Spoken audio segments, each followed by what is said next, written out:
is a fight for the future. And we will make America great again.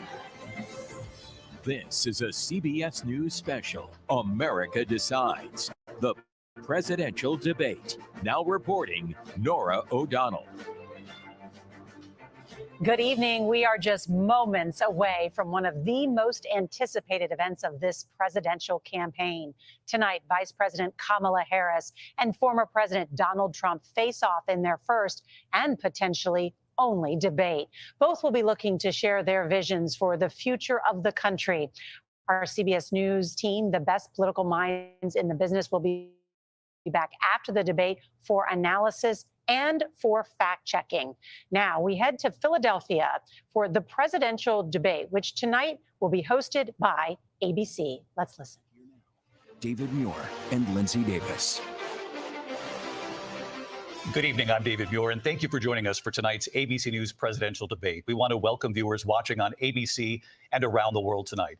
Vice President Kamala Harris and President Donald Trump are just moments away from taking the stage in this unprecedented race for president. And I'm Lindsay Davis. Tonight's meeting could be the most consequential event of their campaigns, with Election Day now less than 2 months away. For Vice President Kamala Harris, this is her first debate since President Biden withdrew from the race on July 21st. Of course, that decision followed his debate against President Donald Trump in June. Since then, this race has taken on an entirely new dynamic. And that brings us to the rules of tonight's debate. 90 minutes with 2 commercial breaks. No topics or questions have been shared with the campaigns. The candidates will have 2 minutes to answer questions, and this is the clock. That's what they'll be seeing. 2 minutes for rebuttals and 1 minute for follow-ups, clarifications, or responses. Their microphones will only be turned on when it's their turn to speak. No pre-written notes allowed. There is no audience here tonight in this hall at the National Constitution Center. This is an intimate setting for 2 candidates who have never met. President Trump won the coin toss. He chose to deliver the final closing statement of the evening. Vice President Harris selected the podium to the right. So let's now welcome the candidates to the stage, Vice President Kamala Harris and President Donald Trump.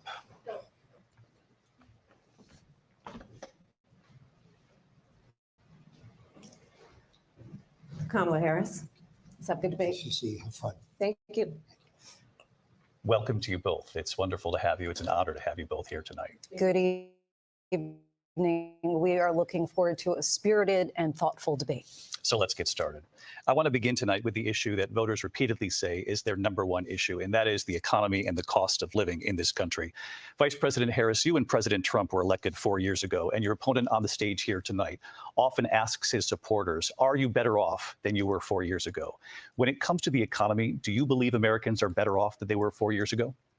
So I was raised as a middle-class kid. And I am actually the only person on this stage who has a plan that is about lifting up the middle class and working people of America. I believe in the ambition, the aspirations, the dreams of the American people. And that is why I imagine and have actually a plan to build what I call an opportunity economy. Because here's the thing. We know that we have a shortage of homes and housing, and the cost of housing is too expensive for far too many people.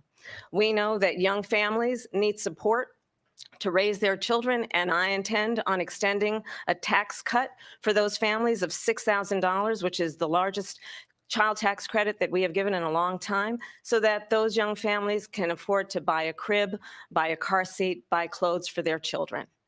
My passion, one of them, is small businesses. My mother raised my sister and me, but there was a woman who helped raise us. We call her our second mother. She was a small business owner. I love our small businesses. My plan is to give a $50,000 tax deduction to start up small businesses, knowing they are part of the backbone of America's economy.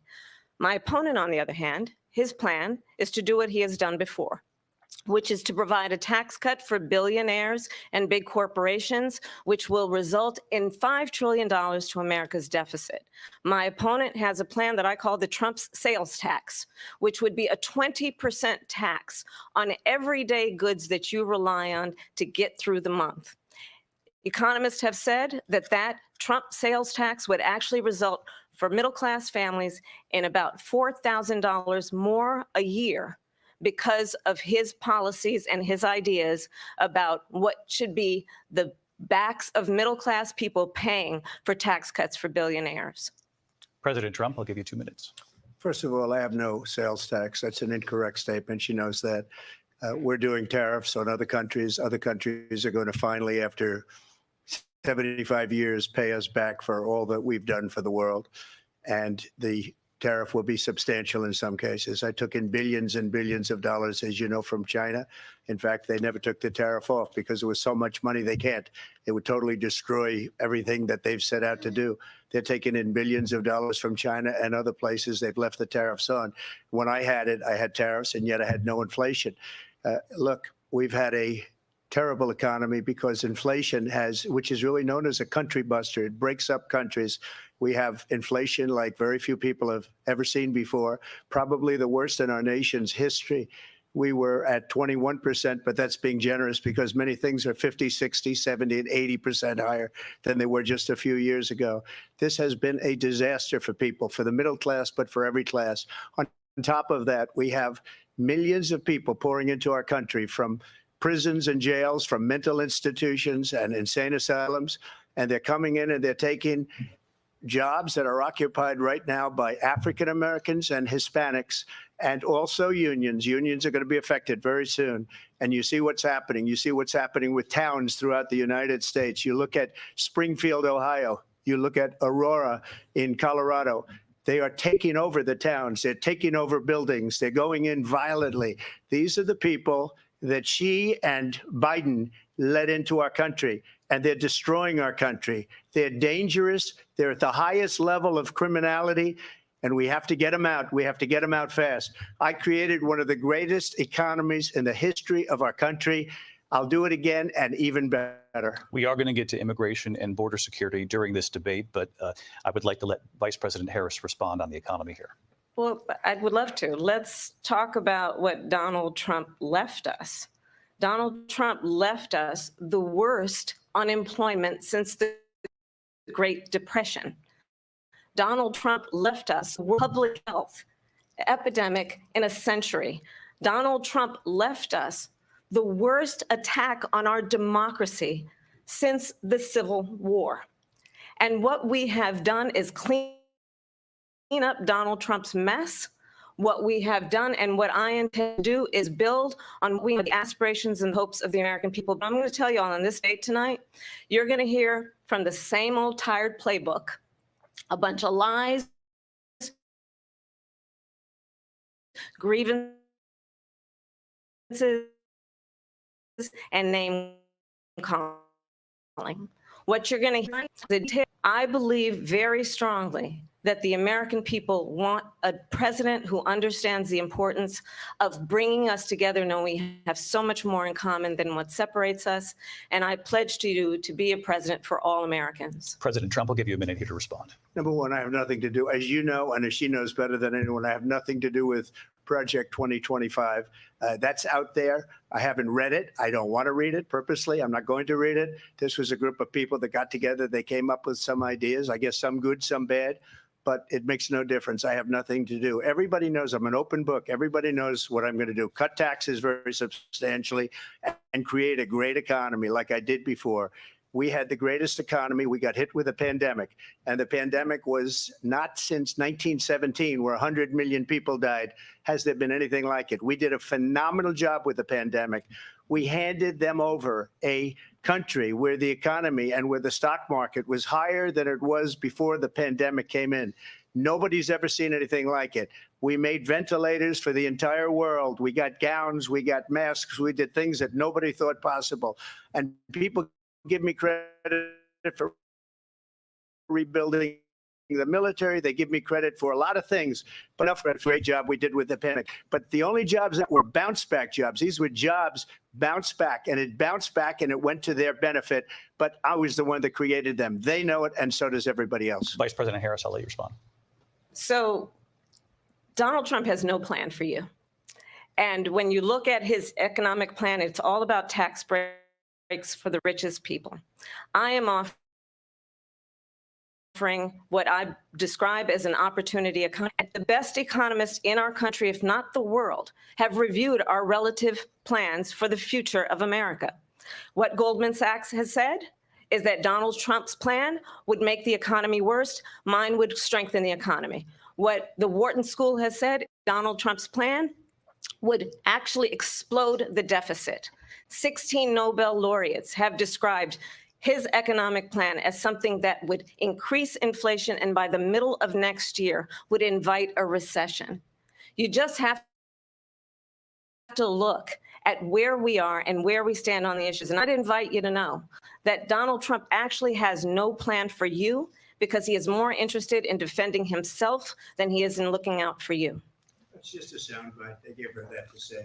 Look, I went to the Wharton School of Finance, and many of those professors, the top professors, think my plan is a brilliant plan. It's a great plan. It's a plan that's going to bring up our worth, our value as a country. It's going to make people want to be able to go and work and create jobs and create a lot of good, solid money for our country. Just to finish off, she doesn't have a plan. She copied Biden's plan, and it's like 4 sentences, like run, spot, run. 4 sentences that are just, oh, we'll try and lower taxes. She doesn't have a plan. Take a look at her plan. She doesn't have a plan. Mr. President, I do want to drill down on something you both brought up. The Vice President brought up your tariffs. You responded, and let's drill down on this because your plan is what she calls is essentially a national sales tax. Your proposal calls for tariffs, as you pointed out here, on foreign imports across the board. You recently said that you might double your plan, imposing tariffs up to 20% on goods coming into this country. As you know, many economists say that with tariffs at that level, costs are then passed on to the consumer. Vice President Harris has argued that it will mean higher prices on gas, food, clothing, medication, arguing it costs the typical family nearly $4,000 a year. Do you believe Americans can afford higher prices because of tariffs? They're not going to have higher prices. What's going to have and who's going to have higher prices is China and all of the countries that have been ripping us off for years. I was the only president ever. China was paying us hundreds of billions of dollars, and so were other countries.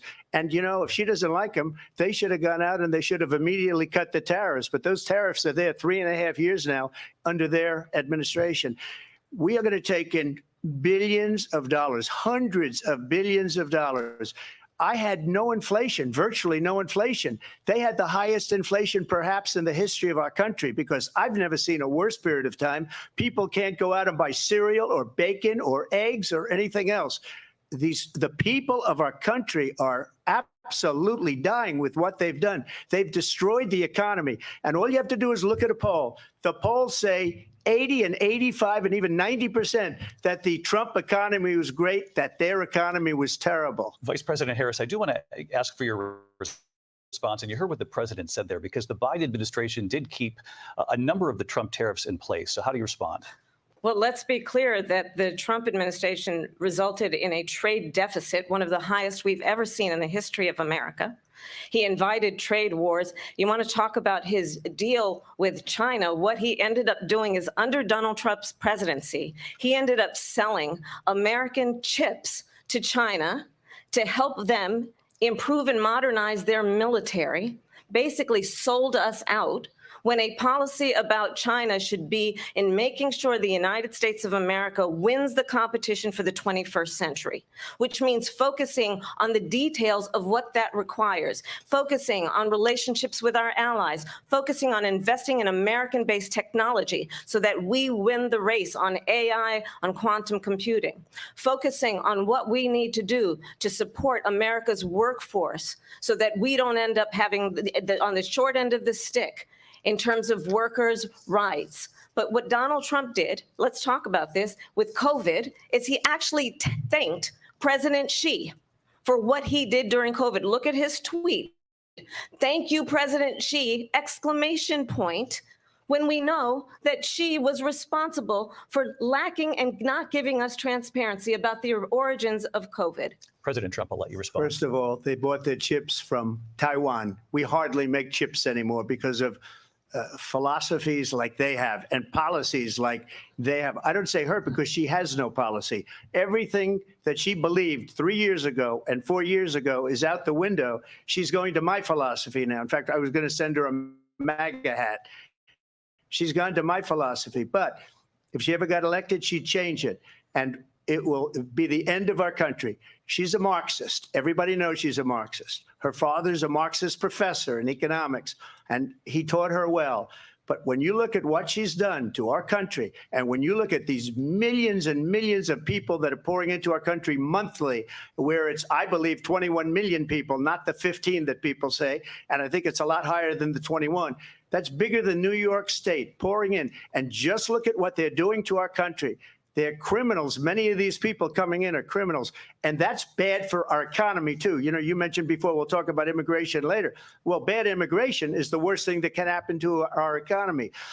They have, and she has, destroyed our country with policy that's insane. Almost policy that you'd say they have to hate our country. President Trump, thank you. Lindsay? I want to turn to the issue of abortion. President Trump, you've often touted that you were able to kill Roe v. Wade. Last year, you said that you were proud to be the most pro-life president in American history. Then last month, you said that your administration would be great for women and their reproductive rights. In your home state of Florida, you surprised many with regard to your 6-week abortion ban, because you initially had said that it was too short. And you said, quote, I'm going to be voting that we need more than 6 weeks. But then the very next day, you reversed course and said you would vote to support the 6-week ban. Vice President Harris says that women shouldn't trust you on the issue of abortion because you've changed your position so many times. Therefore, why should they trust you? Well, the reason I'm doing that vote is because the plan is, as you know, the vote is, they have abortion in the 9th month. They even have, and you can look at the governor of West Virginia, the previous governor of West Virginia, not the current governor, who's doing an excellent job, but the governor before, he said the baby will be born and we will decide what to do with the baby. In other words, we'll execute the baby. And that's why I did that, because that predominates, because they're radical. The Democrats are radical in that. And her vice presidential pick, which I think was a horrible pick, by the way, for our country, because he is really out of it. But her vice presidential pick says abortion in the 9th month is absolutely fine. He also says execution after birth. It's execution, no longer abortion, because the baby is born, is okay. And that's not okay with me, hence the vote. But what I did is something for 52 years. They've been trying to get Roe v. Wade into the states. And through the genius and heart and strength of 6 Supreme Court justices, we were able to do that. Now, I believe in the exceptions for rape, incest, and life of the mother. I believe strongly in it. Ronald Reagan did also. 85% of Republicans do. Exceptions, very important. But we were able to get it, and now states are voting on it. And for the first time, you're going to see, look, this is an issue that's torn our country apart for 52 years. Every legal scholar, every Democrat, every Republican, liberal, conservative, they all wanted this issue to be brought back to the states where the people could vote. And that's what happened. And now, Ohio, the vote was somewhat liberal. Kansas, the vote was somewhat liberal, much more liberal than people would have thought. But each individual state is voting. It's the vote of the people now. It's not tied up in the federal government. I did a great service in doing it. It took courage to do it. And the Supreme Court had great courage in doing it. And I give tremendous credit to those 6 justices. There is no state in this country where it is legal to kill a baby after it's born. Madam Vice President, I want to get your response to President Trump. Well, as I said, you're going to hear a bunch of lies, and that's not actually a surprising fact. Let's understand how we got here. Donald Trump hand-selected 3 members of the United States Supreme Court with the intention that they would undo the protections of Roe v. Wade. And they did exactly as he intended. And now in over 20 states, there are Trump abortion bans, which make it criminal for a doctor or nurse to provide health care. In one state, it provides prison for life. Trump abortion bans that make no exception even for rape and incest, which understand what that means. A survivor of a crime, a violation to their body, does not have the right to make a decision about what happens to their body next. That is immoral. And one does not have to abandon their faith or deeply held beliefs to agree. The government, and Donald Trump certainly, should not be telling a woman what to do with her body. I have talked with women around our country. You want to talk about this is what people wanted? Pregnant women who want to carry a pregnancy to term, suffering from a miscarriage, being denied care in an emergency room because the healthcare providers are afraid they might go to jail, and she's bleeding out in a car in the parking lot? She didn't want that. Her husband didn't want that. A 12 or 13-year-old survivor of incest being forced to carry a pregnancy to term? They don't want that.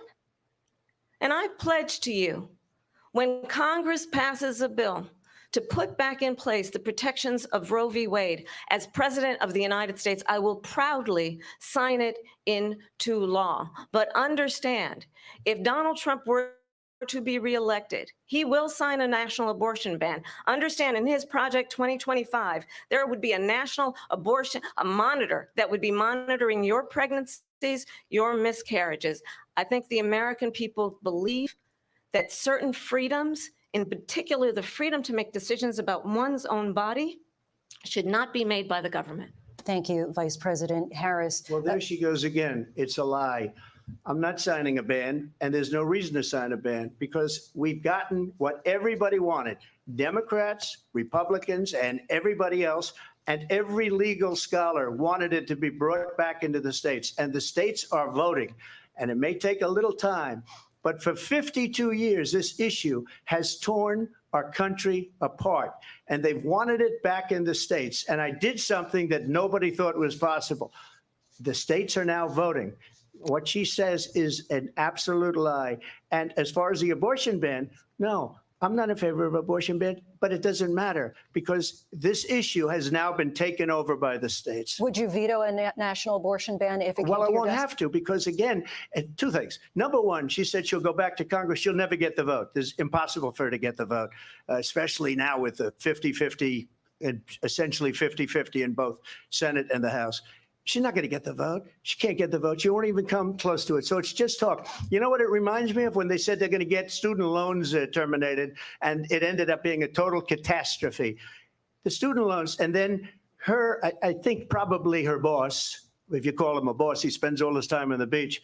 But look, her boss went out and said, we'll do it again. We'll do it a different way. And he went out, got rejected again by the Supreme Court. So all these students got taunted with this whole thing about this whole idea, and how unfair that would have been. Part of the reason they lost to the millions and millions of people that had to pay off their student loans. They didn't get it for free, but they were saying it's the same way that they talked about that they talk about abortion. But if I could just get a yes or no, because your running mate, J.D. Vance, has said that you would veto it if it did come to your desk. Well, I didn't discuss it with J.D. In all fairness, J.D., and I don't mind if he has a certain view, but I think he was speaking for me, but I really didn't.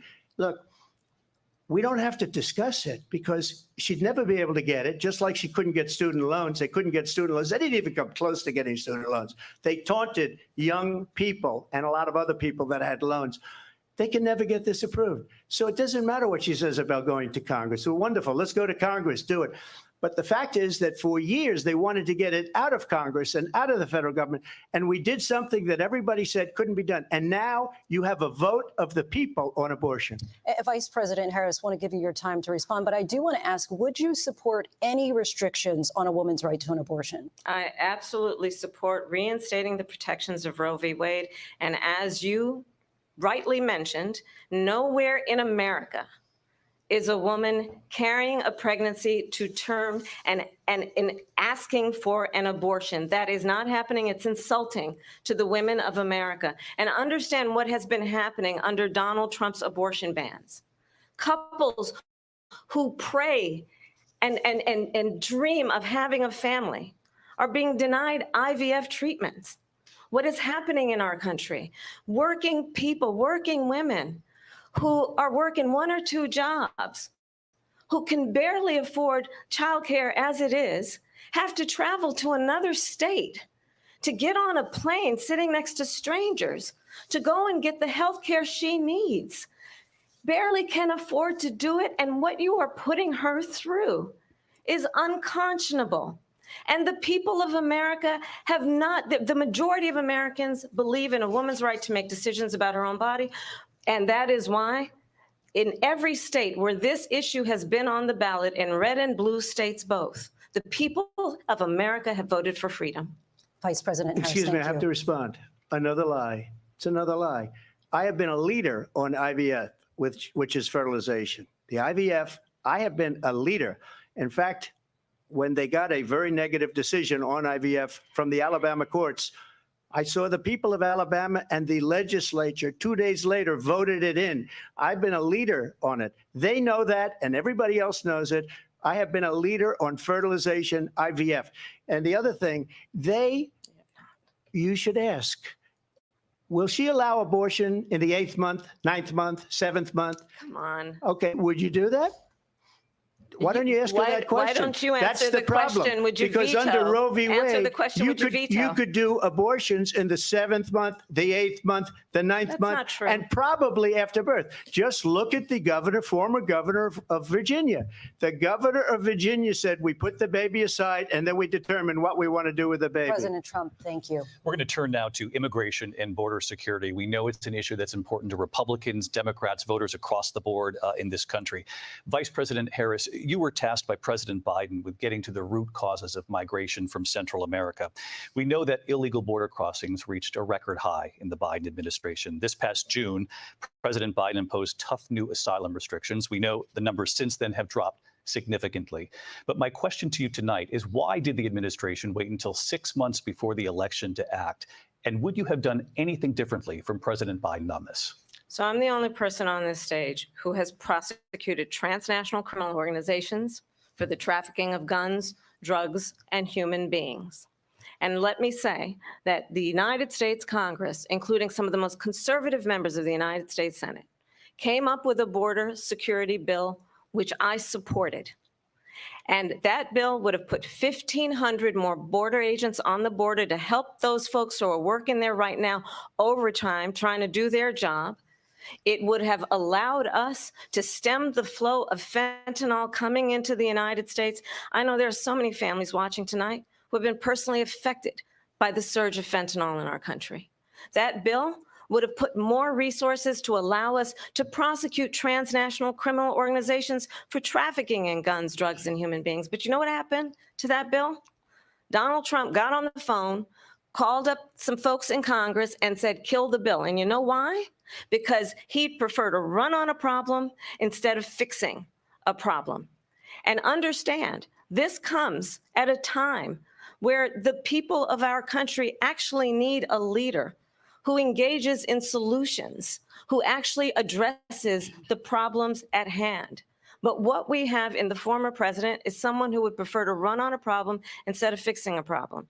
And I'll tell you something, he's going to talk about immigration a lot tonight, even when it's not the subject that is being raised. And I'm going to actually do something really unusual, and I'm going to invite you to attend one of Donald Trump's rallies, because it's a really interesting thing to watch. You will see during the course of his rallies, he talks about fictional characters like Hannibal Lecter. He will talk about windmills cause cancer. And what you will also notice is that people start leaving his rallies early out of exhaustion and boredom. And I will tell you, the one thing you will not hear him talk about is you. You will not hear him talk about your needs, your dreams, and your desires. And I'll tell you, I believe you deserve a president who actually puts you first. And I pledge to you that I will. Vice President Harris, thank you. President Trump, on that point, I want to get your response. Well, I would like to respond. Let me just ask, though, why did you try to kill that bill, and successfully so, that would have put thousands of additional agents and officers on the border? First, let me respond as to the Please. rallies. She said people start leaving. People don't go to her rallies. There's no reason to go. And the people that do go, she's bussing them in and paying them to be there, and then showing them in a different light. So she can't talk about that. People don't leave my rallies. We have the biggest rallies, the most incredible rallies in the history of politics. That's because people want to take their country back. Our country is being lost. We're a failing nation. And it happened 3.5 years ago. And what's going on here, you're going to end up in World War III, just to go into another subject. What they have done to our country by allowing these millions and millions of people to come into our country, and look at what's happening to the towns all over the United States. And a lot of towns don't want to talk. It's not going to be Aurora or Springfield. A lot of towns don't want to talk about it because they're so embarrassed by it. In Springfield, they're eating the dogs, the people that came in. They're eating the cats. They're eating the pets of the people that live there. And this is what's happening in our country. And it's a shame. As far as as far as the reason they go is they like what I say. They want to bring our country back. They want to make America great again. It's a very simple phrase, make America great again. She's destroying this country. And if she becomes president, this country doesn't have a chance of success. Not only success, we'll end up being Venezuela on steroids. I just want to clarify here. You bring up Springfield, Ohio, and ABC News did reach out to the city manager there. He told us there have been no credible reports of specific claims of pets being harmed, injured, or abused by individuals within the immigrant community. Well, I've seen people on television. Let me just say here, this is the people on television say my dog was taken and used for food. So maybe he said that, and maybe that's a good thing to say for a city manager. I'm not taking this from but television. The people on television saying their dog was eaten by the people that went there. Again, the Springfield city manager says there's no evidence of that. Vice President Harris, I'll let you respond to the rest of what you've heard. You talk about extreme. This is, I think, one of the reasons why in this election, I actually have the endorsement of 200 Republicans who have formerly worked with President Bush, Mitt Romney, and John McCain, including the endorsement of former Vice President Dick Cheney and Congress member Liz Cheney. And if you want to really know the inside track on who the former president is, if he didn't make it clear already, just ask people who have worked with him. His former chief of staff, a four-star general, has said he has contempt for the Constitution of the United States. His former national security advisor has said he is dangerous and unfit. His former Secretary of Defense has said the nation, the republic, would never survive another Trump term.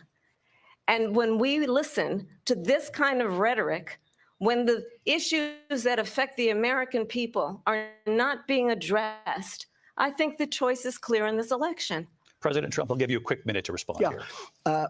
Thank you, because when I hear that, see, I'm a different kind of a person. I fired most of those people, not so graciously. They did bad things or a bad job.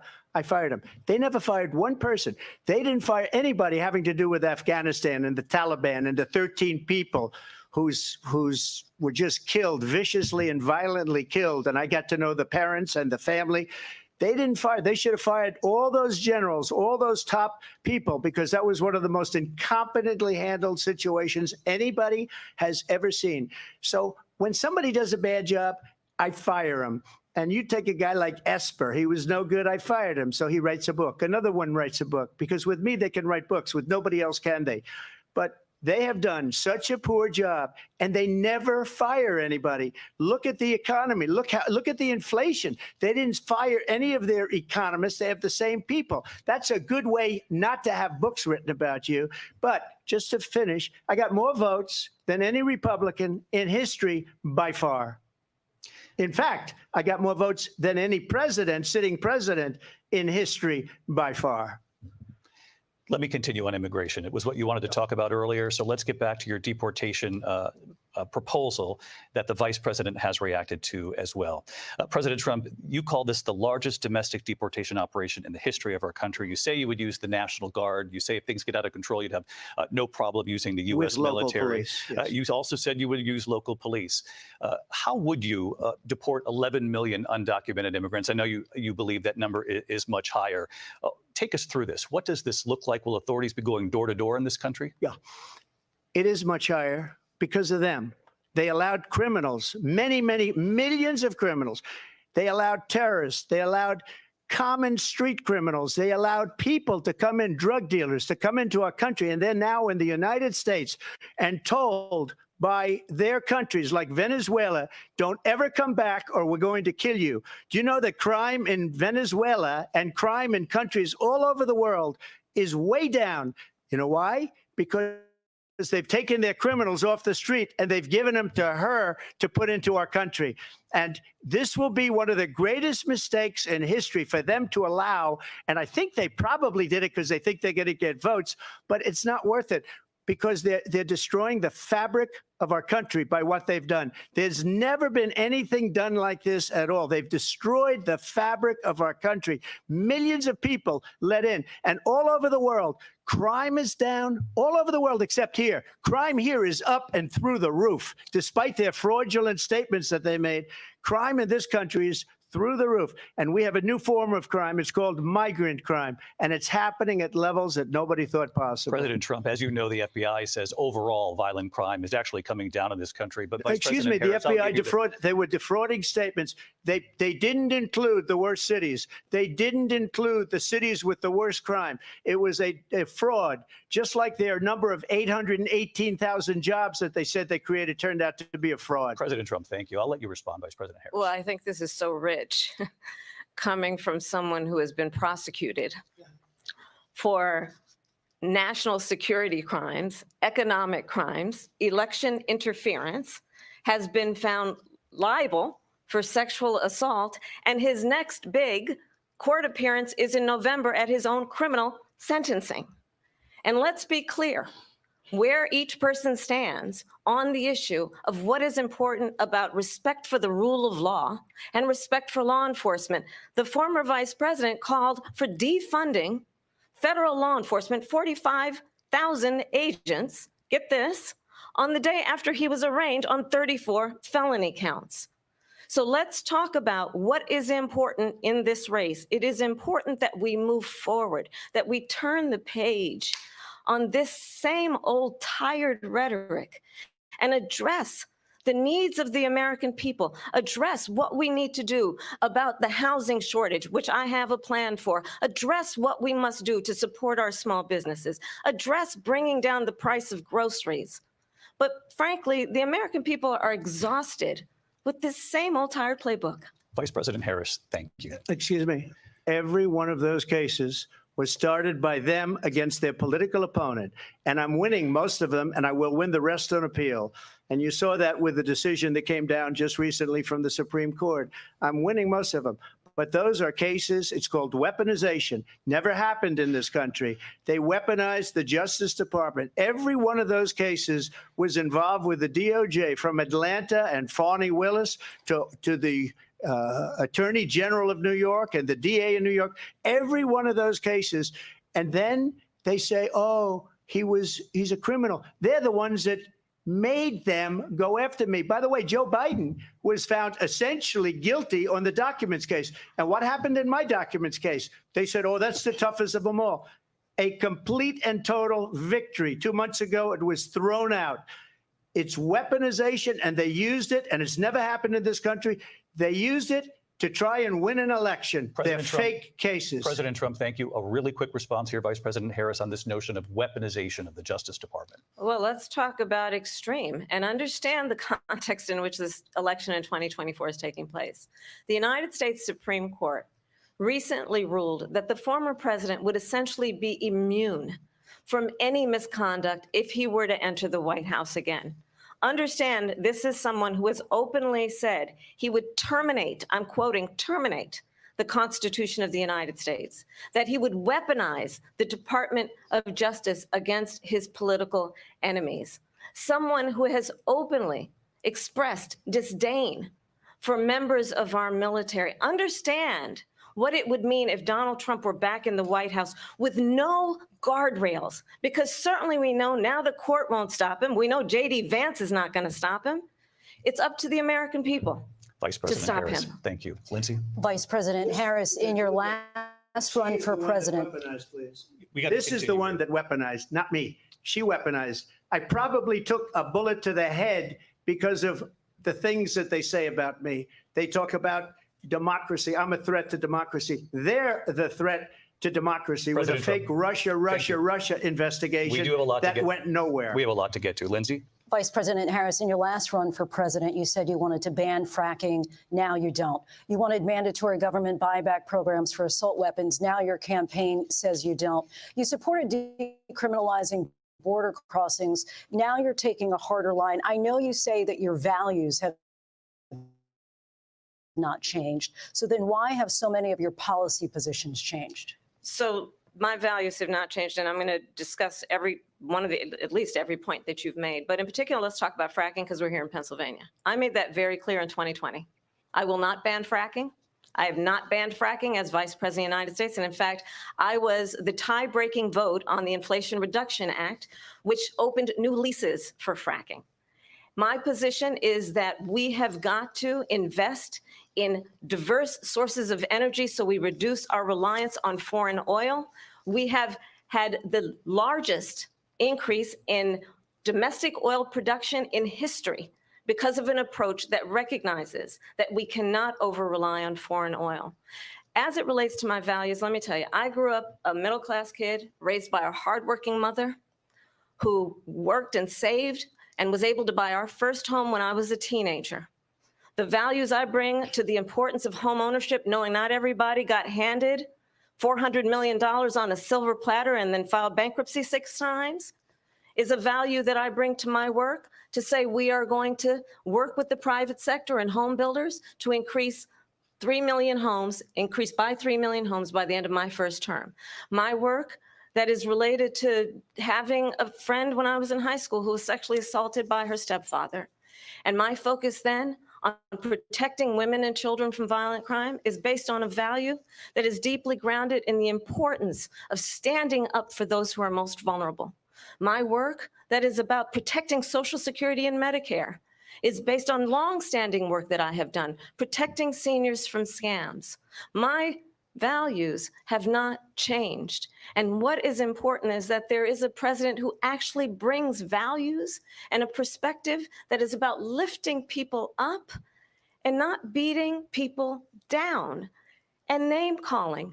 The true measure of the leader is the leader who actually understands the strength is not in beating people down, it's in lifting people up. I intend to be that president. President Trump, your Well, first of response? all, I wasn't given $400 million. I wish I was. My father was a Brooklyn builder, Brooklyn, Queens, and a great father, and I learned a lot from him. But I was given a fraction of that, a tiny fraction, and I built it into many, many billions of dollars, many, many billions. And when people see it, they are even surprised. So we don't have to talk about that. Fracking, she's been against it for 12 years.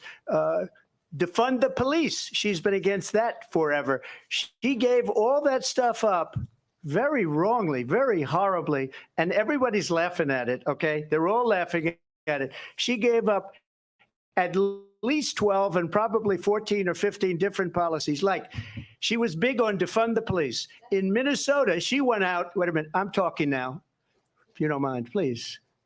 Does that sound familiar? She went out in Minnesota and wanted to let criminals that killed people, that burned down Minneapolis, she went out and raised money to get them out of jail. She did things that nobody would ever think of. Now she wants to do transgender operations on illegal aliens that are in prison. This is a radical left liberal that would do this. She wants to confiscate your guns, and she will never allow fracking in Pennsylvania. If she won the election, fracking in Pennsylvania will end on day one. Just to finish, one thing so important in my opinion. So I got the oil business going like nobody has ever done before. When they took over, they got rid of it, started getting rid of it, and the prices were going up the roof. They immediately let these guys go to where they were. I would have been 5 times, 4 times, 5 times higher, because you're talking about 3.5 years ago. They got it up to where I was because they had no choice, because the prices of energy were quadrupling and doubling. You saw what happened to gasoline. So they said, let's go back to Trump.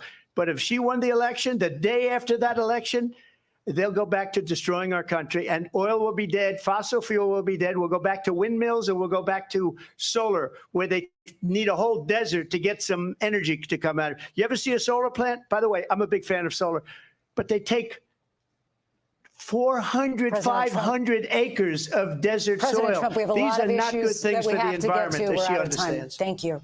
Lindsay, thank you. We have an election in just 56 days. And I want to talk about the peaceful transfer of power, which, of course, we all know is a cornerstone of our democracy, and the role of a president in a moment of crisis. Mr. President, on January 6th, you told your supporters to march to the Capitol. You said you would be right there with them. The country and the world saw what played out at the Capitol that day, the officers coming under attack. Aides in the West Wing say you watched it unfold on television off the Oval Office. You did send out tweets, but it was more than 2 hours before you sent out that video message telling your supporters to go home. Is there anything you regret about what you did on that day? You just said a thing that isn't covered. Peacefully and patriotically, I said during my speech, not later on. Peacefully and patriotically.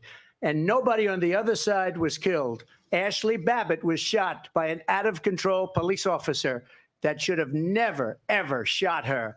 It's a disgrace. But we didn't do this group of people that have been treated so badly.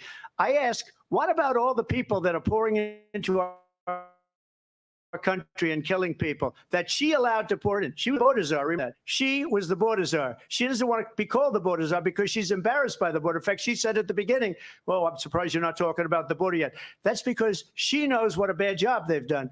What about those people? When are they going to be prosecuted? When are these people from countries all over the world, not just South America? They're coming in from all over the world, David, all over the world.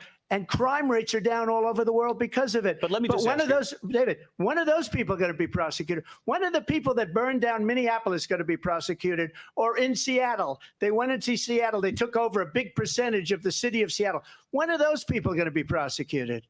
But let me just ask you. You might ask her that question. You were the president. You were watching it unfold on television. It's a very simple question as we move forward toward another election. Is there anything you regret about what you did on that day? Yes, sir. I had nothing to do with that other than they asked me to make a speech. I showed up for a speech. I said, I think it's going to be big. I went to Nancy Pelosi and the mayor of Washington, D.C., and the mayor put it back in writing, as you know. I said, you know, this is going to be a very big rally or whatever you want to call it. And again, it wasn't done by me. It was done by others. I said, I'd like to give you 10,000 National Guard or soldiers.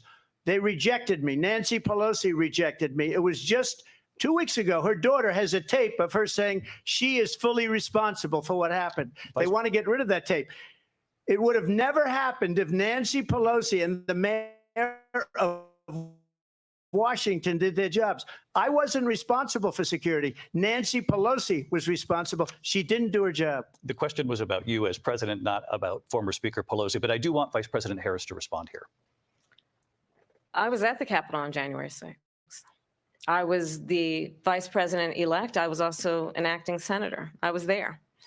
And on that day, the president of the United States incited a violent mob to attack our nation's capital, to desecrate our nation's capital. On that day, 140 law enforcement officers were injured, and some died. And understand, the former president has been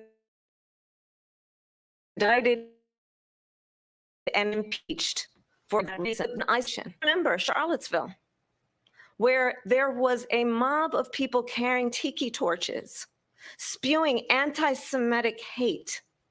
And what did the president then at the time say? There were fine people on each side. Let's remember that when it came to the Proud Boys, a militia, the president said, the former president said, stand back and stand by. So for everyone watching who remembers what January 6th was, I say, we don't have to go back. Let's not go back. We're not going back. It's time to turn the page. And if that was a bridge too far for you, well, there is a place in our campaign for you to stand for country, to stand for our democracy, to stand for rule of law, and to end the chaos, and to end the approach that is about attacking the foundations of our democracy because you don't like the outcome. And be clear on that point.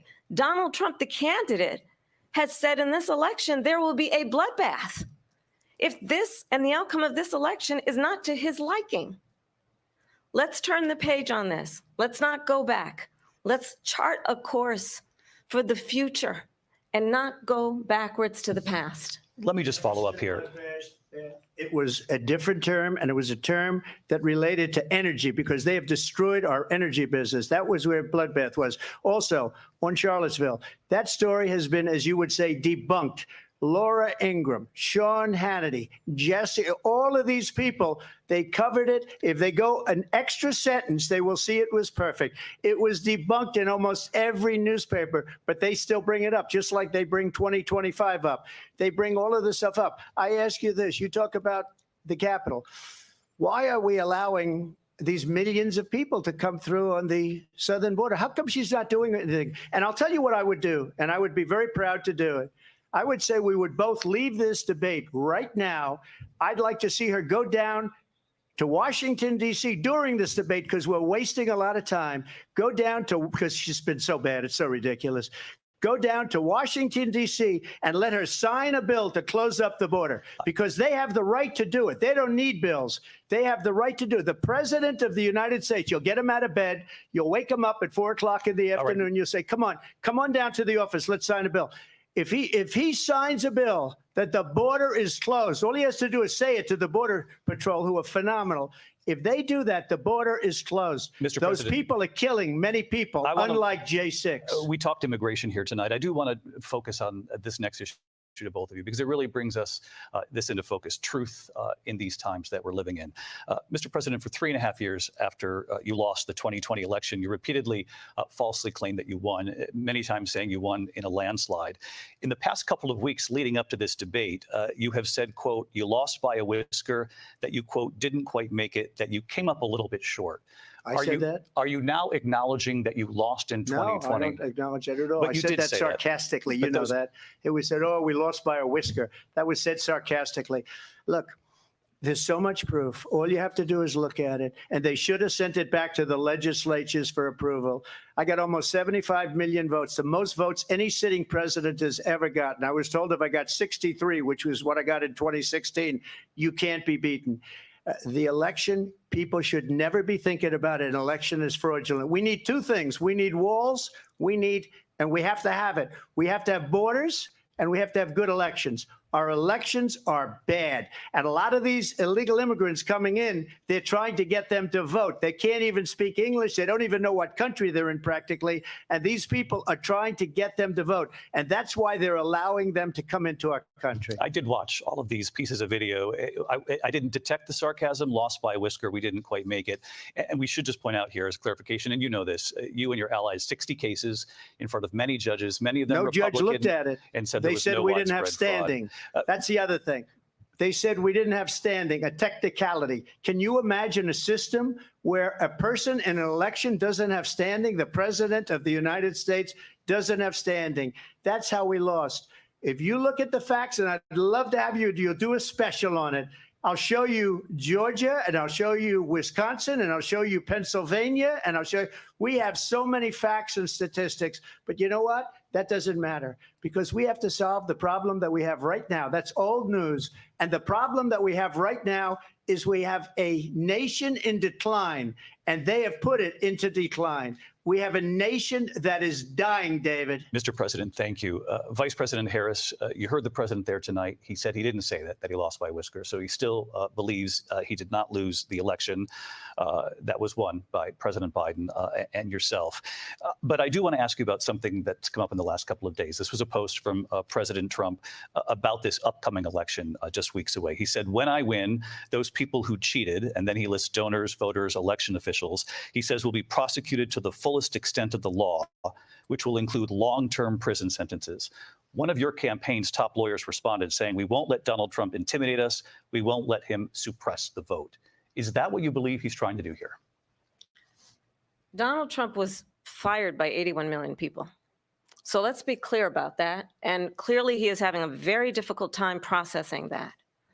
But we cannot afford to have a president of the United States who attempts, as he did in the past, to upend the will of the voters in a free and fair election. And I'm going to tell you that I have traveled the world as Vice President of the United States, and world leaders are laughing at Donald Trump.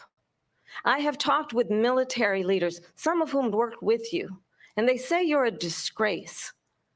And when you then talk in this way in a presidential debate and deny what over and over again are court cases you have lost because you did, in fact, lose that election, it leads one to believe that perhaps we do not have in the candidate to my right the temperament or the ability to not be confused about fact.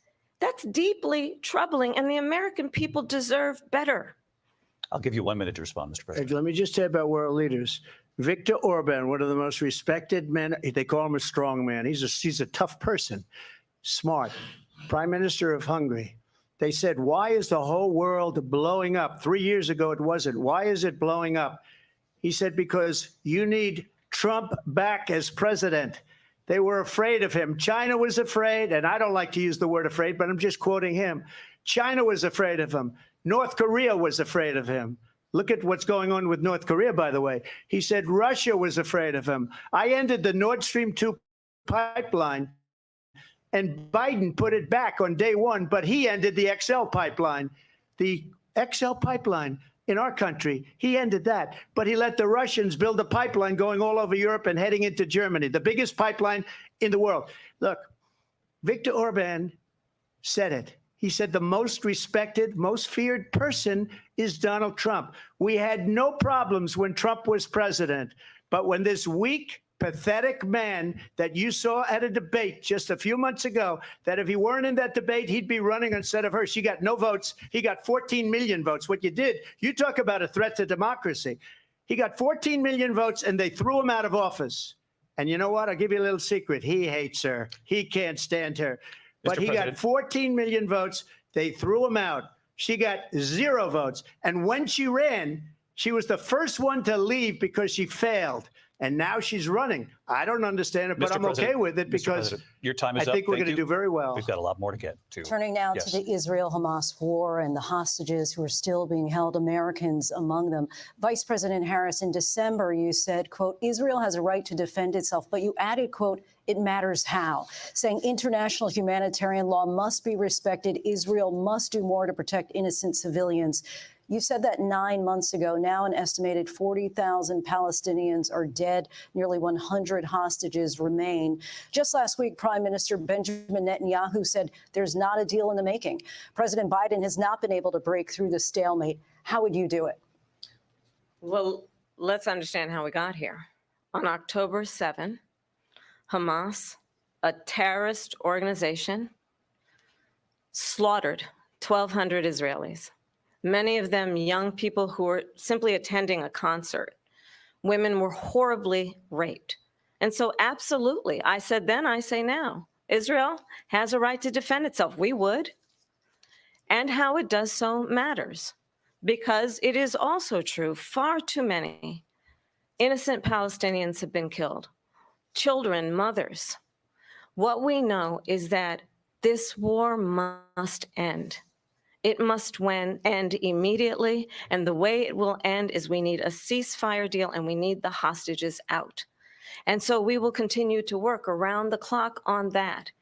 Work around the clock, also understanding that we must chart a course for a two-state solution. And in that solution, there must be security for the Israeli people and Israel, and in equal measure for the Palestinians. But the one thing I will assure you always, I will always give Israel the ability to defend itself, in particular as it relates to Iran and any threat that Iran and its proxies pose to Israel.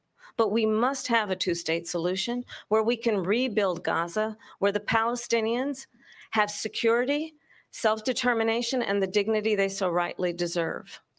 President Trump, how would you negotiate with Netanyahu and also Hamas in order to get the hostages out and prevent the killing of more innocent civilians in Gaza? If I were president, it would have never started.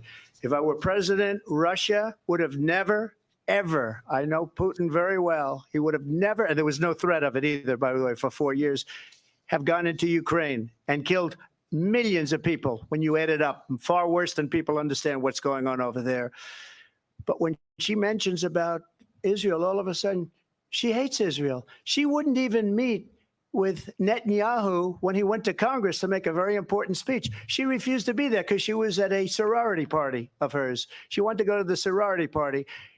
She hates Israel. If she's president, I believe that Israel will not exist within 2 years from now. And I've been pretty good at predictions, and I hope I'm wrong about that one. She hates Israel. At the same time, in her own way, she hates the Arab population because the whole place is going to get blown up. Arabs, Jewish people, Israel will be gone. It would have never happened. Iran was broke under Donald Trump. Now Iran has $300 billion because they took off all the sanctions that I had. Iran had no money for Hamas or Hezbollah or any of the 28 different spheres of terror. And they are spheres of terror, horrible terror. They had no money. It was a big story, and you know it. You covered it very well, actually. They had no money for terror. They were broke. Now they're a rich nation, and now what they're doing is they're spreading that money around. Look at what's happening with the Houthis and Yemen. Look at what's going on in the Middle East.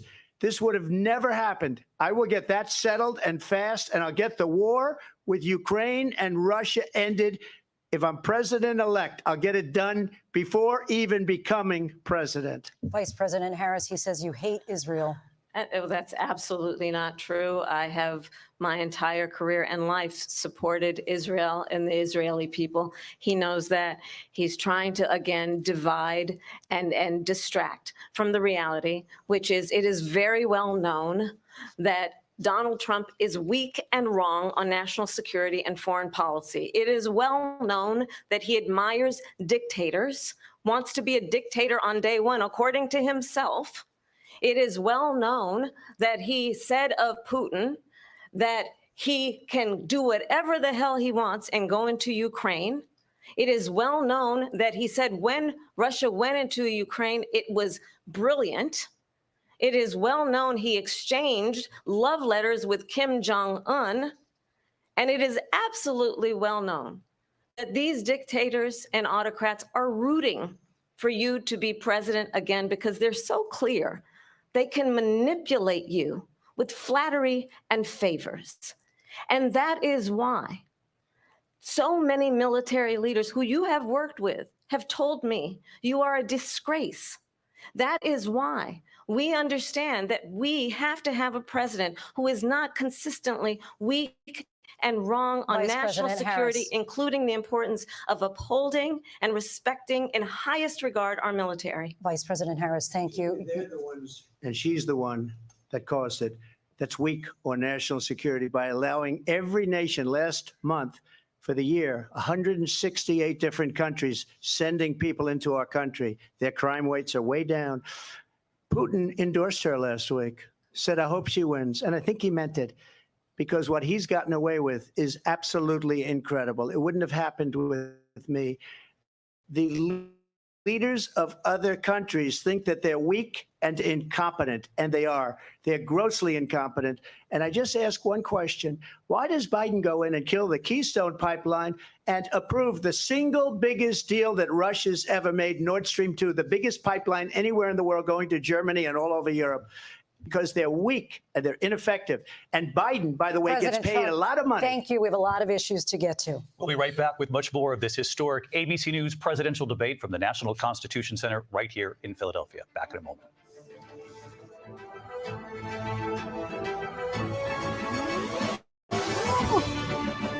Oh, this was a good idea, honey. This debate trial.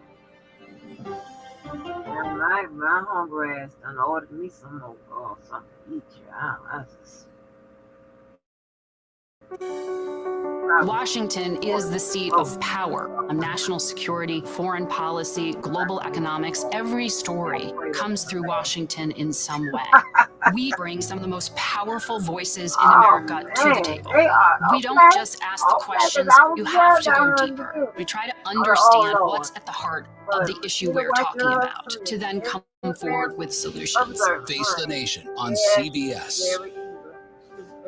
she was ready to get that. The justices ruled that Harvard and the University of North Carolina violated the Constitution. In the aftermath of the Supreme Court decision to end affirmative action in college admissions, uncertainty sets in for some students of color. Affirmative action really gave us an equal opportunity. CBS Reports explores the historic decision and what it means for those chasing an opportunity to change their lives. I knew that college was the ticket to break this cycle. The end of affirmative action, now streaming on the free CBS News app.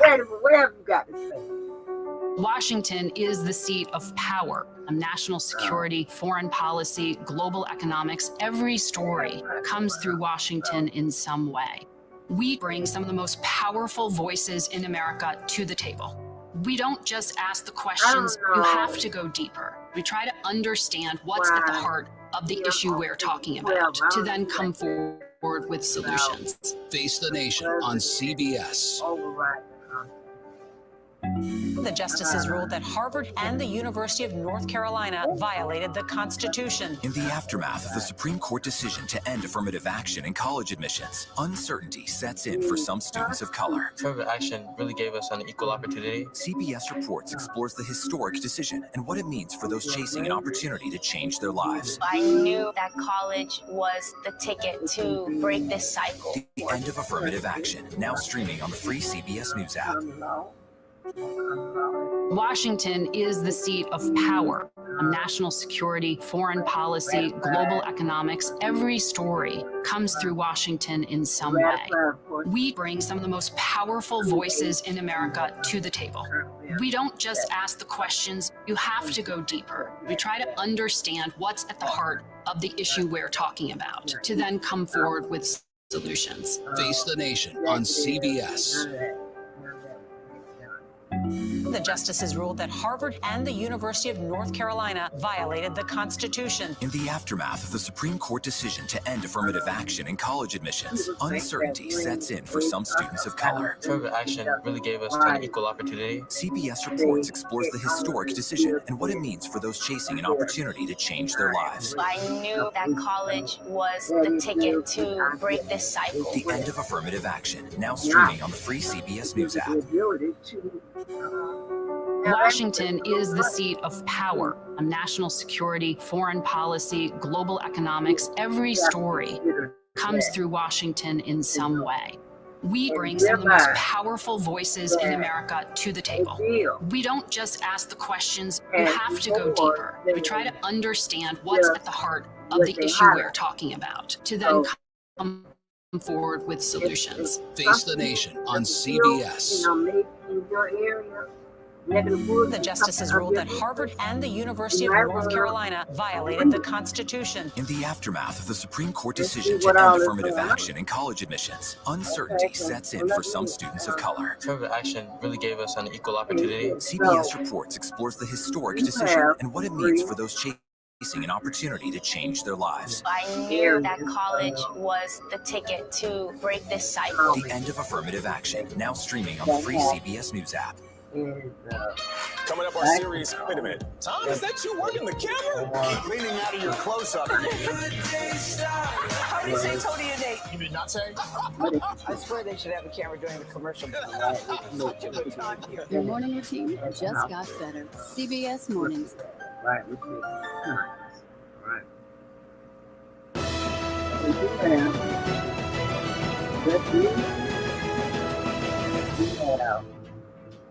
Philadelphia, Pennsylvania. Here again, David Muir and Lindsay Davis. Welcome back to this historic ABC News presidential debate tonight. We're going to continue here, and I want to turn to the war in Ukraine. We're now 2.5 years into this conflict. Mr. President, it has been the position of the Biden administration that we must defend Ukraine from Russia, from Vladimir Putin, to defend their sovereignty, their democracy, that it's in America's best interest to do so, arguing that if Putin wins, he may be emboldened to move even further into other countries. You have said you would solve this war in 24 hours. You said so just before the break tonight. How exactly would you do that? And I want to ask you a very simple question tonight. Do you want Ukraine to win this war? I want the war to stop. I want to save lives that are being uselessly, people being killed by the millions. It's the millions. It's so much worse than the numbers that you're getting, which are fake numbers. Look, we're in for 250 billion or more. because they don't ask Europe, which is a much bigger beneficiary to getting this thing done than we are. They're in for $150 billion less because Biden and you don't have the courage to ask Europe like I did with NATO. They paid billions and billions, hundreds of billions of dollars when I said, either you pay up or we're not going to protect you anymore. So that's maybe one of the reasons they don't like me as much as they like weak people. But you take a look at what's happening. We're in for 250 to 275 billion. They're into 100 to 150. They should be forced to equalize. With that being said, I want to get the war settled. I know Zelensky very well, and I know Putin very well. I have a good relationship, and they respect your president, okay? They respect me. They don't respect Biden. How would you respect him? Why? For what reason? He hasn't even made a phone call in 2 years to Putin, hasn't spoken to anybody. They don't even try and get it. That is a war that's dying to be settled. I will get it settled before I even become president. If I win, when I'm president-elect, and what I'll do is I'll speak to one, I'll speak to the other, I'll get them together. That war would have never happened. And in fact, when I saw Putin after I left, unfortunately left because our country has gone to hell. But after I left, when I saw him building up soldiers, he did it after I left. I said, oh, he must be negotiating. It must be a good, strong point of negotiation. Well, it wasn't, because Biden had no idea how to talk to him. He had no idea how to stop it. And now you have millions of people dead, and it's only getting worse, and it could lead to World War III. Don't kid yourself, David. We're playing with World War III, and we have a president that we don't even know if where is our president? We don't even know if he's a president. And just to clarify they here. threw him out of a campaign like a dog. We don't even know. Is he our president? But we have a president, Mr. President, that doesn't know he's alive. Your time is up. Just to clarify in the question, do you believe it's in the U.S. best interest for Ukraine to win this war, yes or no? I think it's the U.S. best interest to get this war finished and just get it done. All right. Negotiate a deal, because we have to stop all of these human lives from being destroyed. I want to take this to Vice President Harris. I want to get your thoughts on support for Ukraine in this moment, but also as Commander-in-Chief, if elected, how would you deal with Vladimir Putin, and would it be any different from what we're seeing from President Biden? Well, first of all, it's important to remind the former president, you're not running against Joe Biden, you're running against me. I believe the reason that Donald Trump says that this war would be over within 24 hours is because he would just give it up. And that's not who we are as Americans. Let's understand what happened here. I actually met with Zelensky a few days before Russia invaded, tried through force to change territorial boundaries, to defy one of the most important international rules and norms, which is the importance of sovereignty and territorial integrity. And I met with President Zelensky. I shared with him American intelligence about how he could defend himself. Days later, I went to NATO's eastern flank, to Poland and Romania. And through the work that I and others did, we brought 50 countries together to support Ukraine in its righteous defense. And because of our support, because of the air defense, the ammunition, the artillery, the javelins, the Abrams tanks that we have provided, Ukraine stands as an independent and free country. If Donald Trump were president, Putin would be sitting in Kyiv right now. And understand what that would mean, because Putin's agenda is not just about Ukraine. Understand why the European allies and our NATO allies are so thankful that you are no longer president, and that we understand the importance of the greatest military alliance the world has ever known, which is NATO, and what we have done to preserve the ability of Zelensky and the Ukrainians to fight for their independence. Otherwise, Putin would be sitting in Kyiv with his eyes on the rest of Europe, starting with Poland. And why don't you tell the 800,000 Polish Americans right here in Pennsylvania how quickly you would give up for the sake of favor and what you think is a friendship with what is known to be a dictator who would eat you for lunch. Vice President Harris, thank you. We've heard from both of you on Ukraine tonight. Afghanistan came up in the last hour. I wanted her to respond to something you said earlier, and please, I'll give you a minute here. Putin would be sitting in Moscow, and he wouldn't have lost 300,000 men and women, but he would have been sitting in Moscow. Quiet, please. He would have been sitting in Moscow much happier than he is right now. But eventually, you know, he's got a thing that other people don't have. He's got nuclear weapons. They don't ever talk about that. He's got nuclear weapons. Nobody ever thinks about that. And eventually, maybe he'll use them, and maybe he hasn't been that threatening. But he does have that, something we don't even like to talk about. Nobody likes to talk about it. But just so you understand, they sent her to negotiate peace before this war started. 3 days later, he went in and he started the war because everything they said was weak and stupid. They said the wrong things. That war should have never started. She was the emissary. They sent her in to negotiate with Zelensky and Putin, and she did. And the war started 3 days later. And that's the kind of talent we have with her. She's worse than Biden. In my opinion, I think he's the worst president in the history of our country. She goes down as the worst vice president in the history of our country. But let me tell you something. She is a horrible negotiator.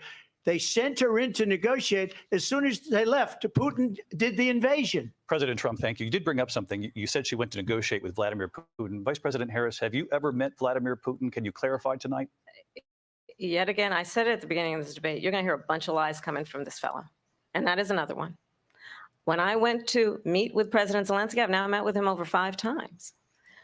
The reality is it has been about standing as America always should, as a leader upholding international rules and norms, as a leader who shows strength, understanding that the alliances we have around the world are dependent on our ability to look out for our friends and not favor our enemies because you adore strong men instead of caring about democracy. And that is very much what is at stake here. The President of the United States is commander-in-chief. And the American people have a right to rely on a president who understands the significance of America's role and responsibility in terms of ensuring that there is stability and ensuring we stand up for our principles and not sell them for the benefit of personal flattery. We've talked about Ukraine and Vladimir Putin. I do want to talk about Afghanistan. It came up in the first hour of this debate. I wanted to move on to Afghanistan. Stoltenberg said Trump did the most amazing thing I've ever seen. He got these countries, the 28 countries at the time, to pay up. He said, I've never seen. He's the head of NATO. He said, I've never seen. For years, we were paying almost all of NATO. We were being ripped off by European nations, both on trade and on NATO. I got them to pay up by saying one of the statements you made before, if you don't pay, we're not going to protect you. President Otherwise, Trump. we would have never gotten it. He said it was one of the most incredible jobs that he's ever seen done. Thank you. I want to turn to Afghanistan. It came up in the first hour of the debate, and we witnessed a poignant moment today on Capitol Hill, honoring the soldiers who died in the chaotic withdrawal from Afghanistan. I do want to ask the Vice President, do you believe you bear any responsibility in the way that withdrawal played out? Well, I will tell you, I agreed with President Biden's decision to pull out of Afghanistan. 4 presidents said they would, and Joe Biden did. And as a result, America's taxpayers are not paying the $300 million a day we were paying for that endless war. And as of today, there is not one member of the United States military who is in active duty in a combat zone in any war zone around the world, the first time this century. But let's understand how we got to where we are. Donald Trump, when he was president, negotiated one of the weakest deals you can imagine. He calls himself a deal maker. Even his national security advisor said it was a weak, terrible deal. And here's how it went down. He bypassed the Afghan government. He negotiated directly with a terrorist organization called the Taliban. The negotiation involved the Taliban getting 5,000 Taliban terrorists released. And get this, and the president at the time invited the Taliban to Camp David, a place of storied significance for us as Americans, a place where we honor the importance of American diplomacy, where we invite and receive respected world leaders. And this former president, as president, invited them to Camp David because he does not, again, appreciate the role and responsibility of the President of the United States to be commander-in-chief with a level of respect. And this gets back to the point of how he has consistently disparaged and demeaned members of our military, fallen soldiers, and the work that we must do to uphold the strength and the respect of the United States of America around the world. Vice President Harris, thank you. President Trump, your response to her saying that you began the negotiations thank with the you. Taliban. So if you take a look at that period of time, the Taliban was killing our soldiers, a lot of them, with snipers.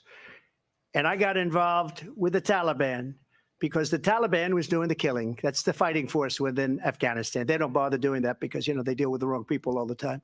But I got involved. And Abdul is the head of the Taliban. He is still the head of the Taliban. And I told Abdul, don't do it anymore. You do it anymore, you're going to have problems. And he said, why do you send me a picture of my house? I said, you're going to have to figure that out, Abdul. And for 18 months, we had nobody killed. We did have an agreement negotiated by Mike Pompeo. It was a very good agreement. The reason it was good, it was we were getting out. We would have been out faster than them, but we wouldn't have lost the soldiers. We wouldn't have left many Americans behind, and we wouldn't have left $85 billion worth of brand new, beautiful military equipment behind. And just to finish, they blew it. The agreement said you have to do this, and they didn't do it. They didn't do it. The agreement was terminated by us because they didn't do what they were supposed to do. I want to move on. And these people did the worst withdrawal and, in my opinion, the most embarrassing moment in the history of our country. And by the way, that's why Russia attacked Ukraine, because they saw how incompetent she and her boss are. President Trump, thank you. I want to move on now to race and politics in this country. Mr. President, you recently said of Vice President Harris, quote, I didn't know she was black until a number of years ago when she happened to turn black, and now she wants to be known as black. I want to ask a bigger picture question here tonight. Why do you believe it's appropriate to weigh in on the racial identity of your opponent? I don't, and I don't care. I don't care what she is. I don't care. You make a big deal out of something. I couldn't care less. Whatever she wants to be is okay with me. But those were your words. So I don't know. I mean, all I can say is I read where she was not black, that she put out, and I'll say that. And then I read that she was black, and that's okay. Either one was okay with me. That's up to her. That's up to her. Vice President Harris, your thoughts on this? I think it's, I mean, honestly, I think it's a tragedy that we have someone who wants to be president who has consistently, over the course of his career, attempted to use race to divide the American people. You know, I do believe that the vast majority of us know that we have so much more in common than what separates us, and we don't want this kind of approach that is just constantly trying to divide us, and especially by race. And let's remember how Donald Trump started. He was land, he owned buildings, and he was investigated because he refused to rent property to black families. Let's remember, this is the same individual who took out a full-page ad in the New York Times calling for the execution of 5 young Black and Latino boys who were innocent, the Central Park 5. Took out a full-page ad calling for their execution. This is the same individual who spread birther lies about the first Black president of the United States. And I think the American people want better than that, want better than this, want someone who understands, as I do, I travel our country. We see in each other a friend. We see in each other a neighbor. We don't want a leader who is constantly trying to have Americans point their fingers at each other. I meet with people all the time who tell me, can we please just have discourse about how we're going to invest in the aspirations and the ambitions and the dreams of the American people? Knowing that regardless of people's color or the language their grandmother speaks, we all have the same dreams and aspirations and want a president who invests in those, not in hate and division. Vice President Harris, thank you. Lindsay? President Trump, this is now your third time. This is the most divisive presidency in the history of our country. There's never been anything like it. They're destroying our country, and they come up with things like what she just said. Going back many, many years, when a lot of people, including Mayor Bloomberg, agreed with me on the Central Park Five, they admitted, they said, they pled guilty. And I said, well, if they pled guilty, they badly hurt a person, killed a person ultimately. And if they pled guilty, then they pled, we're not guilty. But this is a person that has to stretch back years, 40, 50 years ago, because there's nothing now. I built one of the greatest economies in the history of the world, and I'm going to build it again. It's going to be bigger, better, and stronger. But they're destroying our economy. They have no idea what a good economy is. Their oil policies, every single policy. And remember this, she is Biden. You know, she's trying to get away from Biden. I don't know the gentleman, she says. She is Biden. The worst inflation we've ever had, a horrible economy because inflation has made it so bad, and she can't get away with that. Thank you. Your time is up. I want to respond to that, though. I want to just respond briefly. Clearly, I am not Joe Biden, and I am certainly not Donald Trump. And what I do offer is a new generation of leadership for our country, one who believes in what is possible, one who brings a sense of optimism about what we can do instead of always disparaging the American people. I believe in what we can do to strengthen our small businesses, which is why I have a plan. Let's talk about our plans and let's compare the plans. I have a plan to give startup businesses $50,000 tax deduction, to pursue their ambitions, their innovation, their ideas, their hard work. I have a plan, $6,000 for young families for the first year of your child's life to help you in that most critical stage of your child's development. I have a plan that is about allowing people to be able to pursue what has been fleeting in terms of the American dream by offering a help with down payment of $25,000 down payment assistance for first-time home buyers. That's the kind of conversation, I believe, David, that people really want tonight, as opposed to a conversation that is constantly about belittling and name-calling. Let's turn the page Vice President and move Harris, forward. Thank you. Let's turn to policy. President Let's Trump, turn back we to have policy. to move on. President Trump.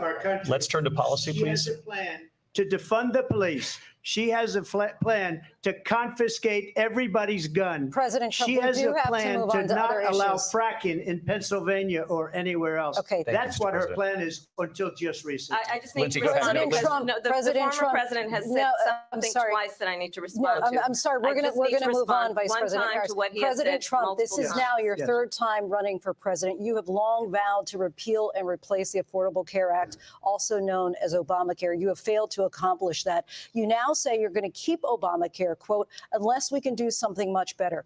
Last month, you said, quote, we're working on it. So tonight, 9 years after you first started running, do you have a plan, and can you tell us what it is? Obamacare was lousy health care, always was. It's not very good today. And what I said, that if we come up with something, and we are working on things, we're going to do it and we're going to replace it. But remember this, I inherited Obamacare because Democrats wouldn't change it. They wouldn't vote for it. They were unanimous. They wouldn't vote to change it. If they would have done that, we would have had a much better plan than Obamacare. But the Democrats came up. They wouldn't vote for it. I had a choice to make when I was president. Do I save it and make it as good as it can be, never going to be great, or do I let it rot?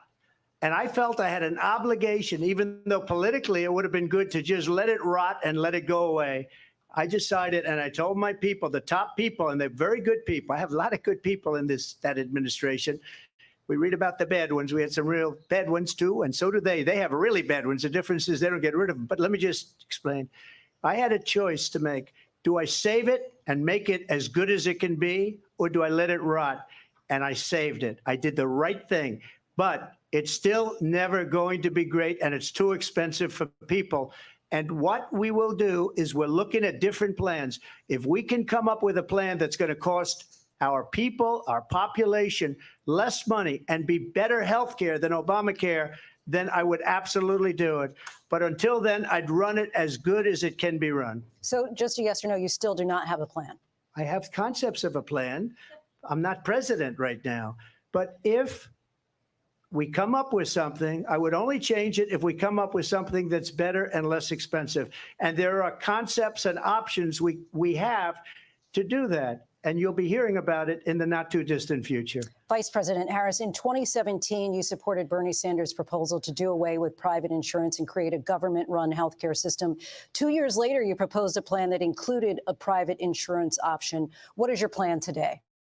Well, first of all, I absolutely support, and over the last 4 years as vice president, private healthcare options. But what we need to do is maintain and grow the Affordable Care Act. But I'll get to that, Lindsay. I just need to respond to a previous point that the former president has made. I've made very clear my position on fracking.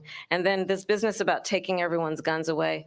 Tim Walz and I are both gun owners. We're not taking anybody's guns away. So stop with the continuous lying about this stuff.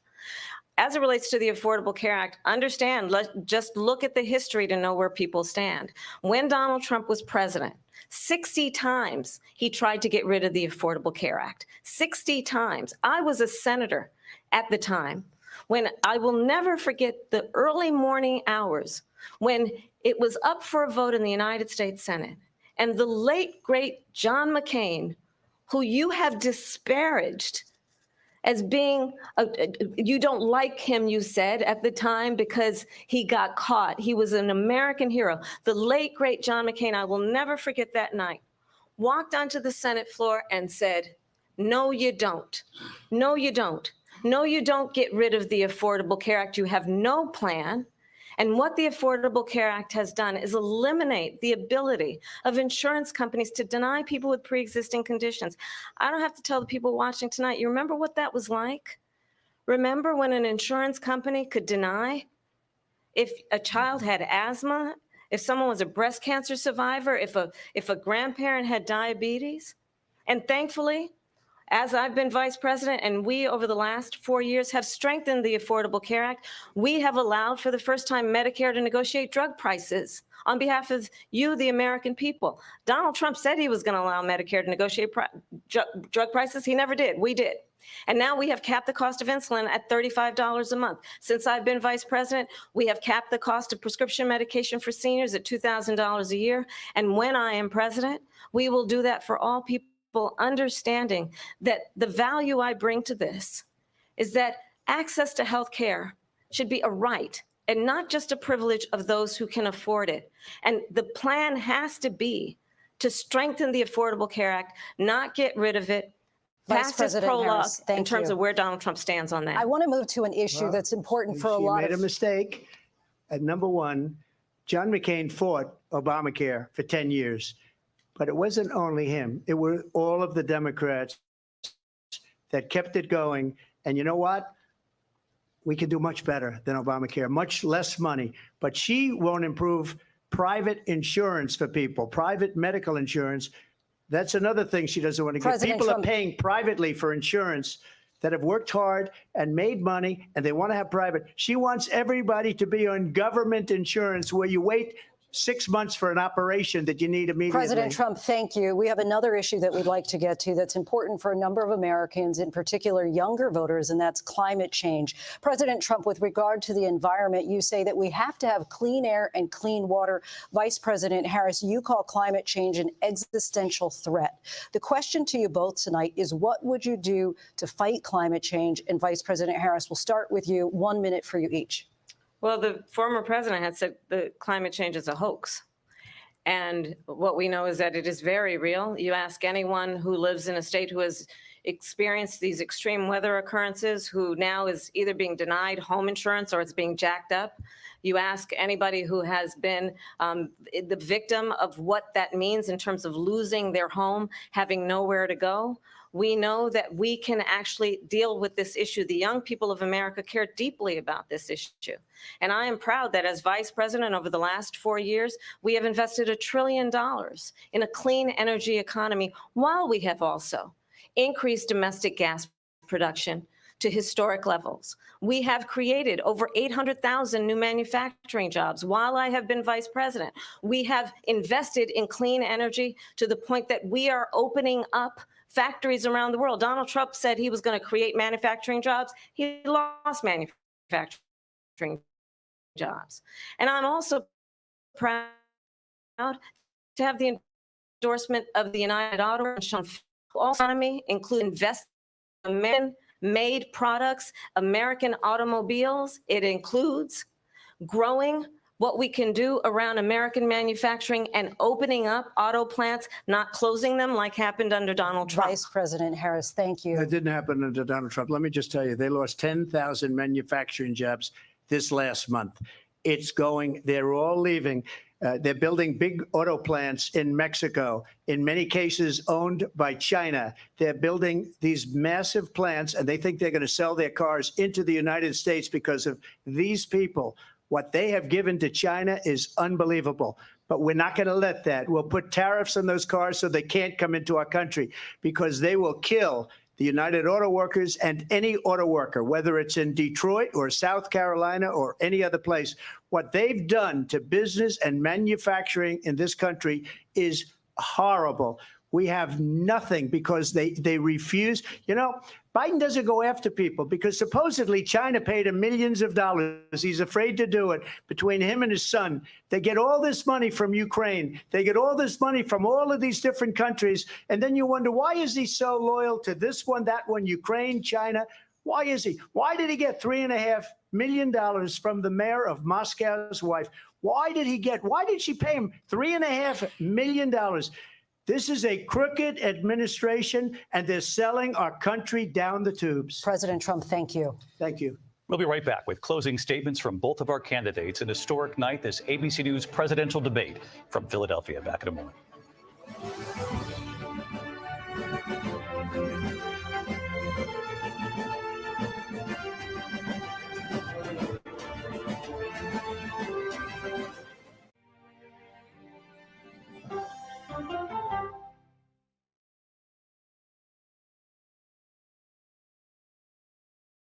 Okay, so let's just start at the beginning. Well, let me start with this. What is at stake here? What is the answer then? Do you know why? You want me to just keep going? Is that a good thing or a bad thing? Were there death threats? How is this possible? What's wrong with that argument? Are you saying they lied? Have you told the government that? Why won't you say the word crisis? You're not answering my question. This really is that scary? Does that make sense to you? What does that mean? Did any of that make sense? What's your response? Why? It's time for the CBS News original 60 Minutes, Sunday on CBS and streaming on Paramount Plus. There is no more room in our city. New York City is receiving record numbers of migrants. Today, we're going to have more than 500 adults and children come through that door. Tensions rise as shelters reach max capacity. We don't have to take care of them. CBS Reports goes inside a crisis cities and families are facing as they fight to survive. The United States still has that glimmer of hope for people to come here. Fighting for a future. Now streaming on the free CBS News app. This case. It's like a screenplay, something straight out of Hollywood. But it's not fiction. It's 48 hours. Human remains found this week. 4 families shattered. There's no physical evidence. The mystery would haunt investigators for years. There's some questions that have to be asked and need to be answered. Like a John Grisham novel. A gripping true crime original, 48 hours, now streaming on the free CBS News app. Come on, Julia. Oh, no. I will if you will. You go, gal. That's right. Let me see if you can find me. I want to make sure that my voice is heard, but also lift up other voices. You can't write a better script. Yeah, boy. It's gonna be a ride.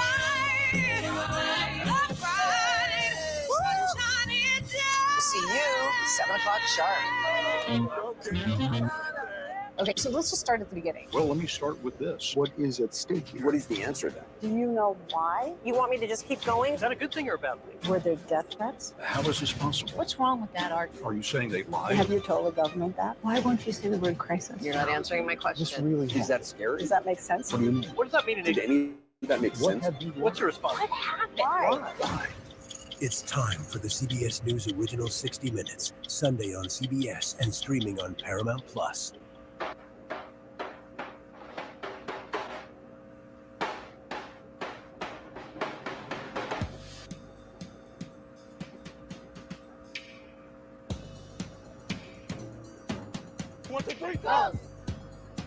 Wow. I want a strong America. I want a proud America.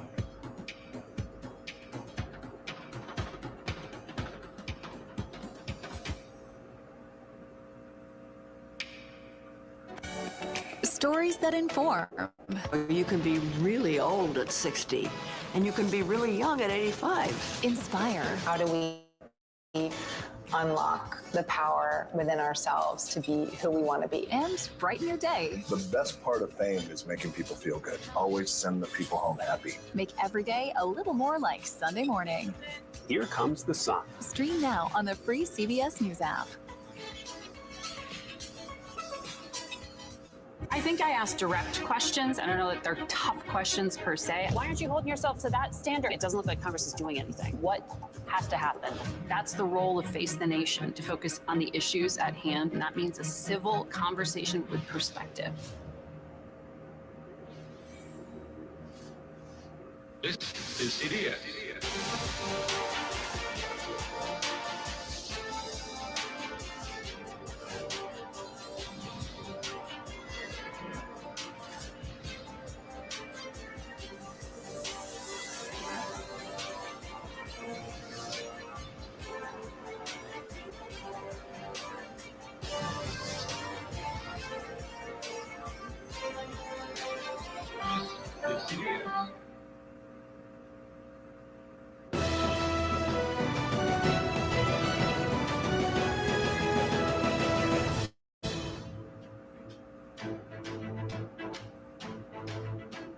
Welcome back tonight. The time has come for closing statements, and Vice President Harris, we begin with you.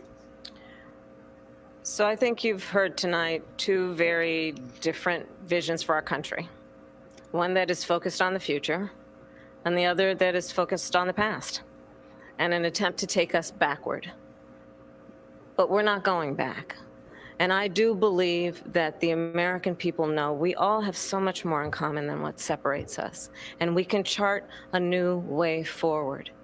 And a vision of that includes having a plan, understanding the aspirations, the dreams, the hopes, the ambition of the American people, which is why I intend to create an opportunity economy, investing in small businesses, in new families, in what we can do around protecting seniors, what we can do that is about giving hardworking folks a break and bringing down the cost of living. I believe in what we can do together that is about sustaining America's standing in the world and ensuring that we have the respect that we so rightly deserve, including respecting our military and ensuring we have the most lethal fighting force in the world. I will be a president that will protect our fundamental rights and freedoms, including the right of a woman to make decisions about her own body and not have her government tell her what to do. I'll tell you, I started my career as a prosecutor. I was a DA, I was an attorney general, a United States senator, and now vice president. I've only had one client, the people. And I'll tell you, as a prosecutor, I never asked a victim or a witness, are you a Republican or a Democrat? The only thing I ever asked them, are you okay? And that's the kind of president we need right now. Someone who cares about you and is not putting themselves first. I intend to be a president for all Americans and focus on what we can do over the next 10 and 20 years to build back up our country by investing right now in you, the American people. Vice President Harris, thank you. President Trump? So she just started by saying she's going to do this, she's going to do that, she's going to do all these wonderful things. Why hasn't she done it? She's been there for 3.5 years. They've had 3.5 years to fix the border. They've had 3.5 years to create jobs and all the things we talked about. Why hasn't she done it? She should leave right now, go down to that beautiful White House, go to the Capitol, get everyone together and do the things you want to do but you haven't done it, and you won't do it because you believe in things that the American people don't believe in. You believe in things like we're not going to frack, we're not going to take fossil fuel, we're not going to do things that are going to make this country strong, whether you like it or not. Germany tried that, and within 1 year, they were back to building normal energy plants. We're not ready for it. We can't sacrifice our country for the sake of bad vision. But I just ask one simple question. Why didn't she do it? We're a failing nation. We're a nation that's in serious decline. We're being laughed at all over the world. All over the world, they're laughed. I know the leaders very well. They're coming to see me. They call me. We're laughed at all over the world. They don't understand what happened to us as a nation. We're not a leader. We don't have any idea what's going on. We have wars going on in the Middle East. We have wars going on with Russia and Ukraine. We're going to end up in a third world war, and it'll be a war like no other because of nuclear weapons, the power of weaponry. I rebuilt our entire military. She gave a lot of it away to the Taliban. She gave it to Afghanistan. What these people have done to our country, and maybe toughest of all, is allowing millions of people to come into our country. Many of them are criminals, and they're destroying our country. The worst president, the worst vice president in the history of our country. President Trump, thank you. And that is our ABC News presidential debate from here in Philadelphia at the National Constitution Center. I'm Lindsay Davis. And I'm David Muir. Thank you for watching here in the U.S. and all over the world, and from all of us here at ABC News. Good night. Oh, wow. And that concludes what may be the first and only presidential election debate of this 2024 cycle. It was fascinating to watch these two candidates spar over more than an hour and a half. Kamala Harris, the vice president of the United States, on the offense for much of the debate against Donald Trump. And you could say she kept chumming the waters, and Trump kept taking the bait. Repeatedly, she kind of avoided the subject of the question that she was asked, pivoted to something else in order to goat Donald Trump, and then he went there. He missed opportunities on issues like immigration and other things to really point out some big differences with Kamala Harris and some of the weaknesses that some voters believe that the Biden-Harris administration has. I was just getting ready to say, he missed some big opportunities. He missed some big opportunities to cement her to Joe Biden, exploit the fact that, to point out what has she done as a vice president. You know what I'm saying? Yeah. So she got that win. She knew his temperament and what was going to push those goddamn buttons.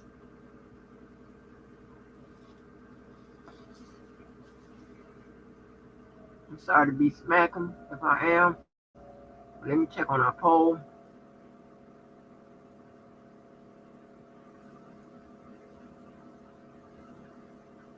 Okay, with 13 votes in. The question I asked is who you think is winning overall. 31% says Trump, Harris says 69. Then you can vote and add that debate in them. I'm interested to know how you guys think.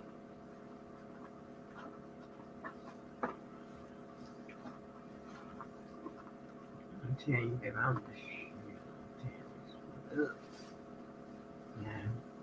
I know I should be watching my money.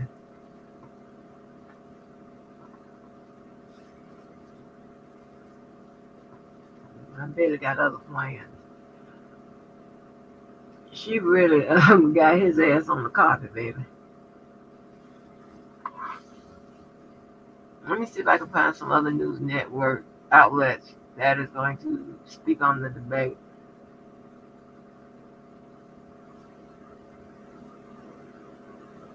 He got his ass.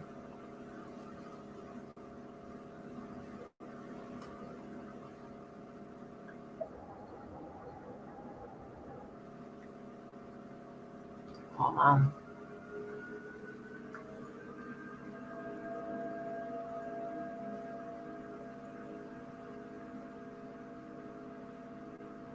National abortion ban that the former president did not answer on. He did not discuss how he would implement one of his central issues on immigration, mass deportations.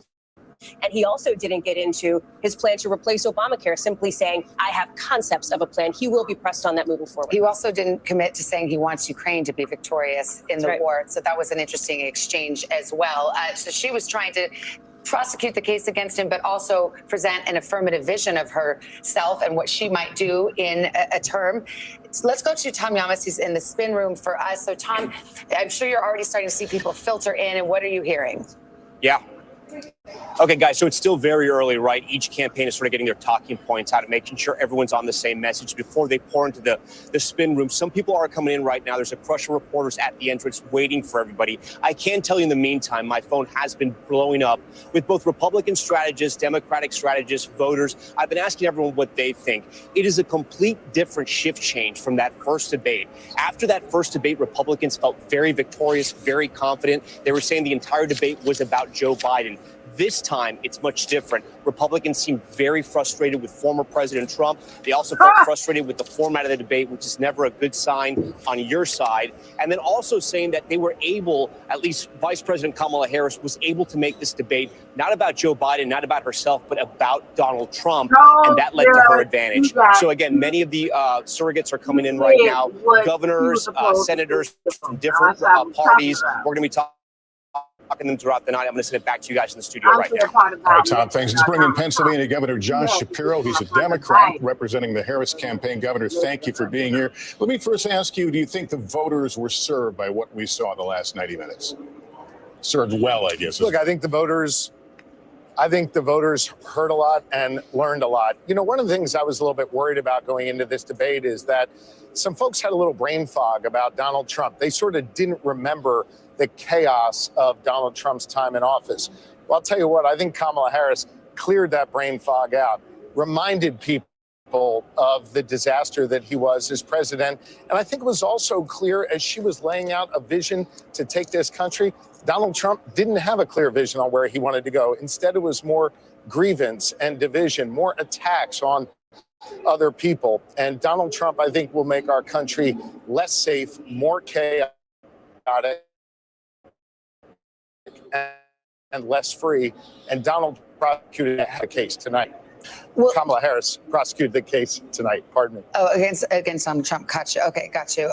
You know, I thought Donald Trump toward the end finally got around to what he was trying to, hoping to accomplish, which is say, if you have all these plans and you have all this vision, Kamala Harris, you've had 3.5 years to do it. Why haven't you? So what is the answer to that? She has served as vice president. She knows the job to be president. Now she has laid out her vision for where she wants to take this country. I thought she was very specific on her plans to cut taxes, particularly for small business owners, her way of trying to bring down costs for middle class families. Donald Trump, I don't know what the heck he thinks. He was all over the place. I think what you heard was a rambling man full of nonsense and full of a whole lot of grievance. He couldn't get past that, and he couldn't focus on anybody but himself. And that is serving the good people of this nation, something Kamala Harris has done throughout her career and has plans to do going forward. Do you think either will have an appetite for a second debate after this one? Look, I think that'll be up to either one of them. I'm not going to sit here and guess what'll happen. But I'll tell you what, if there is not another debate, what the American people saw tonight was a clear contrast in steady, future-looking leadership versus the chaotic, divisive leadership of the past of Donald Trump. Governor Shapiro, thank you for being with us tonight. We appreciate it. We're going to hear from Senator Marco Rubio in just a moment. We have a few moments to turn back to our table. So what about it? It was just, it's clear that the Democrats and the allies of Kamala Harris are very happy with the way that she prosecuted the case against Donald Trump. But we know going in, about 30% of voters were saying, we don't really know who she is or what she's about. Do you think she did enough to define herself to make that affirmative case? I don't. There were a couple of answers where she talked about her economic plans. It's the top issue. Trump beats her on that point. I think people still have a lot of questions about what she would do on the economy. One interesting nugget: by our team's count, the former president said the name Biden something like 15 times, didn't say Kamala or Harris once. She addressed that by saying, clearly, I'm not Joe Biden. But I think that's an interesting point, is where the former president's head is at this point. All right, let's bring in Florida Senator Marco Rubio. He's a surrogate for the Trump campaign. Senator, thanks for coming on with us. Did we see the best version of Donald Trump, in your opinion, tonight? Well, two things. These candidates have very different objectives going in. Donald Trump's well known. He was president of the United States. He's been campaigning basically for the last 8 years, 4 years, actually going back to 2016. Most voters didn't even know who Kamala Harris was. Tonight, for the first time, they got glimpses of it. Look, I don't think the moderators did the best job of pressing her on this, but I think got glimpses of what she has stood for as recently as 2019 and 2020. And here in Philadelphia, and here in Pennsylvania, where she wanted to ban fracking. But beyond that, I think there are all kinds of things that the moderators never asked, questions that I wanted to see asked. For example, grocery prices are up 50% from 2020. What is your responsibility for that? I thought her answer on Afghanistan was complete nonsense. She was vice president at the time. Joe Biden didn't withdraw from Afghanistan. We were run out of Afghanistan. So on issue after issue, I think for the first time, voters are starting to get a glimpse of someone and starting to understand the positions that she truly believes in. She's basically cut and paste, literally cut and paste out of the Biden agenda. People don't want the Biden agenda, but what she really believes in are the radical ideas that she ran on in 2019 and 2020. I think for a lot of Americans who don't know a lot about her, tonight they were introduced to those facts. I think that's going to have an impact on this race. Senator, you just laid out the case against her pretty clearly. Do you wish that Donald Trump had done so more clearly? Well, I think he did. Unfortunately, like I said, look, I'm not one of these guys that likes to complain about moderators. This one was tough not to. I think it was really one-sided, and some of the fact-checking was wrong.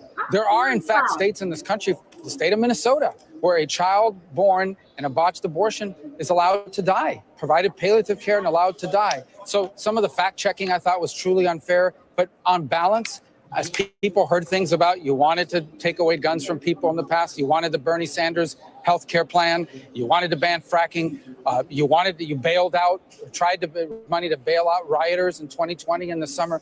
These are new facts that a lot of people don't know about Kamala Harris that they learned tonight for the first time. And I think, as you've seen in the polling, a lot of 25% of Americans wanted to learn more about him. They learned more about her tonight. Senator Rubio, thank you for your time. We want to go to Kate Snow. She's been talking with a group of undecided voters in where else? Battleground, Pennsylvania. Kate, we've all been dying to hear what they thought and how they reacted to what they heard tonight. Yeah, Savannah, it's been really interesting watching with you all because I could see your reactions in real time. There were a lot of visceral reactions. In one word, if I can ask, how would you headline this debate? One word to describe what you saw, Lynn. Well, it's 4 words. Same old, same old. Hannah. Manipulative. And Andrew. Lies on both sides. Okay. Lies. Wait, you came in all undecided. Has anything changed your mind tonight? Is there anything you heard here that you thought, oh yeah, I could go for that policy. I could stand with that candidate? Not really. For me, I think Kamala had a good debate. I'm feel more favorably towards her than to Donald, but I'm still not sure. Not 100%. The two of you women reacted very strongly when Harris was talking about abortion, when both candidates were talking about abortion rights. You reacted strongly to Donald Trump and his positions. You seemed emotional about it, Hannah. Yes. What was your thought on that? What was it about that part of the debate that struck you? His misinformation. He sensationalized just so much facts or not things that are not facts that have been disproven. When he was talking he does it because that is what his supporters want to hear. And it really impacts who people like us, if we choose to vote for him or not, because we know you are lying, but you're still saying it. And it's disgusting. You all said it was the economy going in. Andrew, anything you heard that changes how you're thinking about their economic policies? No, because at the end of the day, December and November is going to roll around, and they're going to pass. They're going to say we're going to shut down the government, and they're going to pass an omnibus, and they're going to spend trillions of dollars, and nothing else is going to change. They're just going to keep spending money uncontrollably. Donald Trump spent $6 trillion in 2019 and added that to our deficit. So absolutely not. They're spending money, and then it's coming back into the government, into the congressman, into the Senate through funds, through PACs, through all the disgustingness. Andrew, thank you so much. Hannah, Lynn, it's great to be with you. I'll send it back to you guys. All right, Kate, thanks very much. Kristen Welker, Hallie Jackson back for some final thoughts. Kristen, first to you.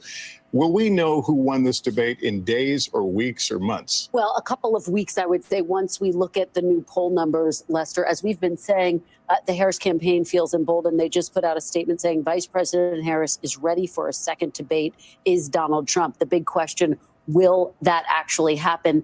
And again, it's just fascinating to hear the voters who are sitting there with Kate Snow, to hear that one of them at least feels a little bit more favorably toward Harris. As we start to close our coverage, I always like to say Election Day is XX days away. But in fact, Election Day is, well, it starts tomorrow in one state, but it's 6 days away in Pennsylvania. That's right. Early voting is a huge factor. Those mail-in ballots going out in Pennsylvania. You've got it in other battleground states as well coming up soon, including Michigan just this month. So that is for real, right? What's happening tonight matters when people go to make their decision about who they want in the White House. So will there be a second debate? That's an open question. You look at what's next. All four of these leaders, Kamala Harris and her running mate, former President Trump and his running mate, will be in 9/11 ceremonies tomorrow. All right, Haley, thanks. Haley, that concludes our coverage of tonight's debate between Vice President Harris and former President Trump. More coverage tomorrow morning on Today. We'll see you bright and early. I'm Savannah Guthrie, Lester Holt, Hallie Jackson, Kristen Welker. We're all here. Thanks for being with us. Good night.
I want to see what they feel.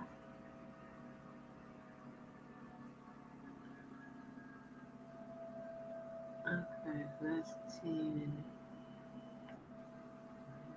Let me see.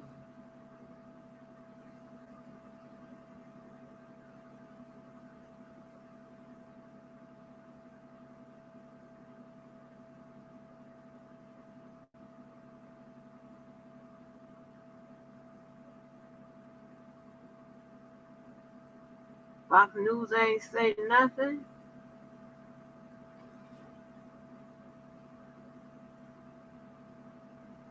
Oh, let me see. Did they say anything?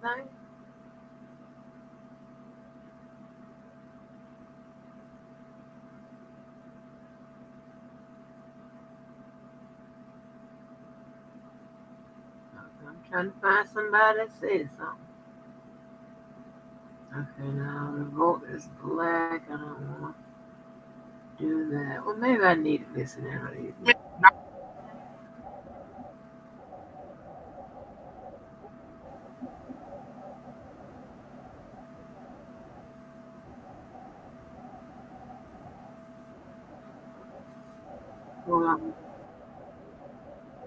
Oh, look, there are young jocks up there.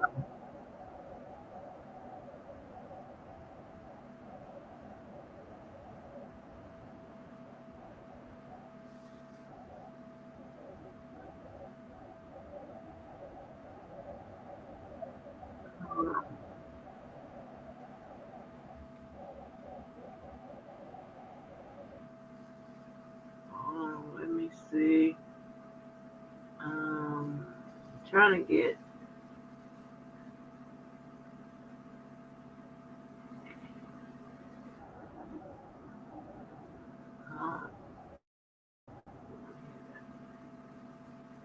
and is always a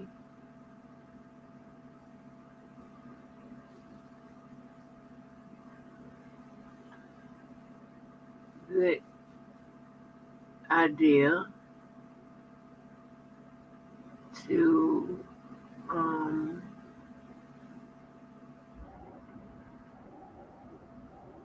the difference, right?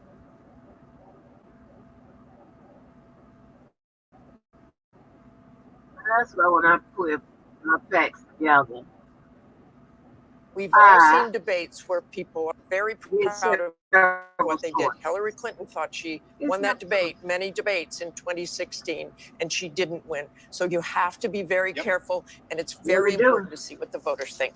And look, the Harris campaign certainly thinks that they were, they put him on the defensive. They are going to keep getting out and making this message. She's going to be out there in those critical battlegrounds again later this week. They're so optimistic. They want that second debate. As Rachel said, the message from the campaign tonight, Vice President Harris is ready for a second debate. They're looking for one in October. They say, is Donald Trump, ? One last goading of him to end the night. Wow, that is something else. I did not predict that at the beginning. Bottom line, voters out there want a change. That's what the polls say. And both of these candidates really trying to present themselves as the agent of change. We will have to see in the polls who did the most effective job of doing that tonight. We will see. All right, that is it for us here in Philadelphia. A night to remember for sure. Our race for the White House post-debate coverage continues on ABC News Live, Disney+, Hulu, and anywhere else you stream live news. And your local news is next.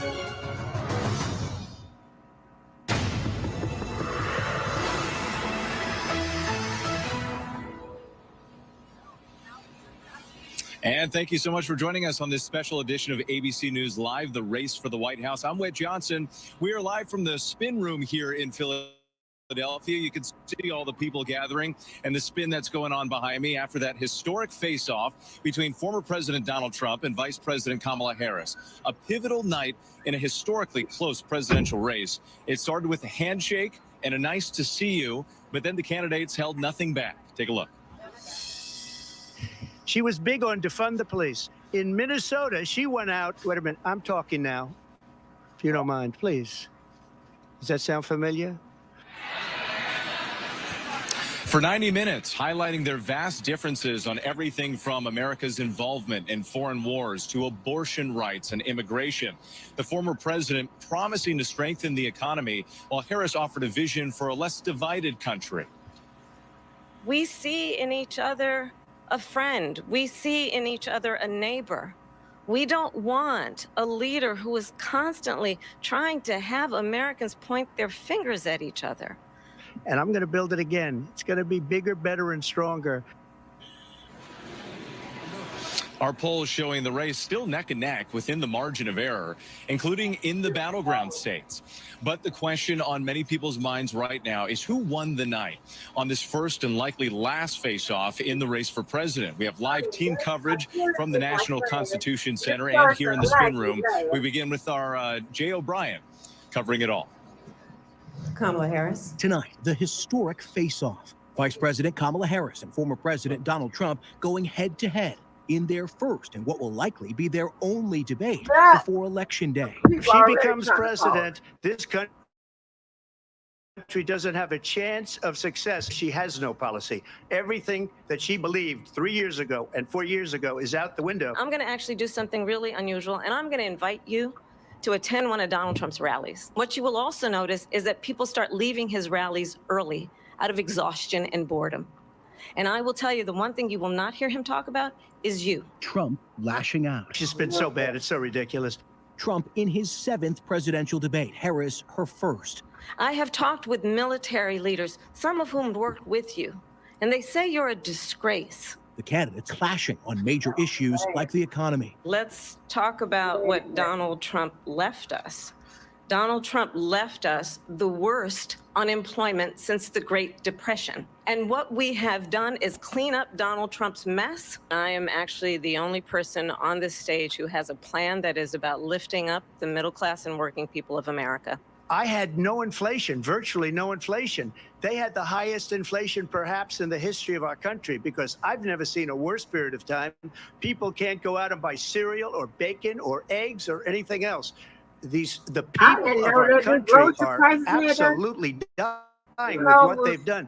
They've destroyed the economy. Abortion. And I pledge to you, when Congress passes a bill to put back in place the protections of Roe v. Wade, as President of the United States, I will proudly sign it into law. But understand, if Donald Trump were to be reelected, he will sign a national abortion ban. Well, there she goes again. It's a lie. I'm not signing a ban. Now, I believe in the exceptions for rape, incest, and life of the mother. She said she'll go back to Congress. She'll never get the vote. It's impossible for her to get the vote. And immigration. I'm the only person on this stage who has prosecuted transnational criminal organizations for the trafficking of guns, drugs, and human beings. They've destroyed the fabric of our country. Millions of people let in. And all over the world, crime is down all over the world except here. Crime here is up and through the roof. Harris mentioning Trump's legal woes, including 4 felony indictments and 1 conviction. I think this is so rich, coming from someone who has been prosecuted for national security crimes, economic crimes, election interference, has been found liable for sexual assault, and his next big court appearance is in November at his own criminal sentencing. Trump doubling down on his lies that he won the 2020 election. Are you now acknowledging that you lost in 2020? No, I don't acknowledge that at all. But I you said did that say sarcastically. That. You know that. It was said, oh, we lost by a whisker. That was said sarcastically. Donald Trump was fired by 81 million people. So let's be clear about that. And clearly he is having a very difficult time processing that. Their differences stark, making their pitches in a race that poll after poll show is neck and neck. The President of the United States is commander-in-chief, and the American people have a right to rely on a president who understands the significance of America's role and responsibility in terms of ensuring that there is stability and ensuring we stand up for our principles and not sell them for the benefit of personal flattery. I probably took a bullet to the head because of the things that they say about me. They talk about democracy. I'm a threat to democracy. They're the threat to democracy with a fake. Plenty of big moments in the debate tonight. So joining us now is former Congressman Cedric Richmond, who's now co-chair for the Harris-Walz campaign. Mr. Richmond, thank you so much for joining us. We appreciate it. Heading into tonight's debate, the polls were showing that Kamala Harris still needed to tell her story, that voters wanted to know more about her and the issues and where she stood on the positions that matter to the voters. How do you think she did tonight? Well, I think rightfully so. I think voters deserve to know the candidates that they're voting for. And I think she did an excellent job tonight. Talking about not only her values, but talking about her plan for the American people. And I think that was the big difference tonight. She focused on how do I help Americans dealing with several challenges, the challenges of childcare, the challenges of affordable housing, the challenges of rising grocery prices. And I think she addressed all of that. And I think the American people are giving her a fresh look, and I think she did an excellent job. Donald Trump, the former president, says that she's a flip-flopper. She can't be trusted because her issues have evolved so much over the years. Do you think that she properly addressed that tonight? Absolutely. I think that she hit it direct on and talked about, for example, with fracking and healthcare. She said she wouldn't ban fracking as vice president. She didn't ban fracking, and she has no intention on banning fracking. When she talked about healthcare, she said her values was always that healthcare should be a right and not a privilege just for the rich. And she talked about how to expand healthcare. So I think she did a very good job of going into her policies and how they align with her values as growing up in a middle-class family. And how that relates to the families in the United States right now. Another thing heading into tonight, the polls showed that voters, for the most part, trusted Trump more on some key issues like immigration and the economy. Kamala Harris did not answer the question right off the top of whether Americans are better now than they were 4 years ago before Joe Biden took office. Is that going to be a continued problem for her? 4 years ago, 50% of the schools in this country were closed.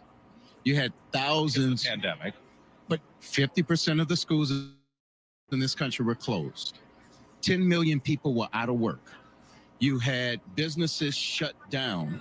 And now you have a resurgence, 16 million jobs created, schools open.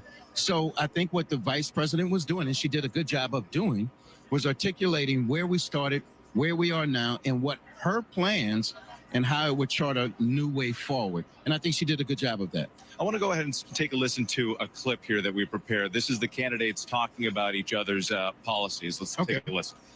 I don't say her because she has no policy.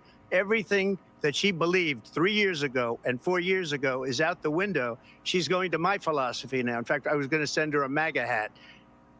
Ooh.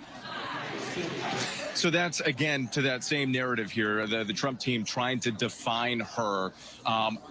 Do you believe, are you confident that she is able to change this narrative going forward? Clearly, the voters still want to know more about her. They want to know where she stands. Do you think that she's going to be able to do that in the days and weeks ahead? Yeah, I think she did a great job of it tonight. And part of what the debate is, it's a compare and contrast. And I think that she talked about our values, and I think he talked about himself. He's still stuck thinking he won the 2020 election.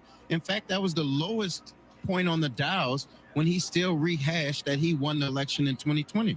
Her highest point on the dial is when she talked about she was going to be a president for all of America, that she was going to work hard to improve the quality of life of everybody in this country. And I think that she did a great job tonight, and she's willing to keep doing it, and she's going to keep showing people who she is, and who she's fighting for, and that's the American people. Former Congressman Cedric Richmond, thank you for your time tonight. Appreciate it. Thanks for having me. All right. Let's turn now to our senior congressional correspondent, Rachel Scott, who is joining us right now. And Rachel, obviously, you've been on the campaign trail. You've been talking about the Trump campaign and the Harris campaign. One of the big issues, and there was a significant moment tonight, was the topic of abortion. Let's go ahead and take a listen. One does not have to abandon their faith or deeply held beliefs to agree. The government, and Donald Trump certainly, should not be telling a woman what to do with her body. So, Rachel, forgive me, a lot going on here in the spin room, but your takeaway on what we just heard right there. I know people with the Harris campaign are saying that that was a strong moment for her. Yeah, it looks awfully busy in that spin room behind you, but I know a lot of those surrogates there for the Harris campaign and for the Trump campaign are going to be getting questions about this, because this is going to be a critical defining issue in this election. Look, abortion rights could be on the ballot in as many as 12 states, including several key battlegrounds. And this is why you have Harris, who has been the leading voice on this issue for the Biden administration, really taking it to the former president, who has been sort of all over the map on where he stands. Look, his record is clear. He appointed 3 of the 5 Supreme Court justices that overturned Roe versus Wade. At the same time today, when he was pressed on his stance, even what his own running mate has said, that he would veto a national abortion ban, you heard the former president not even committing to that. And so Harris does see this as a very effective line of attack, especially when you look at the polls. She still has that double-digit edge, especially in those battleground states among likely female voters with. And one of the areas where former President Trump has struggled is connecting to those women voters, especially those who are undecided. What is the sense? How is the Trump campaign responding to how he did on that tonight?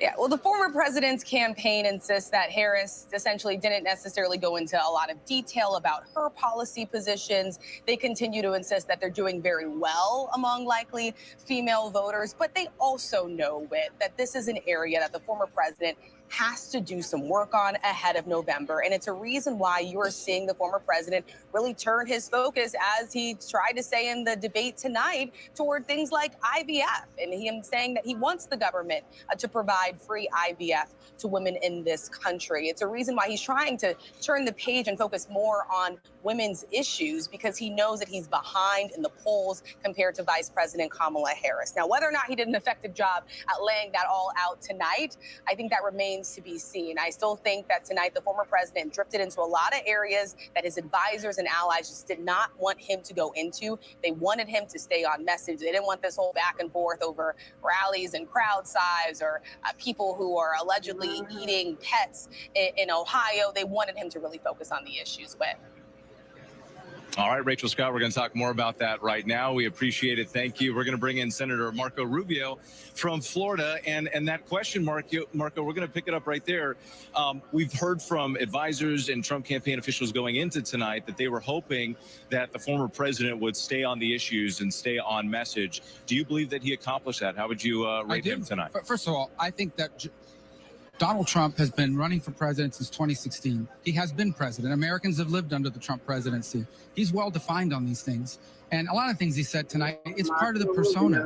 And so I think if he hadn't done some of those things, people would be watching and saying, oh, that's a different Donald Trump. It's not the same guy. I think the person with the onus tonight was Kamala Harris, who's still not very well known. And I think tonight, when you take away from it and everything she says and in the days to come, what I think a lot of voters, real voters, not political pundits, not people like me, just people that are out there in the real world watching this that are going to be voting, that aren't daily political people, they're taking away from it. We don't know a lot about her. And tonight we found out she either basically is the same as Joe Biden on public policy, or even potentially farther to the left, given her positions in 2019 and 2020, when she wanted to pay for the transgender surgeries of illegal migrants in detention, when she was raising money to bail out rioters. A lot of people didn't know she was doing that, where she wanted to defund ICE.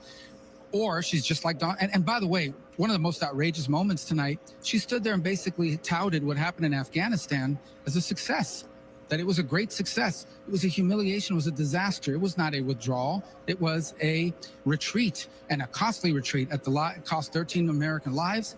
Cost our national prestige. She tried to put it back on the Trump campaign in the sense that these were dates that were previously established and negotiated by the Trump administration. There was well, that's what she said. That's a lie, because there was no dates that said the Taliban runs you out. What happened there basically was the Taliban forced the Afghan government that she was bragging about, it just collapsed. They just abandoned their posts. They ran us out of the country. They gave us 72 hours to get out, and we had to leave behind $90 billion worth of equipment that they were just parading around the other day. That was not a part of any Trump plan. That most certainly was not part. That was a result of the collapse of that government due to the malfeasance, malpractice of the State Department and the Department of Defense. Not a single person's been fired for it. Everybody sees it for the humiliation that it was, even Democrats. And she's bragging about it as a great success. But there's a lot more to unpack here. Tonight, for the first time, that 25% of Americans that say they wanted to learn more about her, they're beginning to learn that, in fact, she was not born on July 24th of this year. She was vice president. She's been there when 50% increases happened in our groceries bill. She's been in the White House when over 10 million people have entered this country unlawfully over the last 3.5 years. Can I ask you about immigration? Obviously, this is something that you've spoken about, and so has the former president. Polls show that Americans, voters, at least right now, trust former President Trump more on the issue of abortion. But does it help his case when he comes out? Immigration. On immigration, forgive me.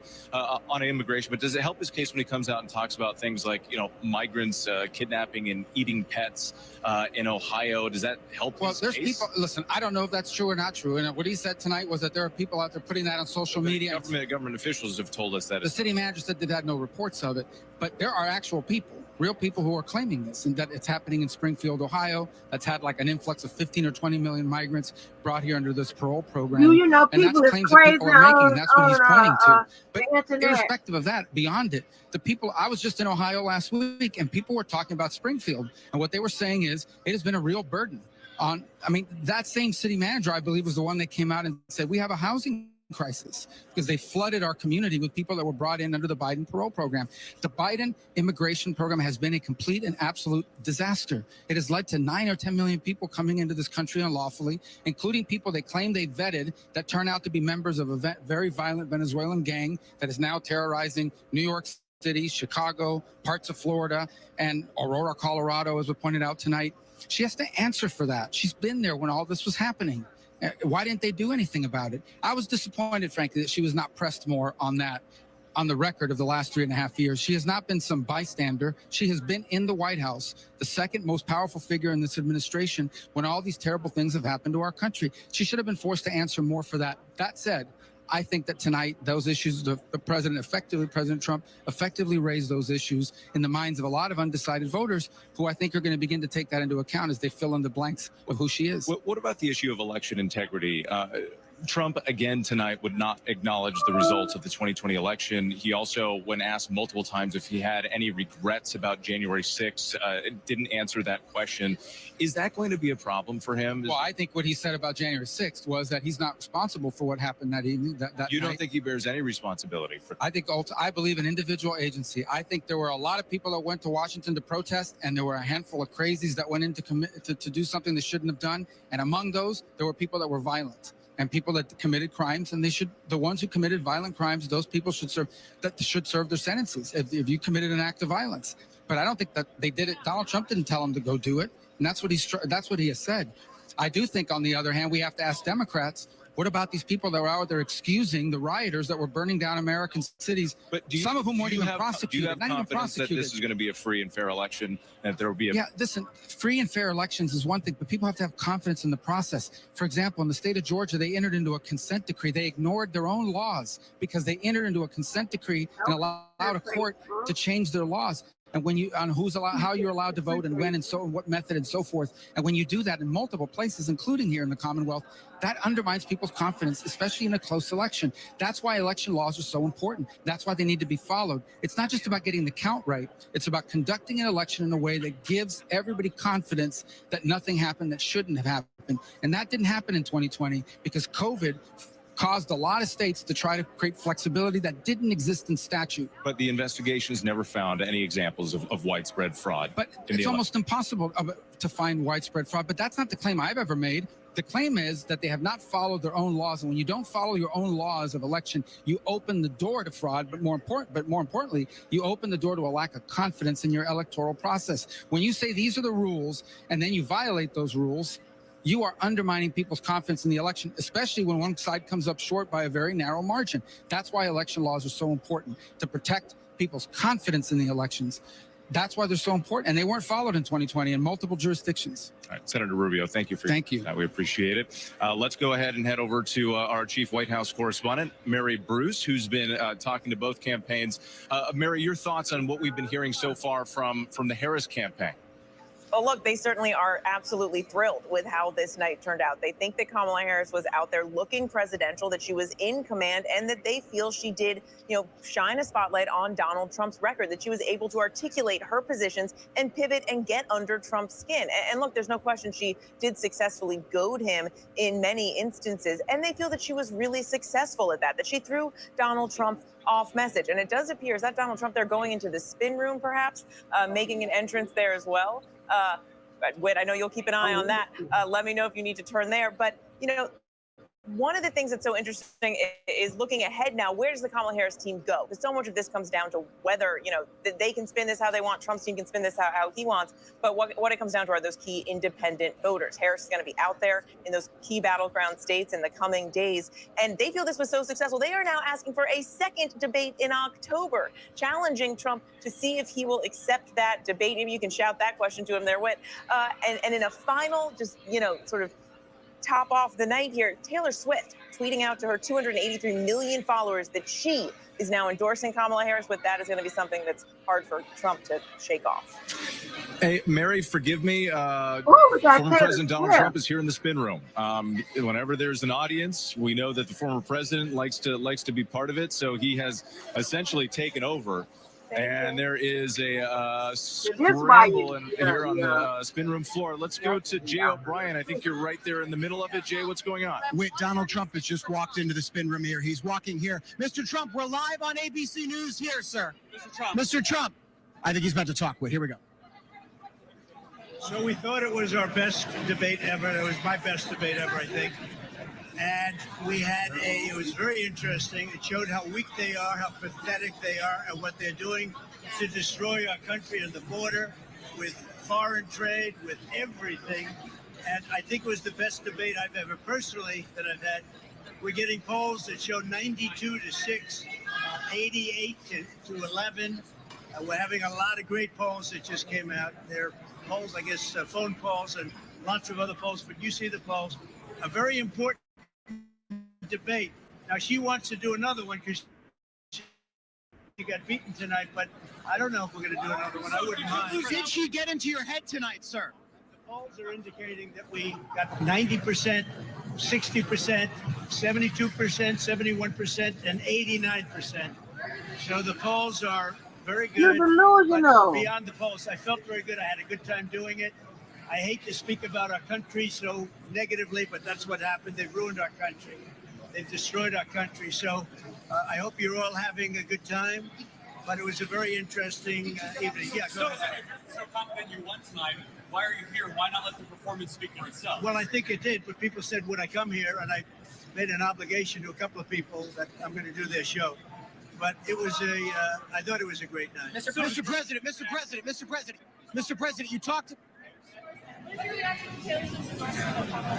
I have no idea. Mr. President, when Republicans are complaining about moderators, does that mean that it wasn't a good night? Were you not prepared? No, I thought the moderators were very unfair, but it basically was 3-on-1. But I thought they were very unfair, the moderators. Everybody did. Huh? But despite that, they're saying that the debate was a big That's the same question. I assume the moderators would be bad because that right there is the worst of all the news networks, in my opinion, and it always has been. Yeah. Why won't you commit to a second debate with Kamala Harris? She wants a second debate because she lost tonight very badly. So they immediately called for a second debate because they lost. So we'll, think about that. But she immediately called for a second. Look, we're looking at polls. We're looking at polls. The worst poll that we've had was 71 that I see, 71% to like 24 or 25%.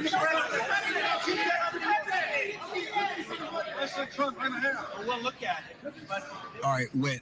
So if you still have me, he's walked a little bit away from our camera. Now he's at the edge there. You won't be able to hear him well. But one of the things you did hear was a question just asked by our Catherine Falders asking, why not commit to another debate if you believe that you won? He said he believes he won this debate, but then he was also asked, why be here in the spin room spinning about this debate if it's a debate that you believe was a clean win? We're going to try to get you as close as we can to Donald Trump, but I don't think you're going to be able to hear. Let me try to get my mic in there and see if you can hear Whit if you're still going through my camera here. Yeah, we're listening. Let's see what we can hear. I thought it was my best debate. I thought I had great debates. I thought this was my best debate.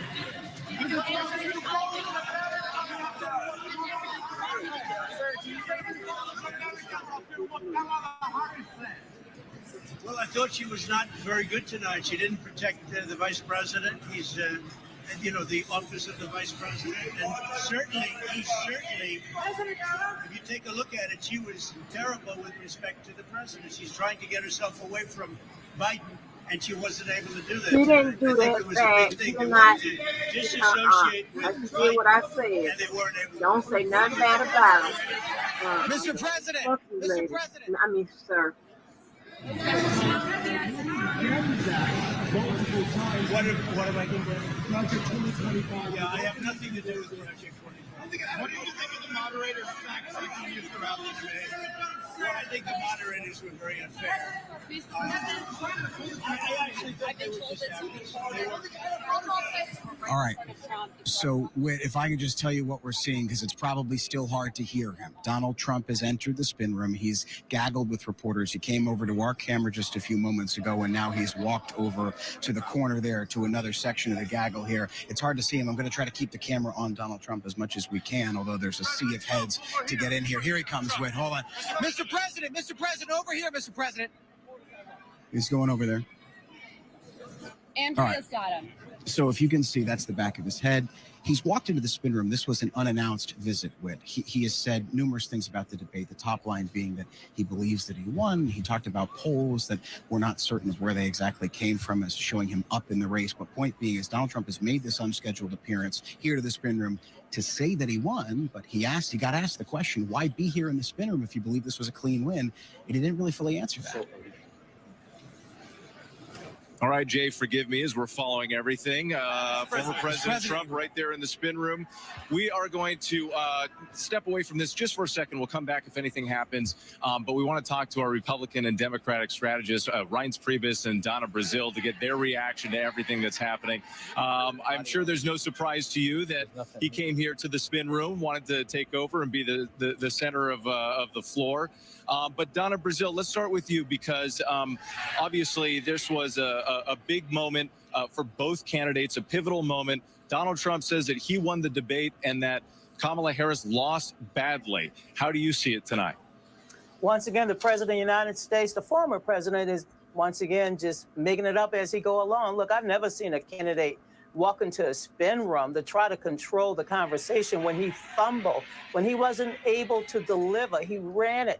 He went back to his rally notes. He had nothing to offer the American people. And even when he got a second bite at the apple, something he didn't even deserve in the conversation, he brought us back to his dangerous, distorted realm of being. It was pitiful to watch him. Look, I thought the vice president gave a solid performance. She showed the American people tonight that she has the vision to lead this country. She wants to unite this country.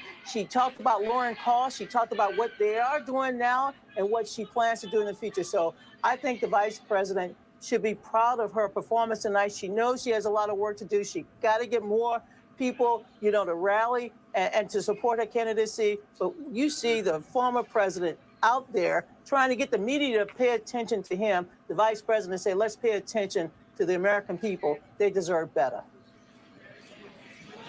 Let's bring in Reince Priebus because Reince, earlier this evening when we were talking before the debate, the recommendation that you gave or the advice that you said that you would give the former president was for him to not take the bait and to stay focused on the issues. There were a few moments there when Kamala Harris was able to get under his skin, specifically when she was talking about crowd sizes and things like that. How do you think the former president did? Well, I think she did get under his skin a few times. I mean, that's obvious. But the fact of the matter is, I don't think Donald Trump's numbers change at all. And I think the big mistake that Kamala Harris made is she didn't address head on the biggest issue in the race, which is the economy, the cost of living. She had nothing to say on immigration. She had no answer when she was asked about defunding the police. She had nothing to say about the families that were lost in Afghanistan. So I think those are opportunities lost. I do think that the President Trump anyway, closed very well when he said, look, you work in the White House every day and you talk about the things that you want to do. Why don't you do the things now that you work in the White House? And so I thought that was a strong ending. Whether or not anyone was moved tonight is another story because I don't think Trump's numbers move. And I actually don't think Kamala Harris addressed the most important issues in the race. Getting Trump mad about crowd sizes and all these other things, it's not going to move any voters at all. Reince Priebus, Donna Brazile, thank you so much. We appreciate it.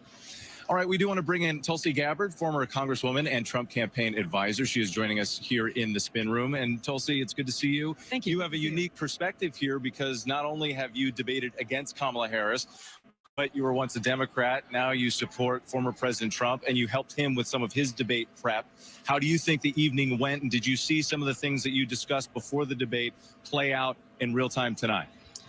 President Trump kept this debate very focused on the issues that matter most to the American people. And I think, to me, when you look at this debate, that was the biggest contrast, is that President Trump really brought voice to the American people who are concerned about crime on their streets, who are concerned about millions of illegal immigrants crossing the border, and how this doesn't just affect the border communities. This is affecting, in a very negative way, communities all across the country.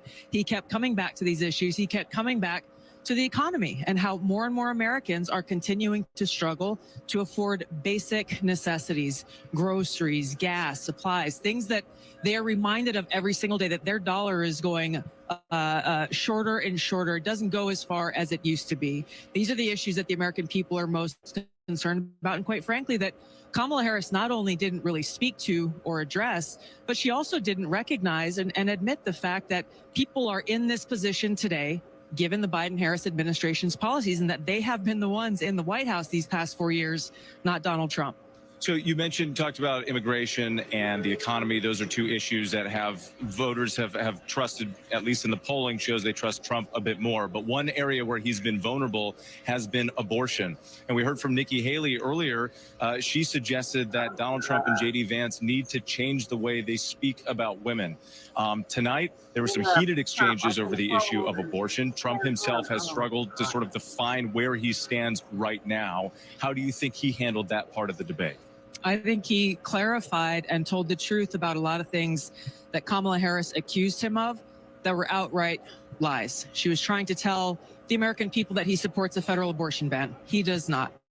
She tried to tell the American people that he's trying to ban IVF, something that's personal to me because it's something that my husband and I, for years, tried to start our own family through the use of IVF. It didn't work out for us, works out for a lot of families. President Trump was quick on the draw when that Alabama court ruled, and he immediately said, no, we have to protect IVF, and the Alabama state legislature took action. She continued to say things. She's trying to say he's trying to ban birth control. That is also 100% false.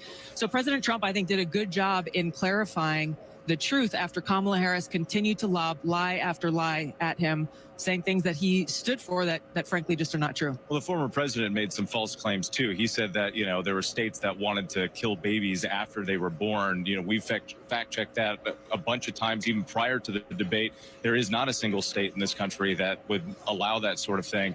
But I want to ask you about something else. He also made a pretty serious allegation saying that he took a bullet to the head because of the way Democrats, Kamala Harris and Joe Biden, have been talking about him, saying that he's a threat to democracy. You're a former Democrat. Do you think that Democrats are to blame, at least in part, for that assassination attempt? And remember, the FBI says they don't know what the motive was in that attack.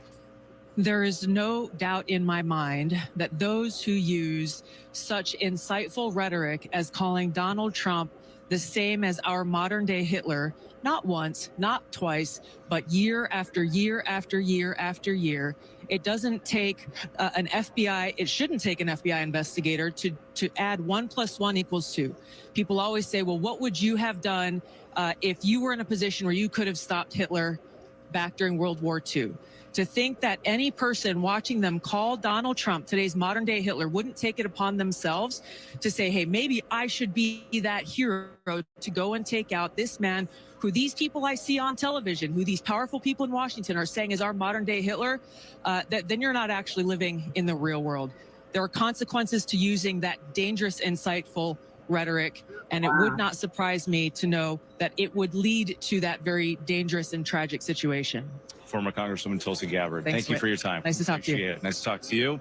Let's head out to, we're going to talk more on the issue of immigration right now. Go to ABC News contributor Maria Elena Salinas and ABC News national correspondent Maria Villarreal, who is at the border in El Paso right now. Thank you both for being here. We appreciate it. So from the start of the debate here, former President Trump attacked the Biden administration's policies on immigration. Let's take a listen to at least some of those exchanges. I don't even know what's going on. They are taking over the towns. They're taking over buildings. They're going in violently. These are the people that she and Biden led into our country, and they're destroying our country. They're dangerous. Maria, let's start with you because we heard Trump there repeating some claims about a flood of people coming from prisons, jails, mental institutions, stealing American jobs. What should voters know about these claims? Whit, listen, we talked about this in the pre-show, that this would be his fallback because he feels very confident when he talks about immigration, very supported. But there is some issue, some concern with this, because a lot of what he talks about are spins on exactly what the truth might be. So, for example, yes, we've had some record numbers during the Biden administration of encounters with migrants at the border. However, that does not mean that they are coming from mental health institutions and prisons. In fact, there are no facts that actually prove that statement that he has continued to say. Some other points that definitely stuck out to me. Again, we've heard a lot of people referencing the comment he made from Ohio and how migrants are stealing pets and eating them. Again, we've had a number of people fact check that, and it is not true. I mean, and then the biggest one for us is when he talks about the influence of the presidential election and how migrants are being shipped to the United States in order for them to vote. Look, it is very clear there are laws on the books that say already that you have to be a U.S. citizen in order to vote. If you vote illegally, you will go to jail. So those laws are already in the books. So yes, while we did hear Trump talk a lot about immigration, we didn't really hear a lot of truth here. On the other side of it, I do want to point out that every time Kamala Harris was asked about immigration, we didn't hear what voters have continued to say they need. They wanted policy, they wanted facts, they wanted strategy for the future. I just don't think that we heard that from either candidate tonight on this particular issue, which is very big for voters. And Maria Elena, let's bring you into this conversation. Recent polls suggest voters do trust Donald Trump over Kamala Harris on the issue of immigration. We've talked about that. Did Vice President Harris do an effective job outlining how her policies would be different from Biden's? She's trying to walk a fine line here, being a supportive vice president while also being a candidate that she says about the future.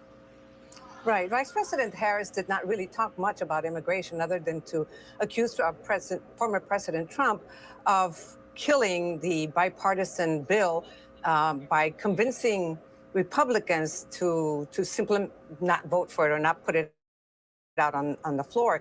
And what she did say was that she would sign that bipartisan bill once it was approved by Congress and would turn it into law. Of course, this is a bill that would limit the amount of migrants that could enter the country and put more agents at the border. But let me just say that it seems as if President Trump is running on demonizing immigrants and creating fear that they are criminals, killing Americans and eating cats and dogs, like Mireya mentioned. But on the issues that Latinos really care about most, the economy, the high cost of housing, she did spell out what she would do to improve living conditions, at least somewhat. And former President Trump, on the other hand, didn't really give any specifics other than saying that the economy under him would be bigger and better and that he would impose tariffs on foreign countries. So when it comes to the issues that Latino voters care about, there seem to be more specifics from VP Harris than from former President Trump. I think a lot of Latino voters out there would have liked to hear more on what Kamala Harris plans to do, and if she really is going to implement that double approach, which is tough on the border, but at the same time, be humane when it comes to immigrants that are already living in this country and have families. So that, I think, part is pending. We'll stand by to hear more as the campaign continues. Maria Elena Salinas and Maria Villarreal, thanks to you both. And as we mentioned earlier, the economy, of course, one of the major points of interest for tonight's debate. So here to discuss more on that and how the candidates did on that issue, Elizabeth Schulze is joining us. So, Elizabeth, what answers on the economy specifically stood out to you the most? Well, and Whit, the very first question of the debate was on the economy. Vice President Harris was asked if she believes Americans are better off now than they were 4 years ago. And frankly, as you pointed out, she didn't answer the question. She instead pivoted to talk about, in broad brushstrokes, some of the policies that she's highlighting: small business tax credits, down payment assistance for home buyers, an expanded child tax credit.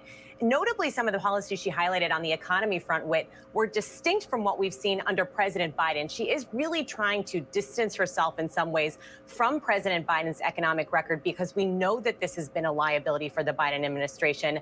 At times, we did see former President Trump attack the Biden administration, and including Vice President Harris's record on the economy. He also doubled down on his plan for more tariffs. But I was also struck with that former President Trump did not go after Vice President Harris more on the issue of inflation. This is one that we know he leads on, he has an edge on, and at times he started going there, but then got sidetracked by some of those personal attacks. When you talk to voters, what they want to know is the answer to that question. They want to answer, are they better off financially now than they were 4 years ago? And will they be better off in 4 years too?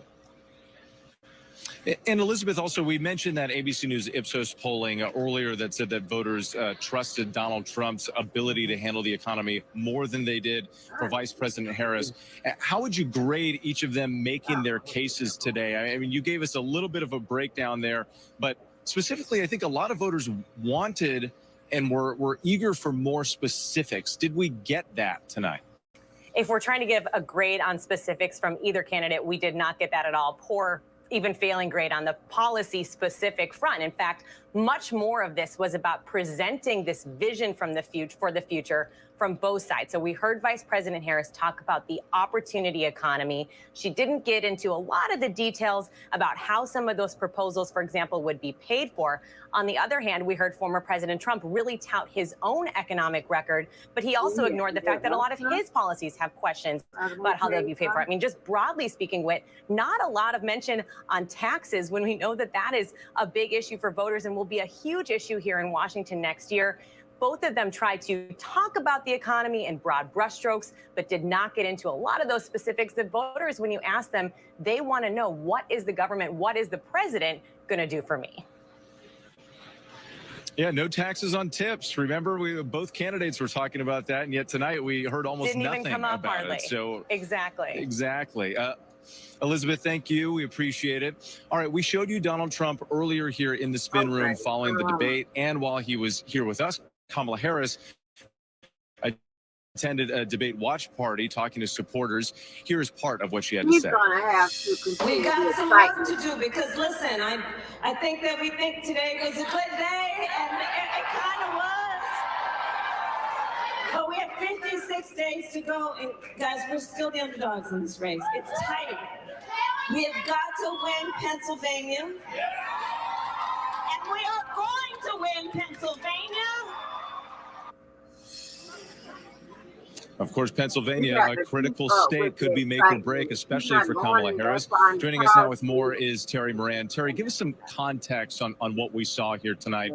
Trump again said, quote, talking about abortion, for example, that every legal scholar, every Democrat wanted abortion to be a matter for the states. Now, obviously, we know that that's not true.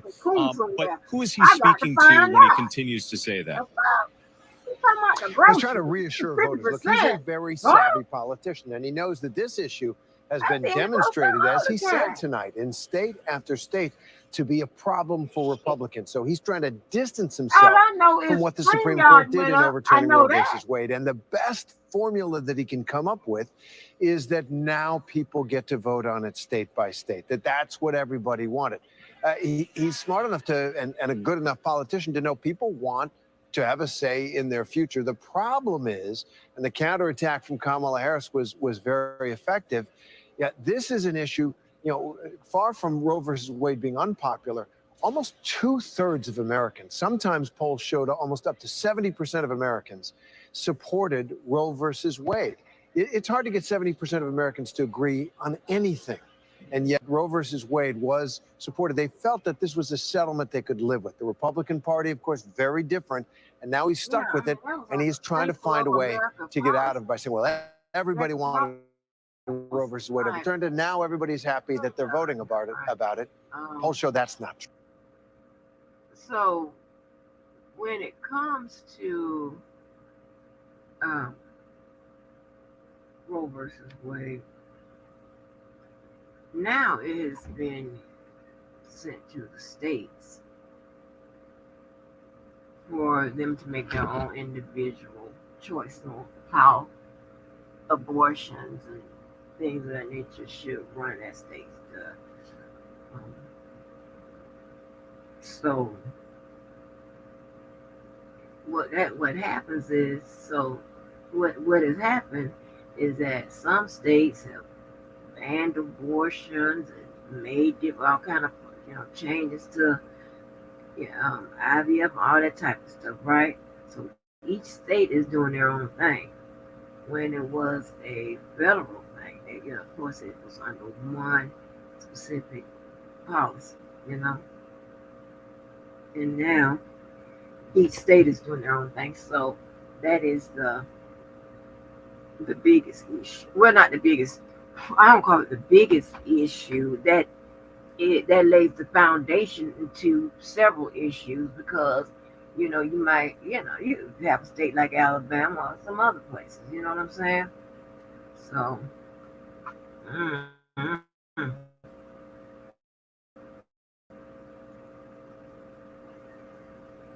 I don't know about to eat no dog. That he lost. Cats and shit. Maybe because the groceries too high. Terry Moran for us. We always appreciate your perspective. Thank you.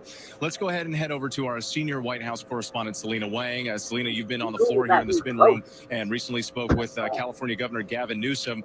We heard Donald Trump here saying that he won the debate and Kamala Harris lost badly. I'm assuming the California governor had a very different perspective. Yeah, well, you're right on that, Whit. And Newsom has known Harris for decades. He says that the version of Vice President Harris we saw on the debate stage today is the one that he has known all of these years, strong and commanding and calm. But really, of course, this comes down to the voters, and voters consistently say they want the candidate who's going to bring about the most change. Gavin Newsom believes that Harris delivered that, and that this debate did move the needle when it comes to those critical undecided voters in those battleground states. Take a listen to what else the governor told me. It was a terrible night for Donald Trump. It was a great night for freedom and for democracy, liberty, the rule of law, and Kamala Harris. So did she successfully get under Donald Trump's skin? I mean, across the board consistently. Crowd size, he starts talking about dogs and crowd size again, somehow blaming Nancy Pelosi for January 6th. He was consistent with his past, which is unhinged on the issue, offered no compelling vision for the future, talked about himself, didn't talk about you. She consistently talked about you, me, the future of this country, and talked about things the American people care about. And with Governor Newsom, they're referring to some of the false claims that Trump had made, including those inaccurate statements about that Ohio town, claiming falsely that they were stealing and eating their neighbors' pets. And Newsom and other Harris surrogates believe that Harris did exactly what she needed to do to confront the outlandish lies, to bring them to the fore, but also not get dragged down into any rabbit holes and bring it back to her message about the future. Selena Wang, thank you. Let's turn over to for more on this. We want to bring in our White House correspondent and Mary. I'm excited just because journalists allowed inside, so you were there. What were the things that stood out to you? Yeah, I was really honored. I was one of just a few journalists, like you said, that actually got to be in the room. I will tell you one thing that stood out right off the bat, the way that the vice president walked across that stage, really owned the stage by offering her hand in that handshake. She seemed to want to present herself as bigger in that moment, not only offering a handshake, sort of a peace offering in that way, but also really to own the physical space. It was interesting to watch her throughout the night. She moved around her podium quite often, turning to look at the former president, back to camera, folding her hands, unfolding her hands, making many facial expressions as he spoke. Very different from the former president. He directed all of his attention straight into that camera, hardly ever, if ever, glanced across at her. And of course, viewers looking at every single bit of their interactions, their body language, their style, as well as their substance with. And important to remember, this was the very first time the two of them have actually met in person. So it was quite a moment. Mary Alice Parks, thank you. Well, that is our show for tonight. I'm Whit Johnson here in the spin room of the first and potentially the only debate between Kamala Harris and former President Donald Trump. We'll see. They're already talking about the possibility of another. But what a night it was. Thank you so much for joining us here all evening long. ABC News Live is here for you all night with the latest news, context, and analysis. You can always find us on Disney+, Hulu, Roku, and wherever you might stream. Keep it right here on ABC News Live. Have a great night. It's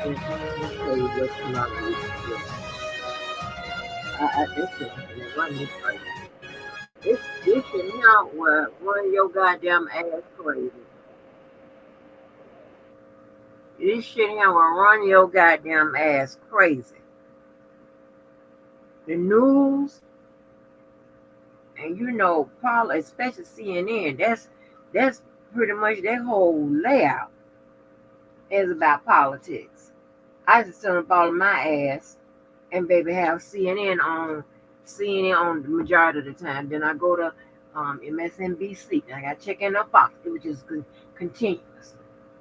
wherever I am. If it's in the car, it's this here, that I work with wherever I am, baby. That's you. I was watching CNN morning. I'm watching my damn shows. At one point, baby, like if I don't watch the shows and it's late, oh baby, it's me at CNN.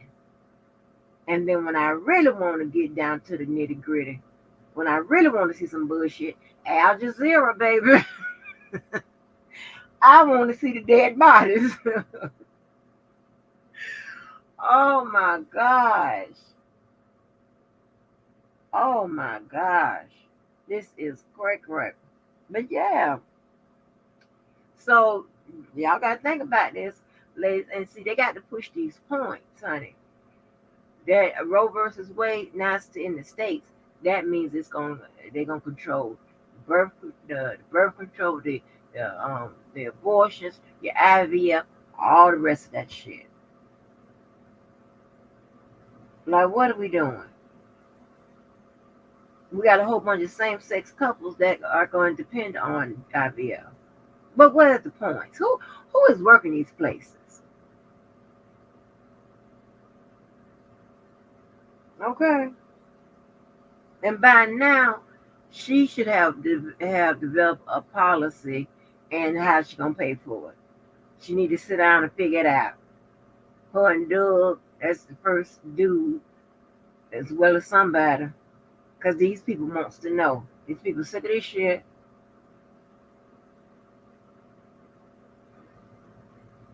It's a lot going on. See, what I was going to bring out, because they kind of touched upon it, when it's talking about bills and laws and shit like that. You know what? People always leave off I think the most important part of that is the resolutions, right? Okay. And the resolutions, while they're not bills or laws, but it's pretty much an emotional expression of either chamber, right? And you know the chambers are the House and the Senate, which is also called the Congress.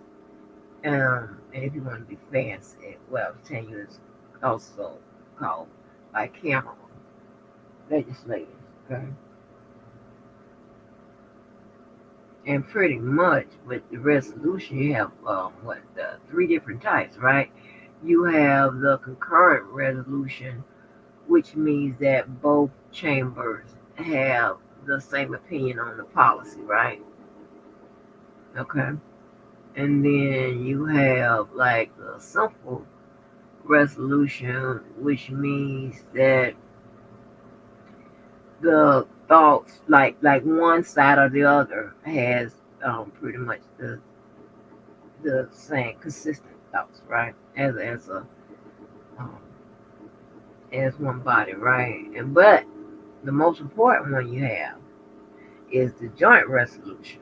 Okay, that is the one that the only one that can get voted on to become a goddamn law. So yeah, that can be passed.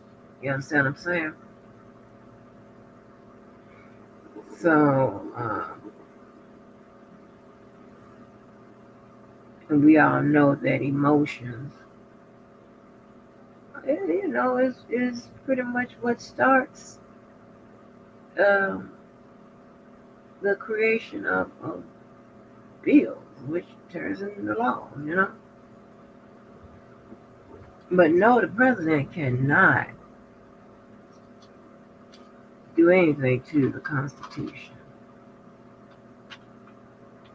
Only the Supreme Court can. Okay, like, what the fuck is going on? They can't do none of that.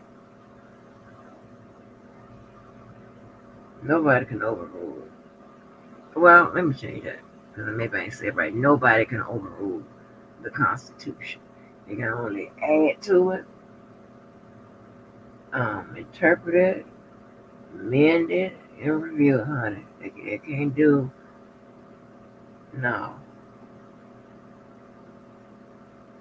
So he can't do shit.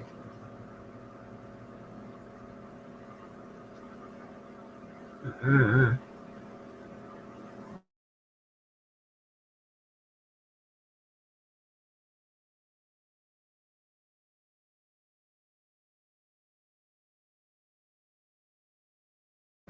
But she did good with what I said earlier. I said, do not fuck around and try to sneak this Joe or whatever. It's not really sneak this, but I don't say anything that would indicate that you didn't agree with his policies. Put it like that.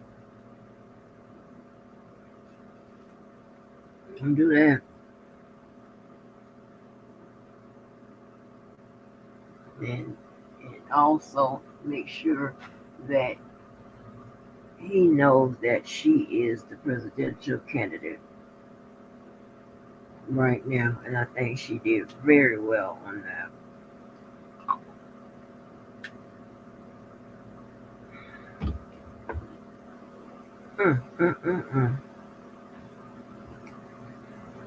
What else I want to say about this political climate before we get on out of here?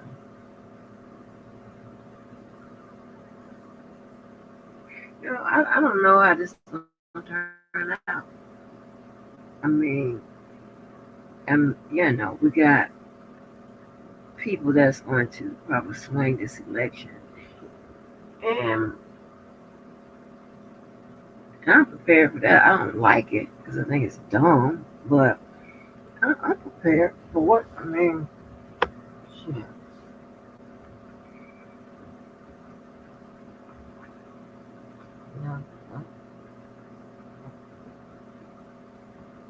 Everybody got a lot of shit going on. Life is life.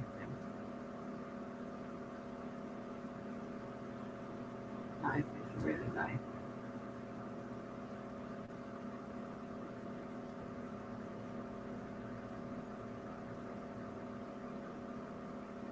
But these two shall pass somewhere or the other. But I got to find out about these grocery prices. I don't know about all this now. I don't know how much. You can't even ask me how much no gas is a gallon right now. I can't tell you. I just left the gas station.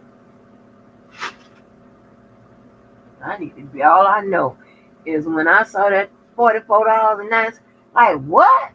I don't mind a little increase here and there because I know businesses have to adjust costs to keep up with the fucking the cost of doing business for one and some other shit.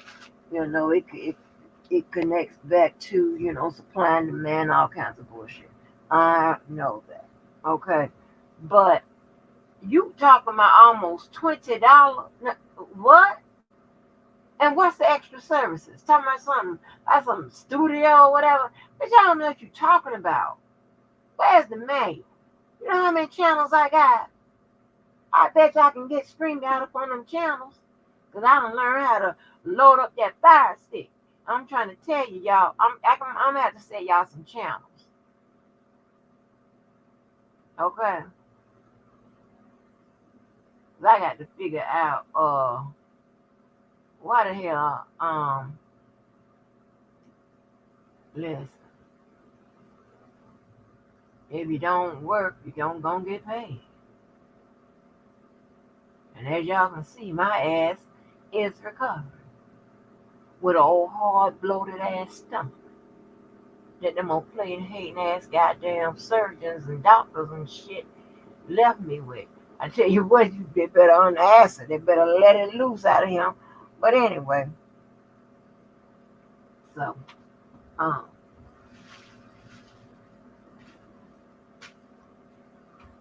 won't be spending shit frivolous. Mm-hmm.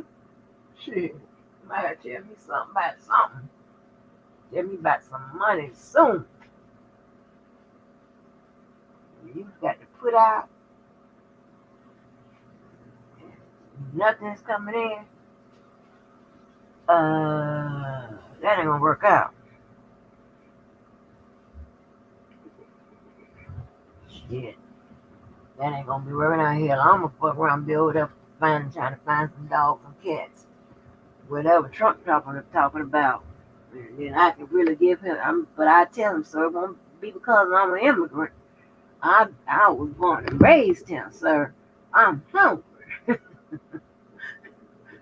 and the food prices, so they say, is up 50%. That's now wait a minute. The hell all this went down. It's crazy. I don't want to do all that. So it is what it is. But I have a funny feeling that this week life would be back life.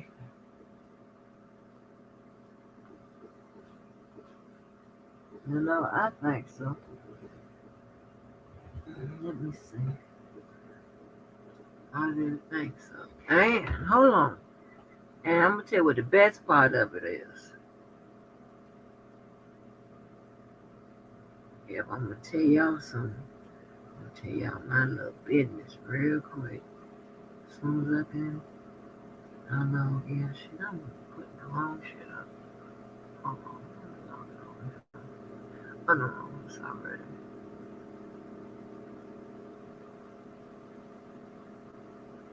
My mouth still chapped.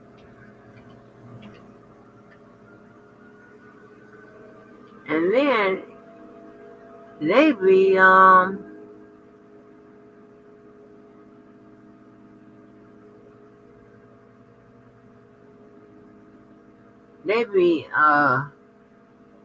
asking you, listen, your camera done went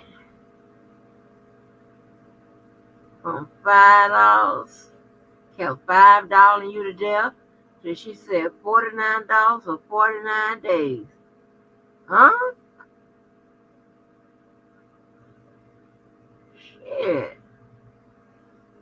I'm talking about they know how to hit you. They hitting you both on your email and your text message. I'm like, well, wait a minute.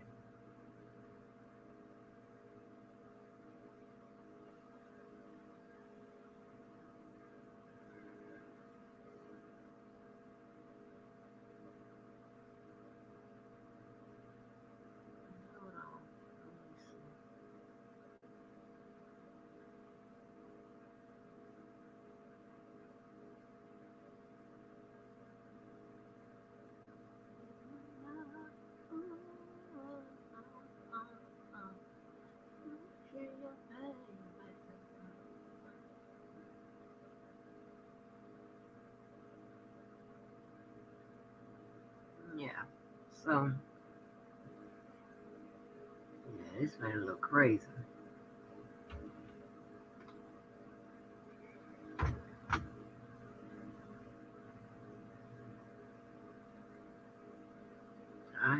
I knew it was something that, I mean, I have it scheduled to come out if I got to have my bills on automatic draft, but I was seeing what day it comes out. He said that motherfucker's coming out on 13. Oh, that means my account can go down even further. Oh no, baby. We're gonna have to do something different. Whatever that looks like.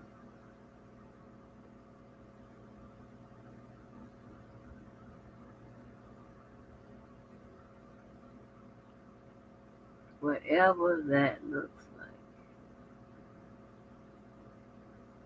Oh, I got I got 3,000 something like that. Oh, coming on in the mail. Okay, all right. I'll be good this week. No, I'm good. But I'm going to tell you, when you should be going down and you can't make no goddamn money or work or whatever,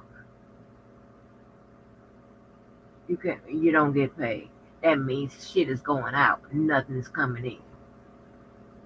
And I don't start working till that goddamn school. I don't report till January. Huh? Huh? Shit.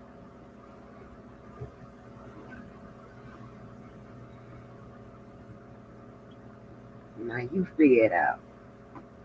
And I'm gonna have to sell a little ass. And I'm gonna have to sell some of y'all asses too. I know my girl Just Be will help. She's okay. I'm gonna sell Karen's ass.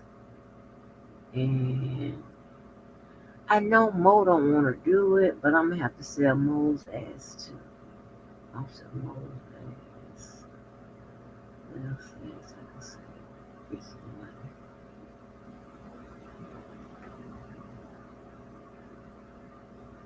Mean Girl, she'll be okay. Peace and Serenity, she okay. Oh, Marietta Jones. Yes, I got enough. I got enough to sell y'all's ass and be okay. Oh, I can sell some men too. You sell Kim. I'm just saying you just I just look it over there, saw you Kim.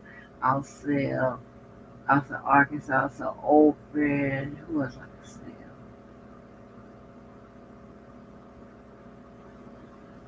Shit, I'll sell Devo's ass. Fuck that shit. Surely will. Mm-hmm. Sell his ass. Yeah, so I have enough. Yeah, I'll sell your ass. Look at some little ass. You ain't got to do it around the clock. I ain't no pimp or nothing like that. I don't crack down on nobody, no shit like that. But as long as you just do it part time, that should be pretty good. Well, we should be straight. You remember the StreamYard bill is $44.95. Yeah, but listen. Oh, Purple's too sweet. I ain't gonna sell her ass. I'm gonna let Purple, make sure everybody is, where they supposed to be. That's why I have her to.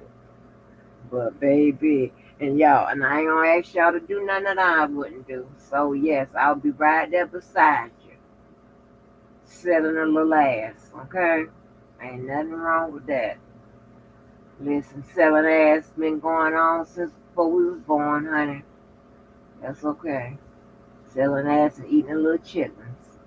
When you look at some of those movies back in the day where the people singing on the stage and they had their wave tail and shit like that. And even when you go with JoJo Johnson, Your Life is Calling, his grandmama and them was running a whole house. Harlem Nights, the people in that one got a whole house going. Della Reese was in charge of the girl. So Horn it's been something America has been doing. That's okay. That is okay. Yeah, I'm listening. I think I done ordered my last shrimp and chicken here. For a minute. I done told them people up. I done ate all the groceries I bought before I got sick. And I ate the old ass chicken Alfredo. Spent $30-something on some it just in 24 hours on bullshit. I done spent $100 on intake for my motherfucking greedy ass. Listen here. Hey, what somebody told me? They told me, baby, when money's getting funny, that's when people start counting up what they'll spend. Yep. Now we go to counting What we done spent? Wait a minute. Yeah, when the money getting goddamn funny. Shit, but baby, devil is a liar. I don't let it get that goddamn funny. Yeah. It might make me crack a motherfucking smile, but I ain't gonna I don't let it get goddamn funny now. Yeah, before you know, baby, I get out there and I'll be your goddamn I'll find me something quick, bitch. I'll be your goddamn UPS driver or something. You got me good. Man, I'm gonna sit up there and be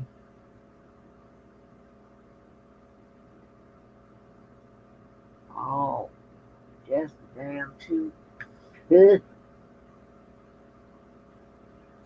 Oh, now I'm gonna tell y'all also, you know how the hospital do.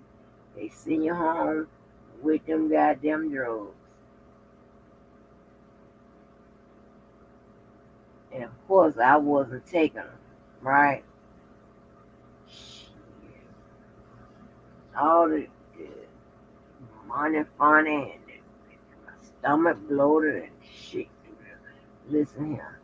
I done took one of them pills that I'm going to enjoy being high as a kite. Yes.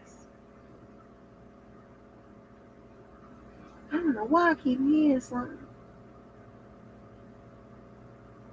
Yes, I did. Oh, I'm gonna have me a good time being high. I'm gonna join y'all. I'm gonna be high as a kite. Mm-hmm. Surely hell. I feel it already in my system.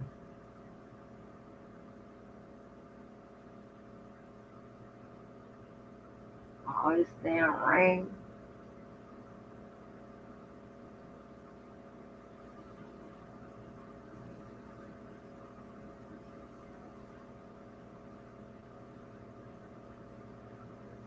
But yeah, I forgot about them 3,500.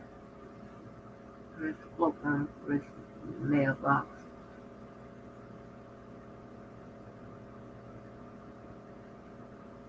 I mean, I'm finna order no more food, baby. I'll have that food for about 2 days.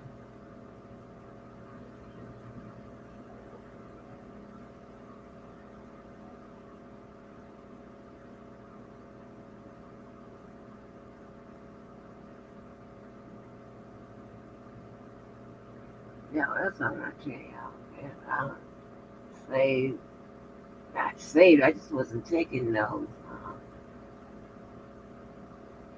pain pills. Because it was like when I was sore, I had taken one, and honey, shit. I was like, oh no, I can't do this.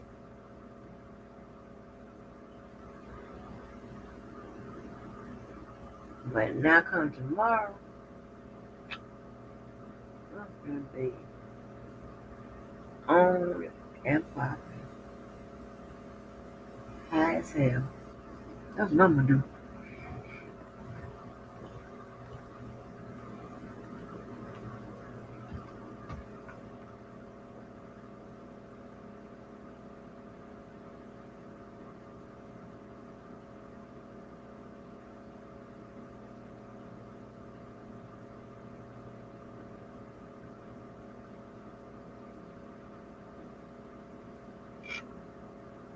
I had to order the damn toilet paper.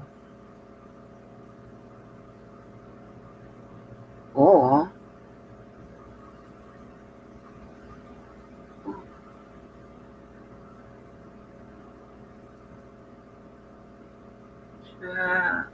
you know what, I want to be grown, honey. Handle everything on my damn own. The dumbest shit ever. Oh, well.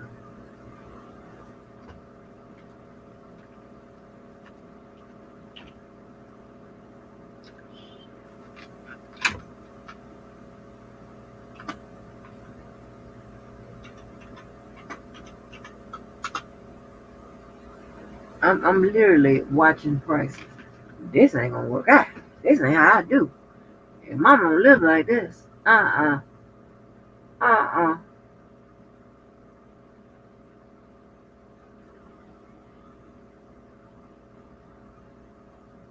No.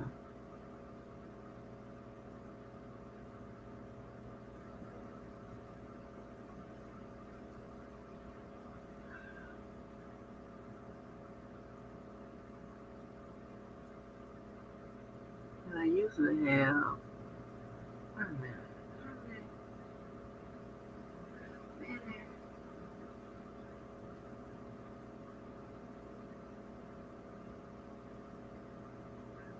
$30-something. Where did it go?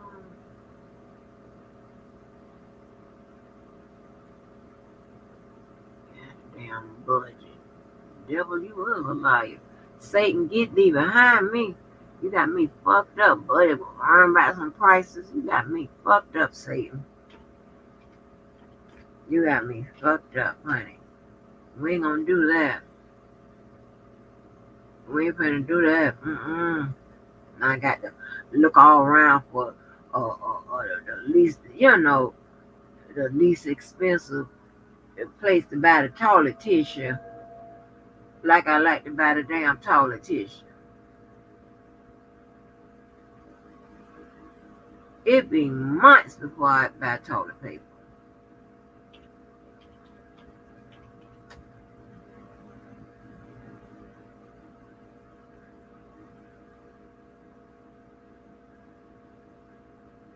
So the last time I paid $40 for how many? A pack of 24.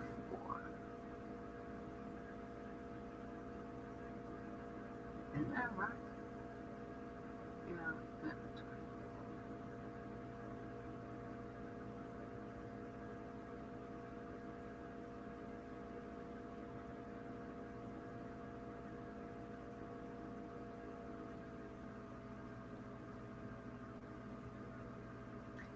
Oh, damn.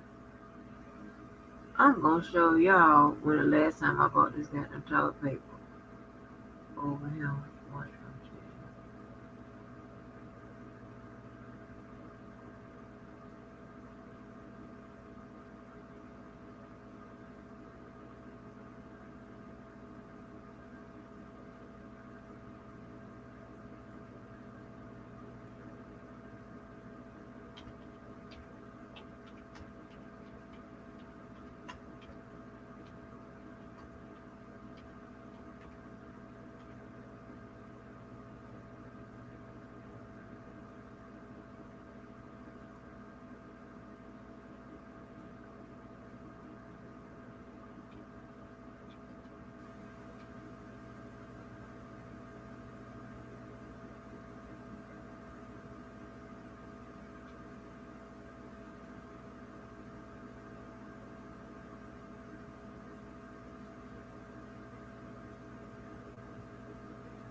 Shit, I can't show you that my damn address and shit up now. But just take my word for it. It is.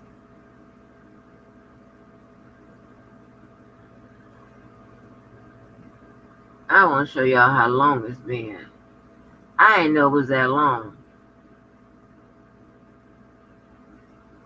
I didn't know it's been that long. Goddamn toilet paper.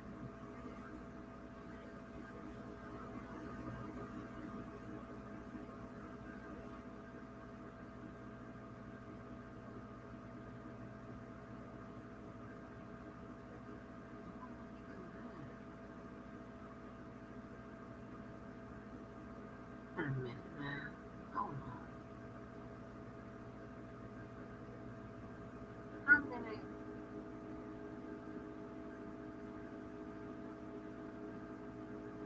Okay, you get 12 pack. What? They be bullshit about 12 pack equals out to like 48. Halfway.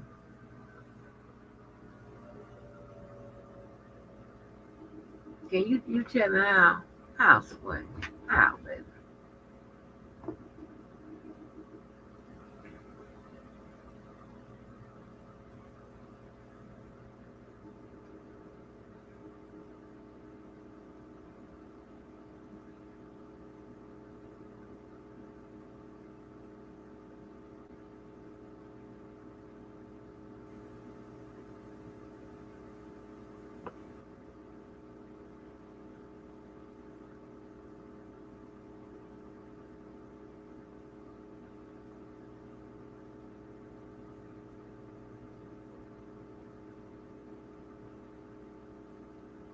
Y'all better watch these prices because they say that the damn grocery.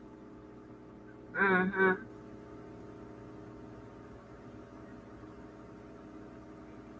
Oh, I wonder, can I do it this way? Let me see if I can do it this way.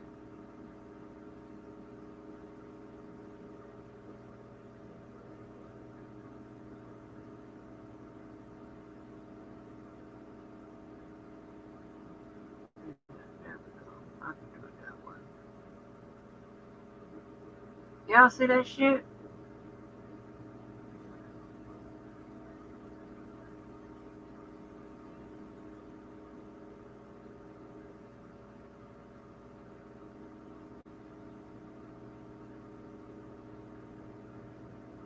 Do y'all see that shit? December 14th, 2023, baby. Stop playing with your mama. I thought it had been sooner than that.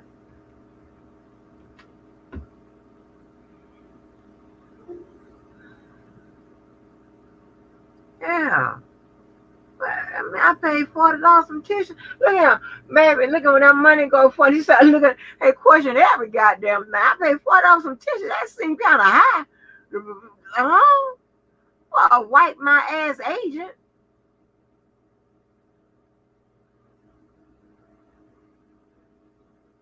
Is it just me?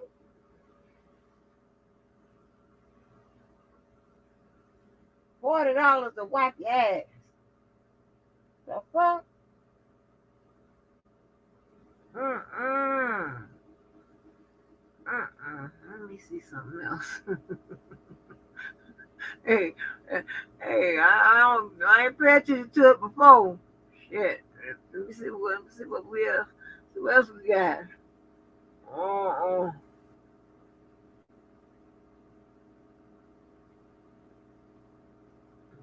that's double rolls. Make sure shit double rolls. Okay, now that is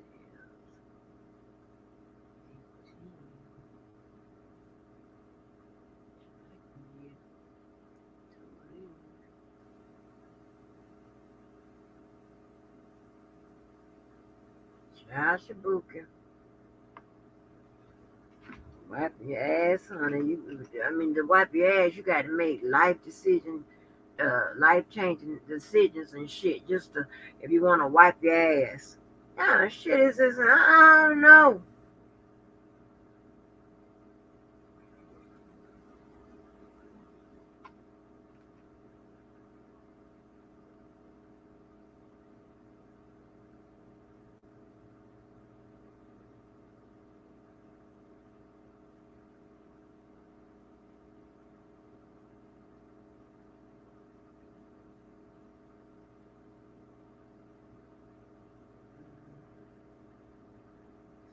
So what I will do is I will.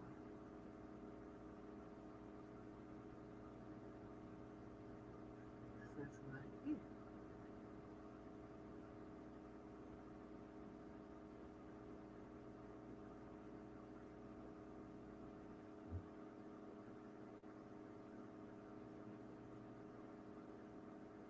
You can't skimp on wiping your ass.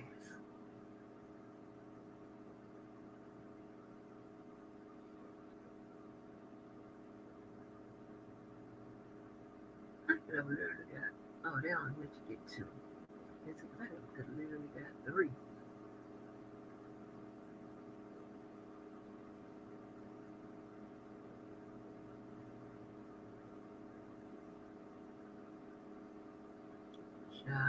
Okay, honey.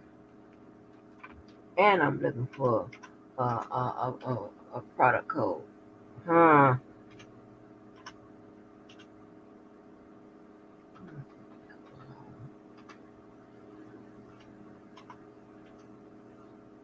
Promo code. No shame on my damn game. The hell?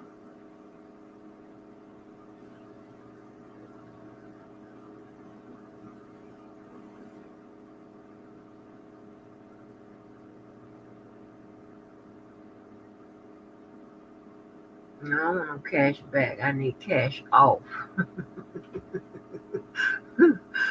I need cash off.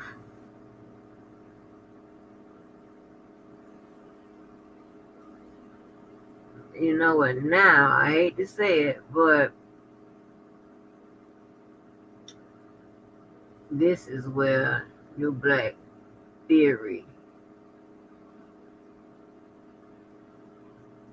comes into play. I'd have just stayed on the motherfucker. Oh!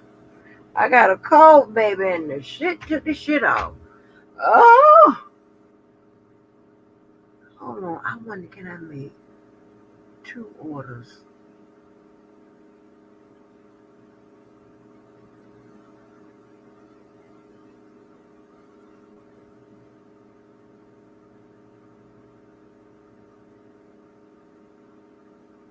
Told you God is good, honey. I got all that toilet paper. All of it.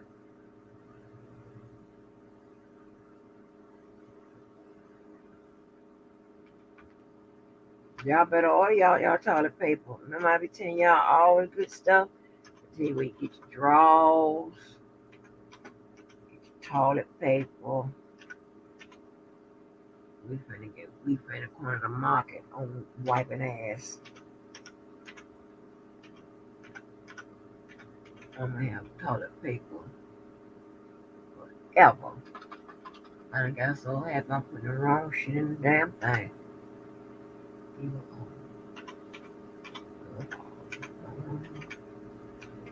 In Dubai.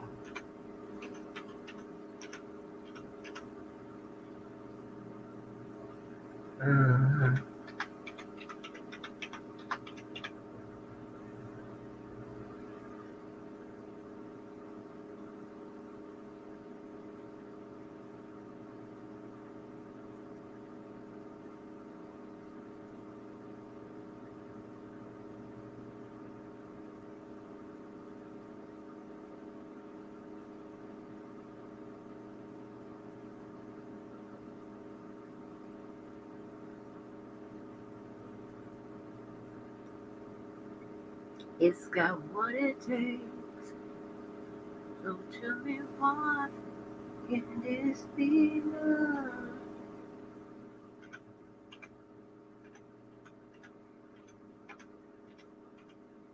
Y'all, my hand ain't itching. None of that. Ain't nothing about no money seem like that. You know, that's supposed to be money. You don't know nothing about on the horizon.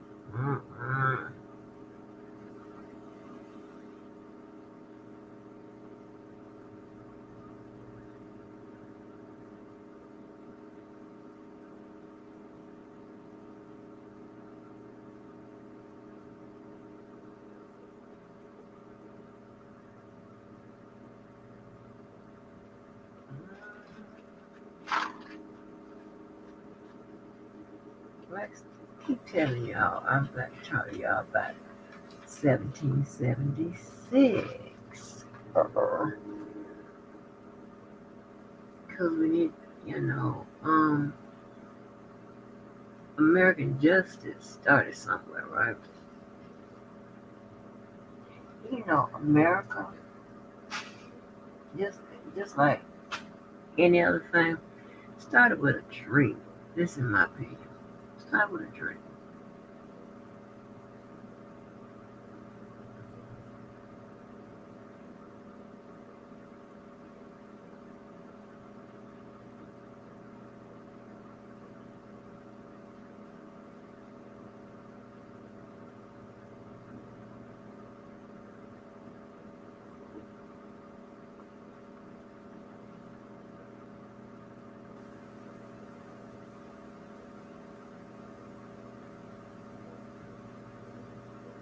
You know, and there were a lot of people back then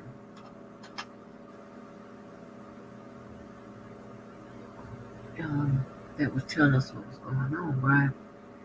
During the period that led up to and then afterward the American Revolutionary War.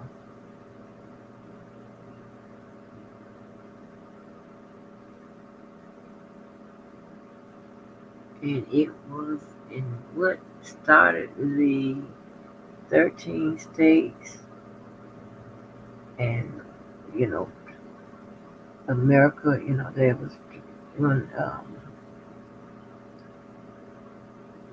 13 states was leaving what was Great Britain, and y'all know I'm high.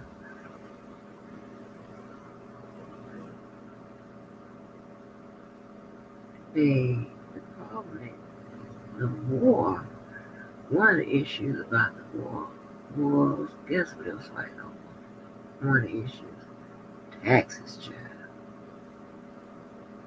Yeah, taxes was an issue back then.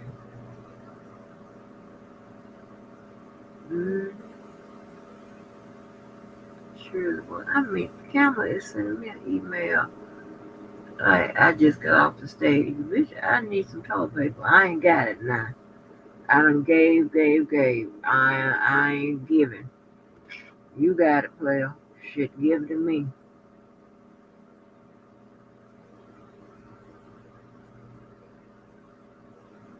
Money's tight, times are hard. Here's your fucking Christmas card. I never would forget. What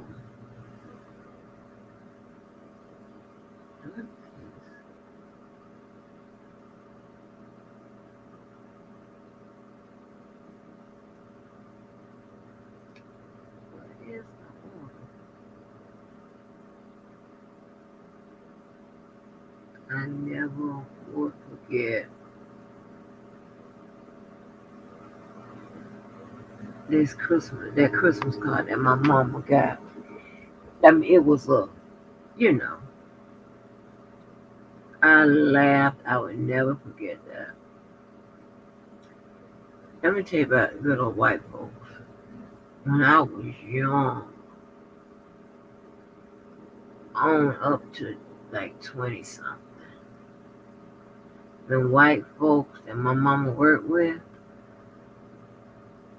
they always included me in their, you know, in their Christmas stuff, right? They always, like, my mama, you know, pretty much worked 2 jobs even when my dad ain't like that. But, honey, they both agreed that I was an expensive child. I never really told me. I'm like, what?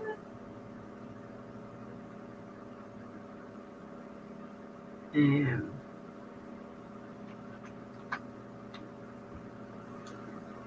they told me that, you know. So, anyway, and they did whatever to make sure everything was all good.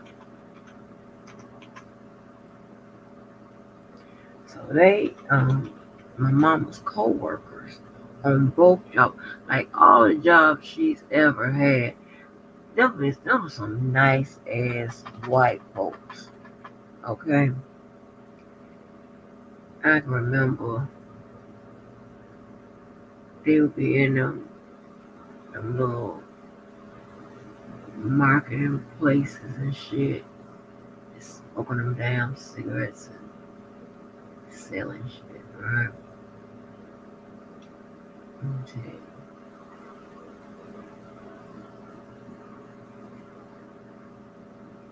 Every year, without fail, Christmas and my birthday, it will always be my mom would come home with a gang of shit and be from these white people. And like this um white gay guy, he was in a wheelchair. I never forget. He would always have, I mean, it don't even really have to be no particular, nothing special or whatever.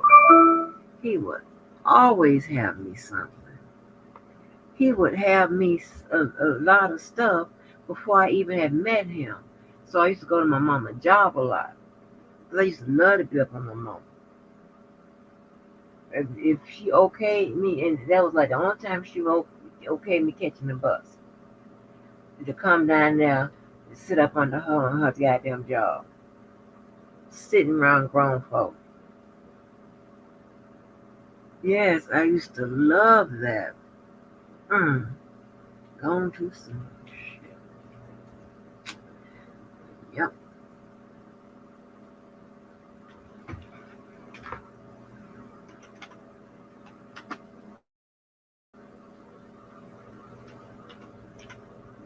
And then, like for lunch break, her lunch break, we go to this what was the name of the place? Desert Rider. And Desert Rider had this salad and this hot dog. And some kind of way they will split the hot dog in half, put it on the grill. Their coleslaw tastes just like my mother-in-law coleslaw. She used to make that coleslaw from scratch. And baby, oh my gosh, people that can make that coleslaw from scratch. And the type of, like, they have this kind of sauce that you can get on your salad or get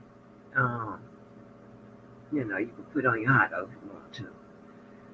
And it being a pita bread, please, I can tell you about every last one of these pounds.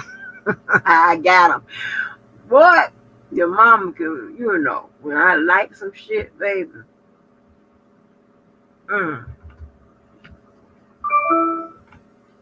Yes, honey. We would go to damn Desert Rider. So let me tell you what I did. So remember that guy was be telling y'all about the Adidas deal and the Under Armour. Oh gosh, nigga shit. I had turned them on to Desert Rider, and Desert Rider's downtown. It's probably one of the only oldest companies, businesses that's been down there, right?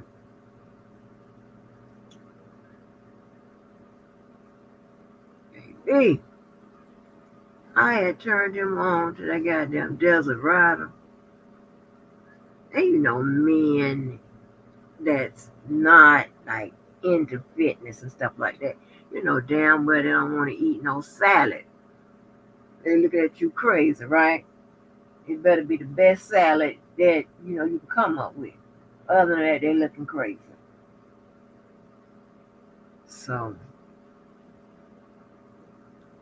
honey,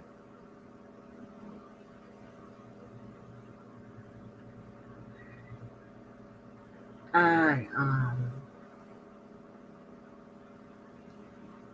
told him about that damn Desert Rider. it was over with. Every time when I turned y'all on to them strawberry lemonade in the can, people was coming up on my live talking about, oh my gosh. Oh, I was like,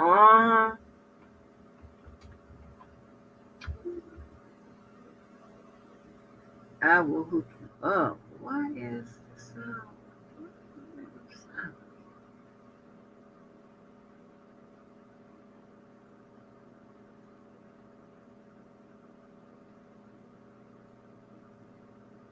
You have a good time fooling around with me.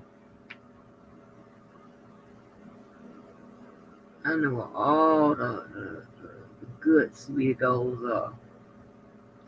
Child, listen. I had told my daughter one time, go when she was on the store, coming home rather from her store. I said, I'm gonna need you to get me some sweetie goals. Now, ain't nobody in here, but I bet y'all nobody would even know what sweetie goals are. If I tell you, you're gonna be like, what?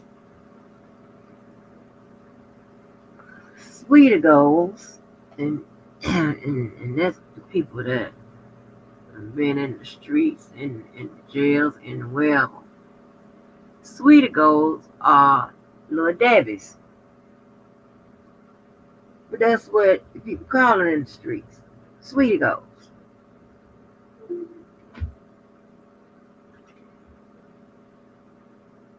My child was so goddamn confused. Sweetie goals. I'm like, girl, you ain't never heard of that?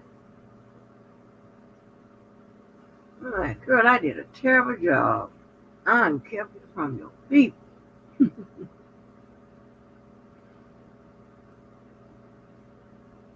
Let down.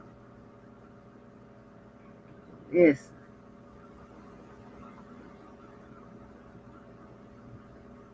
Sweetie goals and bullets. What's up, Twitter? Hey, YouTube. And y'all know what bullets are, right? That fruit that looks like a grape, but I don't know what to say. I don't know what it is, but we call it bullets. I think they call it something else. It has a formal name. It's not bullets. I know my cousin that came to spend the weekend and do the work he was doing and stuff like that. And he said, Andrew, you want some bullets? My daughter was so confused. She was looking like, huh? Wait a minute, what was it? She thought he was trying to give me some bullets or whatever. She thought we had some illegal processing going on. I'm like, no, child. It's a fruit, girl. Damn. So we call it in the streets bullets. That's some good groceries. I wish I would have had y'all on my other thing so we could peep in and see what's on my 700,000 channels. And I know Lavelle is going to be so upset. But anybody want some channels, y'all let me know.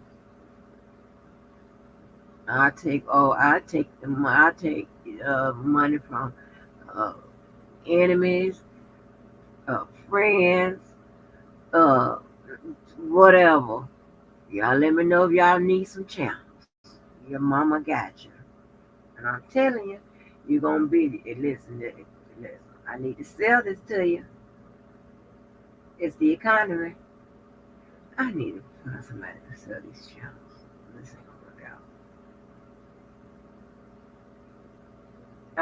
I can put some money behind selling the channels, but I should be able to sell the channel before I even do all of that, because I really don't have to do all of that.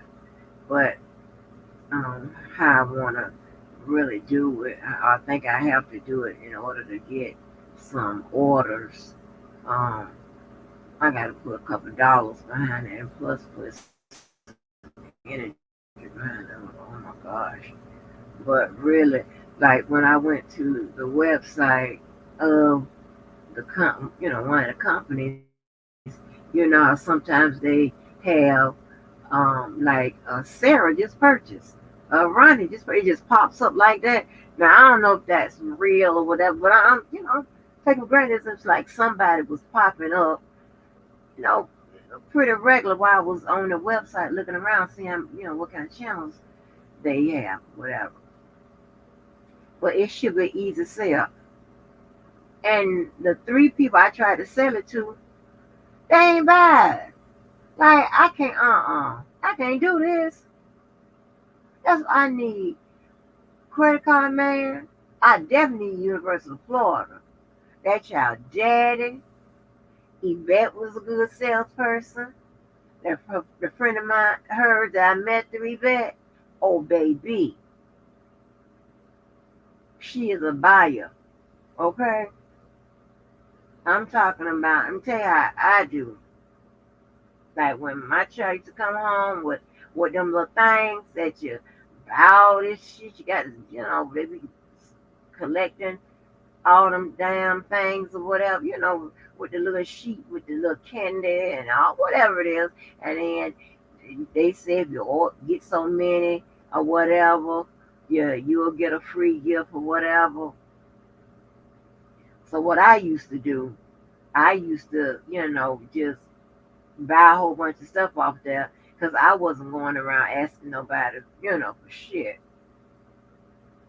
And then one of the girls at the job said, "Girl, let me pass this thing around."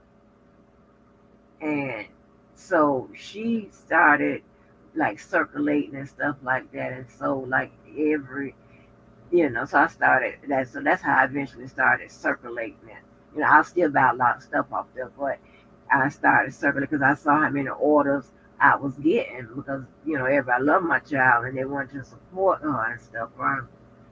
So I started that now. Let me tell you, I can set up some selling shit and some fundraising shit. Okay? But they carry it out. But that's me setting it up for my own, company or the different places or charities and stuff like that I be affiliated to, right? And they'll do all, do all the work. I'll set it up and all that. Because I don't know how to sell shit. Okay, I suck. Literally. And I've been needing help. Shit.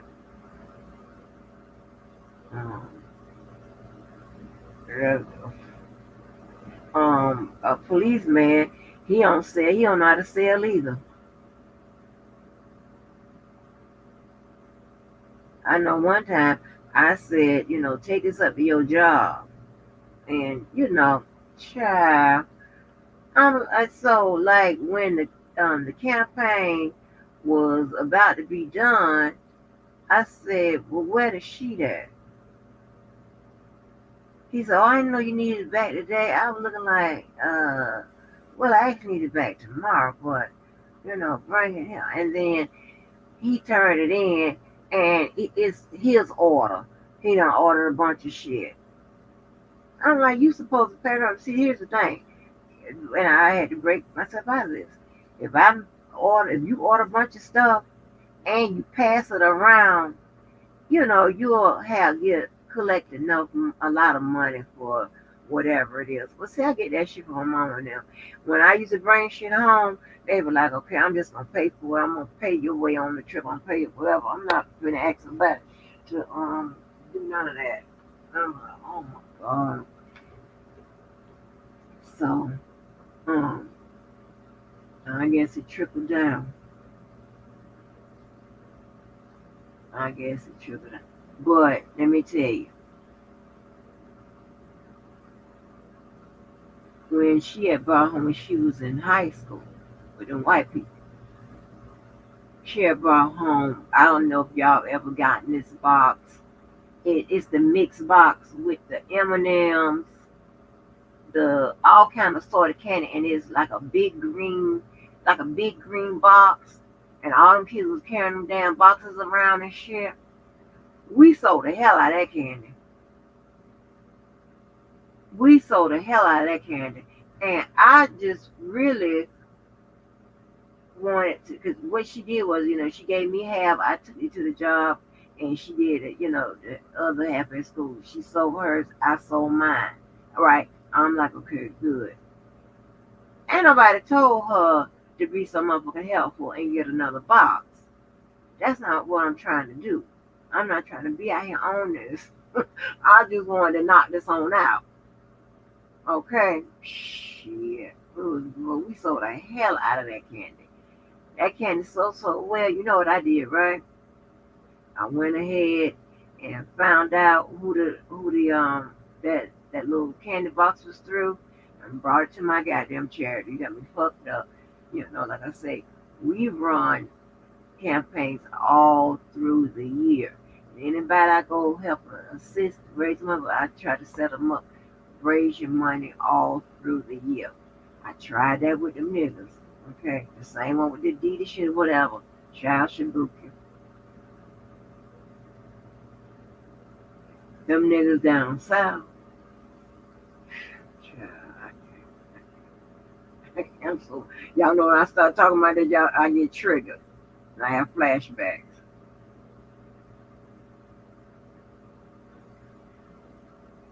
I be so goddamn upset when I think about all the money we left on the table and all the people we could have helped, and just like, and then when I talked to him, and he said that they gave the guy, if y'all listen to the Entanglement, we're talking about the guy that ended up being that's now his vice principal, or I don't know if he's the vice principal, but him and I were, had an issue,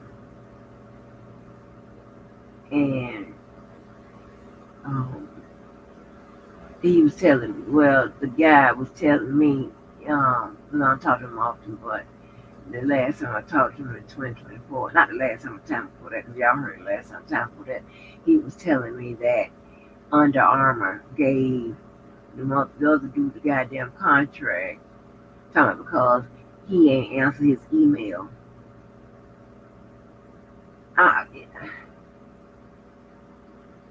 Do you know how many the people that shit could have assisted? Like, come on now. I don't know got time for shit. All these games. You have to be up on your business. You have to be up on your business.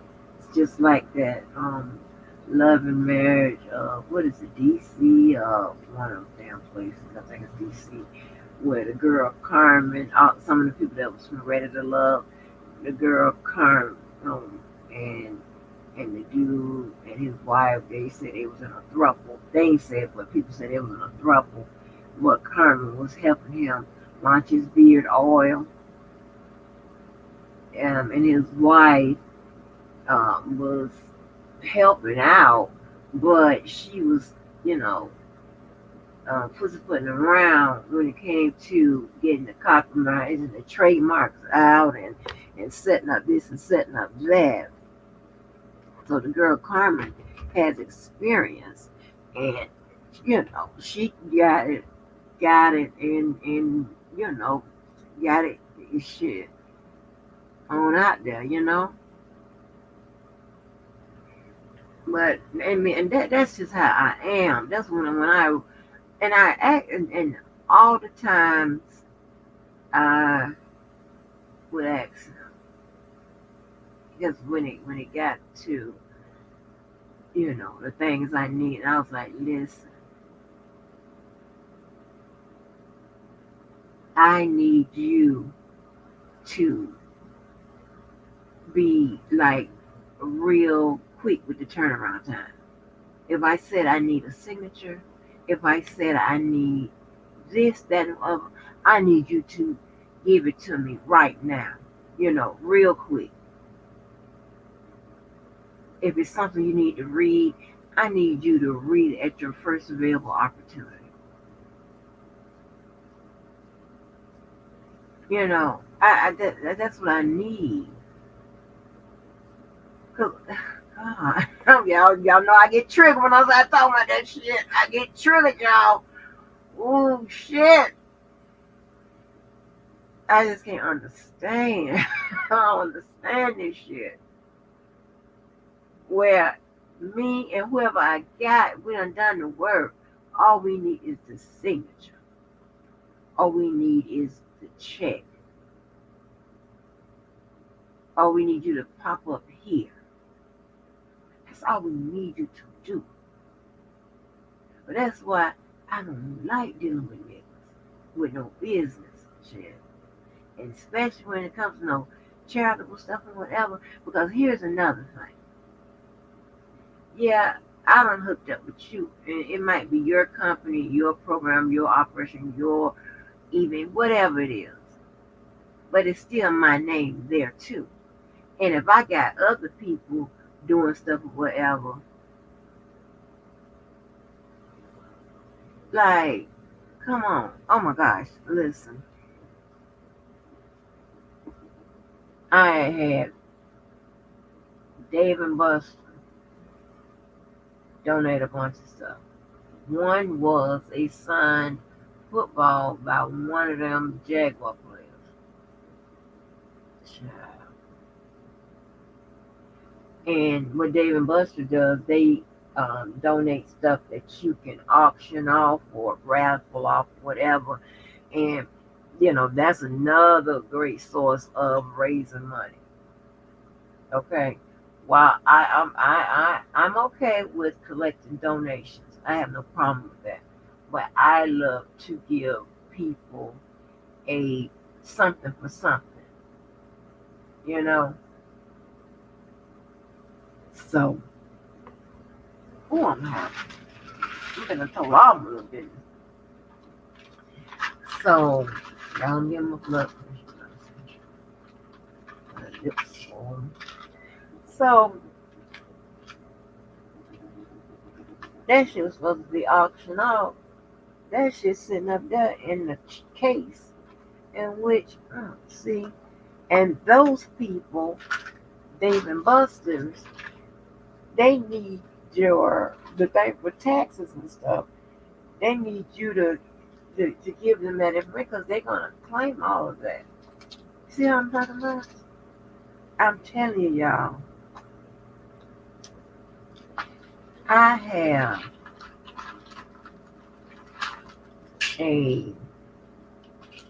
I think I have a good reason to have a issue when it comes to niggas. Because I've tried. I've also watched. And I had gotten so upset because I had sworn off niggas, right? It was this dude that I had encountered. And it was on the phone, right? The dude sounded like a white man. Sounded like a whole white man. So I was like, okay.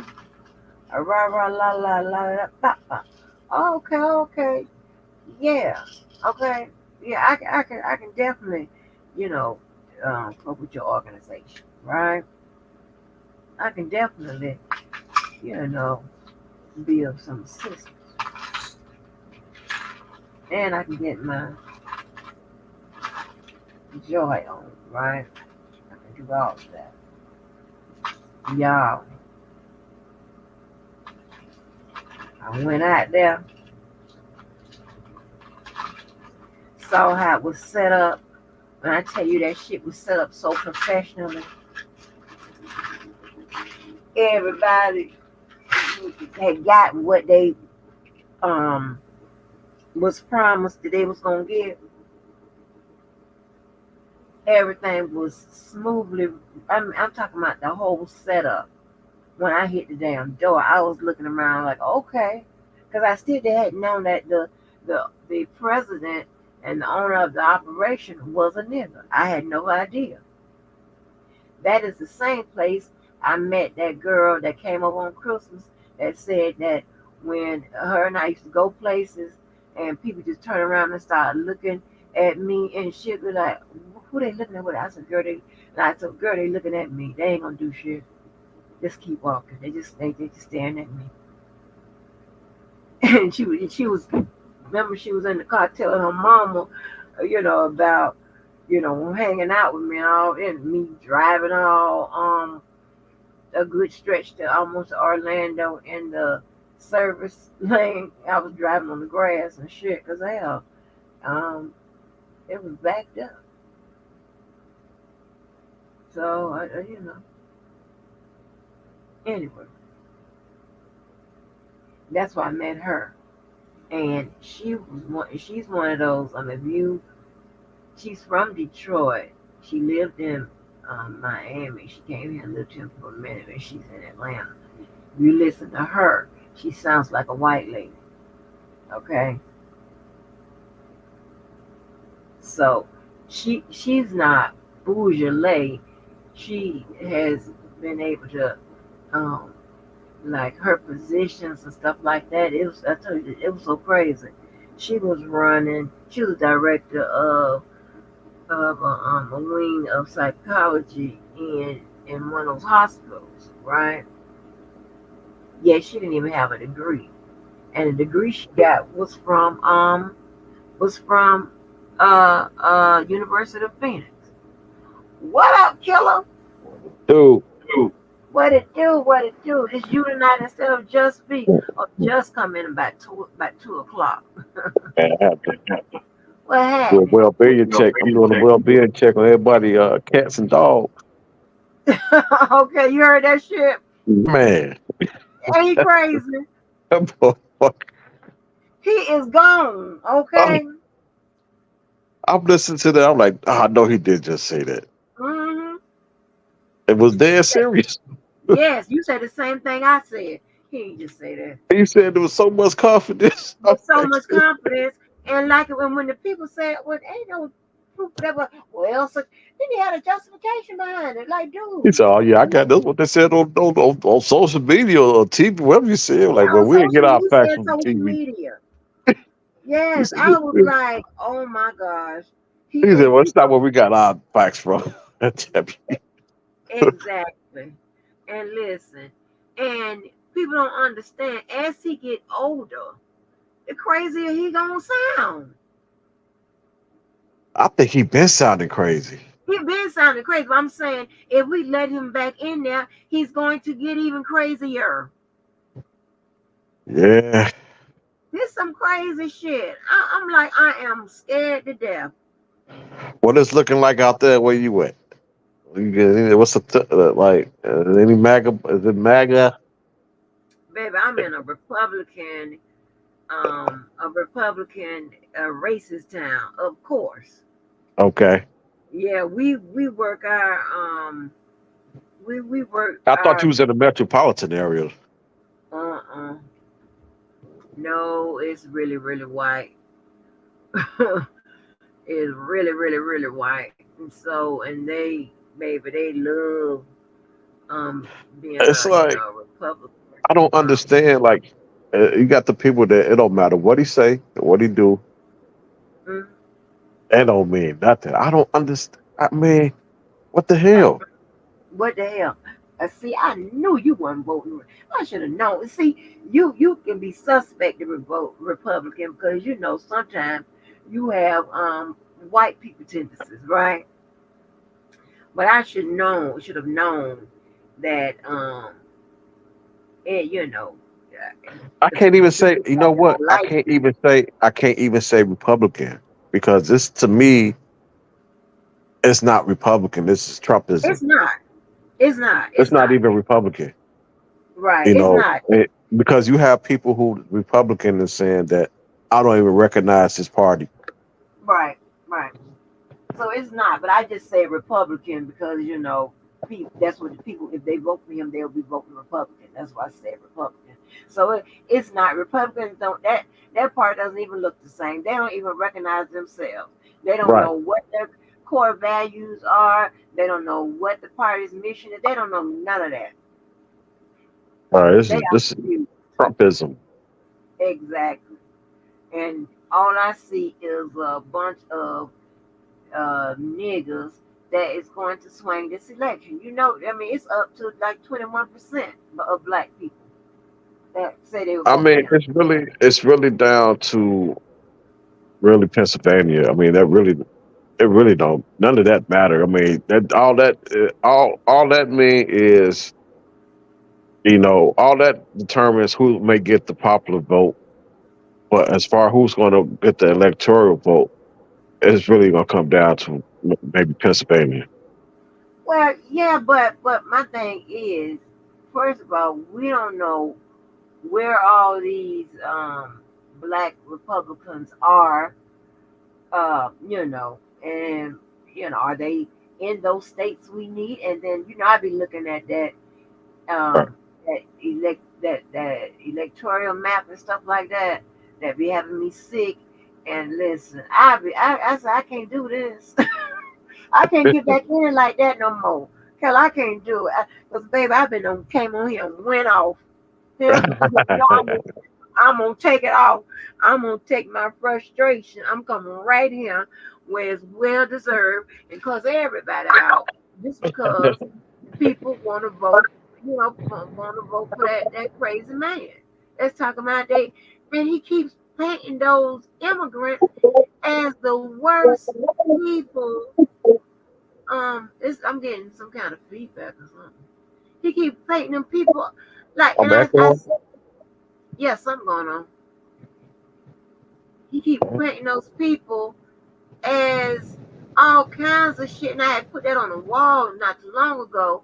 And now he said the people eating dogs and cats.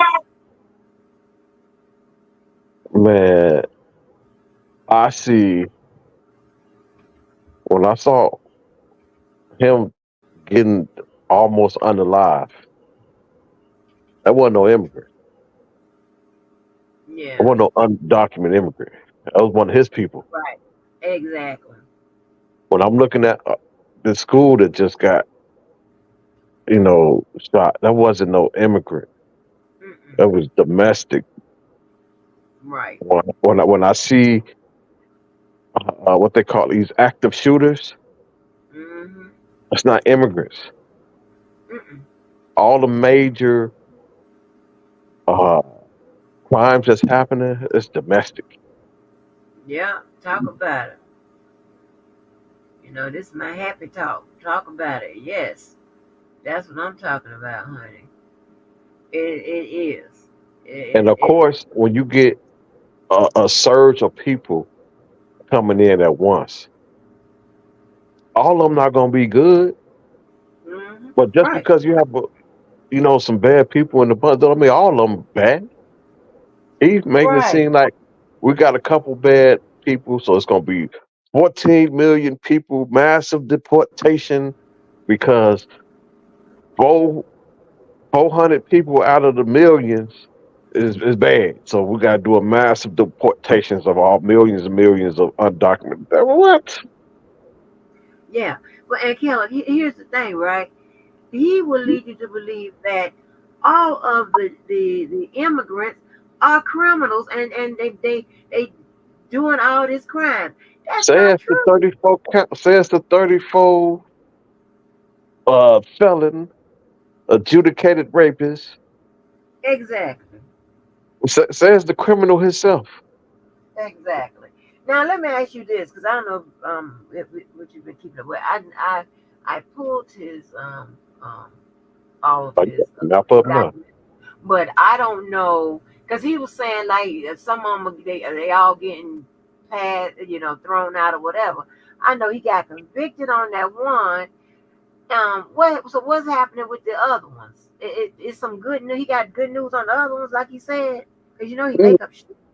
So one of them, because they had to change the Constitution.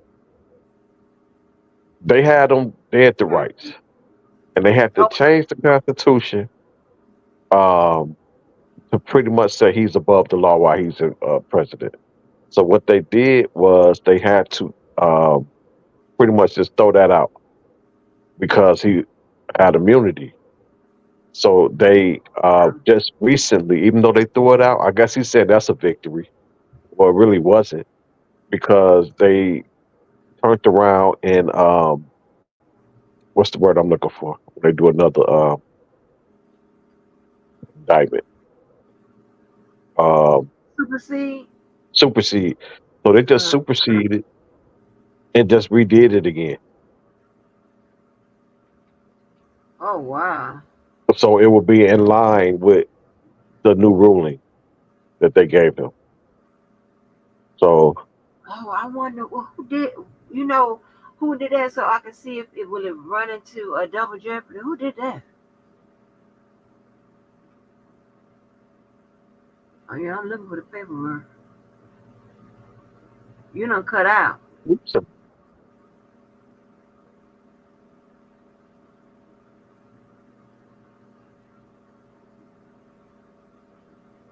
You cutting out, but it says that the Supreme Court on Monday ruled that a former president can never be prosecuted for actions relating to the core powers of their office.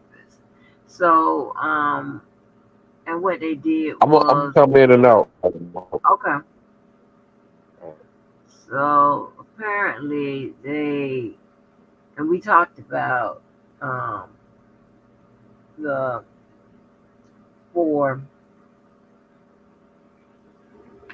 the four ways that the amendments, the Constitution can be affected, right? So let me see with this, what was the deal with this? Like an historic decision by the vote of Congress can never be prosecuted for action relating to core powers of their office, and that there is at least a presumption. Okay, I hear you.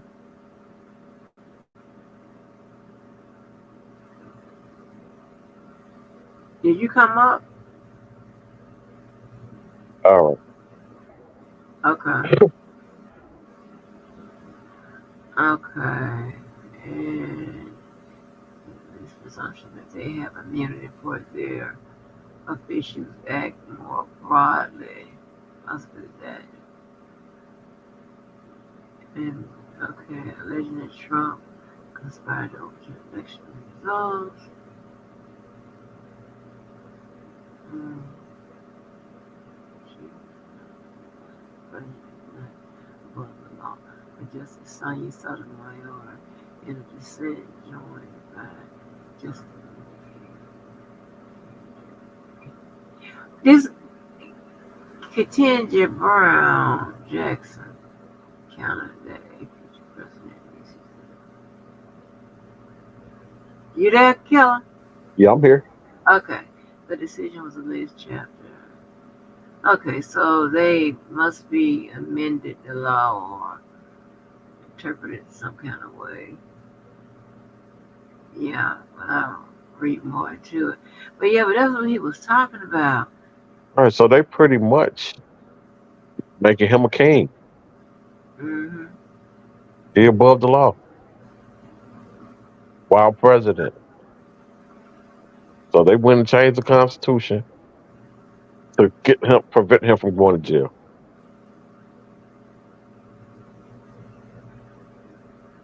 People that he appointed and put in place. He has absolute immunity. So really, right now, Biden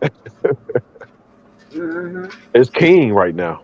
If he want to, Biden don't realize Biden just got, because of that decision that they made. Biden just got awarded some power, but his old ass ain't gonna utilize it. But Trump will. Okay. Yeah, I mean, Biden right now is king, and there's nothing he can do. Biden can get away with anything right now. Or anything you could think of. We're just gonna leave it right there. You're right there, but he can do anything you can think of and not go to jail. Well, as long as now, Once he's sitting president. yeah, but it's supposed to be as long as they're acting within the scope of their job. Now, Right, what in the is a scope of little their job. different? Oh well, hold on. Here's presidential immunity. Hold on. Now they said that this article. Presumption of immunity outside of the scope of their job. I don't even know what that means. Okay. As an initial matter, Roberts explained in his 43-page ruling, presidents have absolute immunity for their official acts when those acts relate to their core powers granted to them by the Constitution. But when it comes to the president's other official acts, Robert continued, there is, on one hand, the concern that allowing criminal charges against a former president for his official acts would affect his decision making while in office. A president inclined to take one course of action based on the public interest may instead opt for another, apprehensive that criminal penalties may befall him upon his departure from office. A president should have immunity from criminal prosecution. Determined acts are official and which are unofficial. So does he have presidential immunity? Although U.S. president is frequently sued in his governmental capacity, he is normally not sued. Vice president enjoys absolute immunity from all civil litigation because he just that his immunity was broad, though not limitless, upon to acts within the outer perimeter of the president's office. Official duties 15 years after. Okay, to the extent to which immunity to criminal defense contemporaneous reports. Okay, when they bring up Trump. Hey, President, I want to see something right quick when you're done with that map you got up. Are you able to fill it out? No, it's already filled out. Well, you said you have some that's not filled out. Are you able Okay, to change them? yeah, Because I you want can to see if you can get it without Pennsylvania. So Okay. if you put Detroit blue, Okay, where's Detroit? oh, not Detroit, Michigan. I'm sorry, Michigan blue. Okay, let me make it blue. Wisconsin. Wisconsin. Is it already blue on On, there? on top of Illinois. Okay, I see it, honey. I'm blind. Okay. This is my And favorite thing I like to do. and then Nevada. Nevada. And then Georgia. Oh, now come on, now you know Georgia. Come on. She got Georgia. She got Georgia. AKAs ain't go. What that put her at? That put at 273. I believe that's how it's gonna end up. I don't know if she's gonna get North Carolina. It's Pennsylvania is just it's too. A part of me say she's gonna get Pennsylvania, considering that that's the state that they tried to unalive him at. That ain't even messing with him at. So part of me saying that they're gonna get Pennsylvania, but I'm just trying to see if she don't get Pennsylvania, what it look like. I believe Nevada, thanks to California, I think Nevada is going to be blue because California is so expensive right now to live there. Well, a lot of people is migrating to Nevada. If you go to Vegas, last time I was in Vegas, everybody I ran into was from California. Oh, so it's a lot of people migrating over to Nevada. So I think because of the change of the demographics, Nevada is going to be blue. Arizona, I think he may get Arizona. So you can put Arizona red. Turn Arizona red. Okay, and then you can put North Carolina red. And then let's give him Pennsylvania. Let's give him Pennsylvania. Okay. What's the electoral? They give him 265. That's close. Yeah, so I mean, as long as you get 270, that's all she Right, needs. right, exactly. As long as you get 270, honey. If she can get it without Pennsylvania, if he don't get Pennsylvania, he have to get Pennsylvania. He have to. She don't necessarily have to, but Because I'm he. loving you tonight, but this is my type of shit. I ain't know nobody, I mean, would want to fuck around with the map but me. I mean, the map is where the map is Mm, where the where it's chess, not yeah, but checkers, because we can't engage, people around here about this. They want to talk about it's really gonna come down to all them states that wasn't highlighted, that you just highlighted. It's really gonna come down to those states. Exactly, honey. You know, the I'm saying popular I got vote. somebody that's willing to run their pressure up with me, fuck around with this map, because I be running around the map. You know how they used to say you have the indictments on your phone, the paperwork on your phone. I be having this map on my phone. I be like, And the reason I say he gonna get Georgia is the same reason that I'm saying that he's going to get Nevada. You have a lot of people migrating there.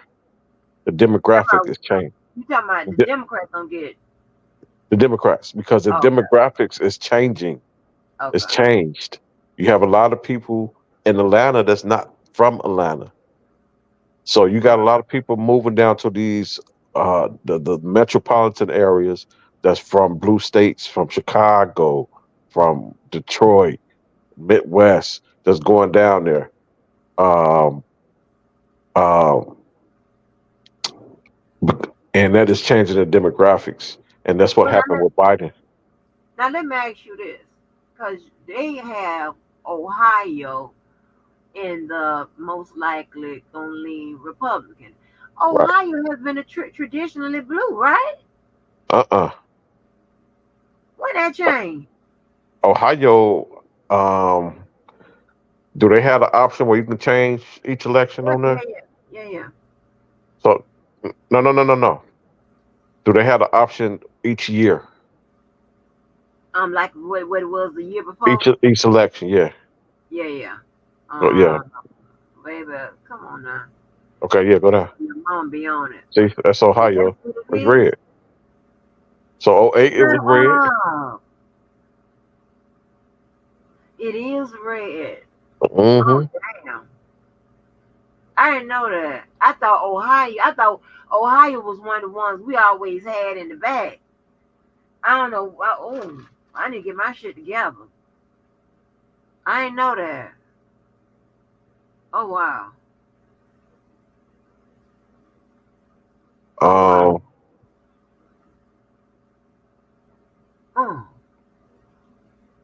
Damn, I thought we always had Ohio. So go back to the current one. Did it even change? Click it. Not from this is what actually Wait. pretty much what It seems like it's still the same thing. right. Change? No, it changed. It's not even changing. Hold on. Not even changing. Okay. It didn't even change. Right, hold on. So I don't know what's going on with that one, but it looked like it didn't even change. But I don't think so. I can reset.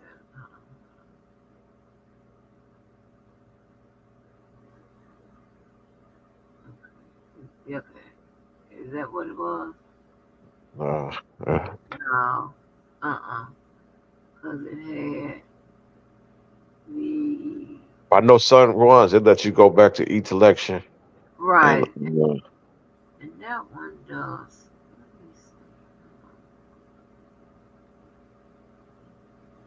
I got several of them.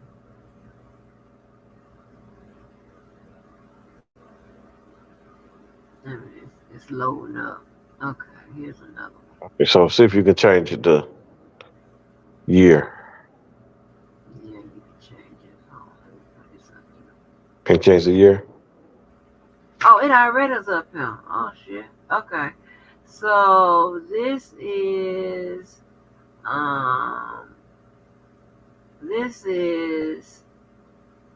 That's now because it got Harris on there. right. So we can do 2020. That's 2020. Okay, that's 2020. It was red. Can you go to 16? We got 16? Yeah. That's red. Wow. 08? Is it 08 on there? Let me see. It's not. It's not. Yeah, it's not. That's crazy. So,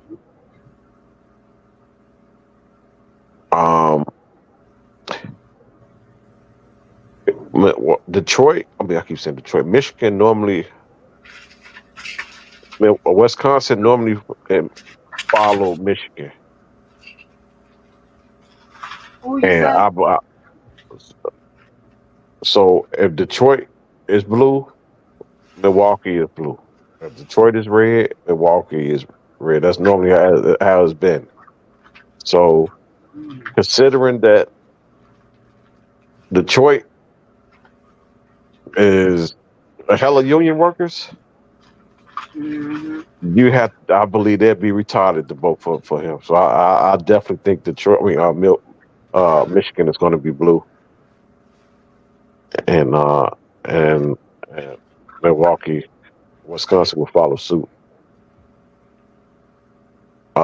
Based on what I saw today, I was watching Dana J earlier today, and they was doing like, I guess, the debate reaction, and they weren't fucking with Trump like that. You had a couple people, but it got crazy real quick.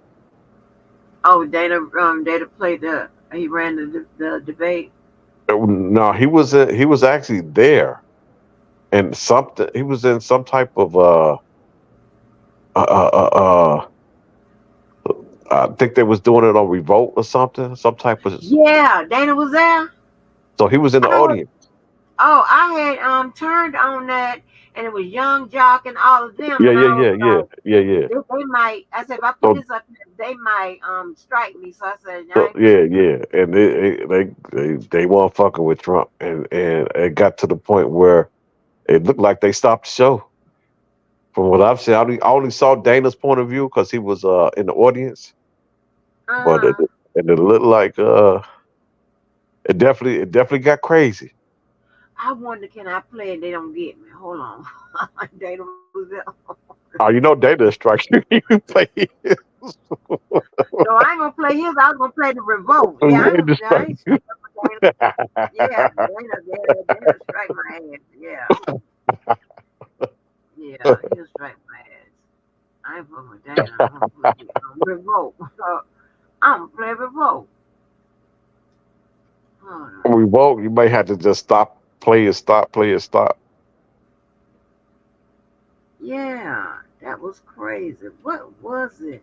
Because I had seen it on, and I was like, okay, yep, this is it right here. And I mean, it was because when I turned on it, they were yelling. Yeah. And they're yelling. And they got to talk about Trump grabbing pussies, and it went down. Once they got to talk about that, it was, yeah. Yeah.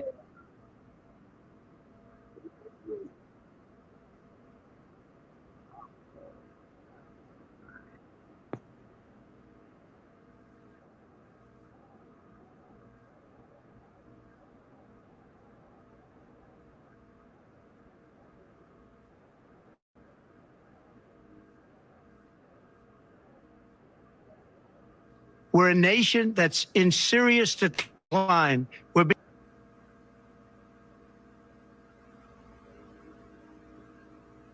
Trump, thank you. And that is our ABC News presidential debate from here in Philadelphia at the National Constitution Center.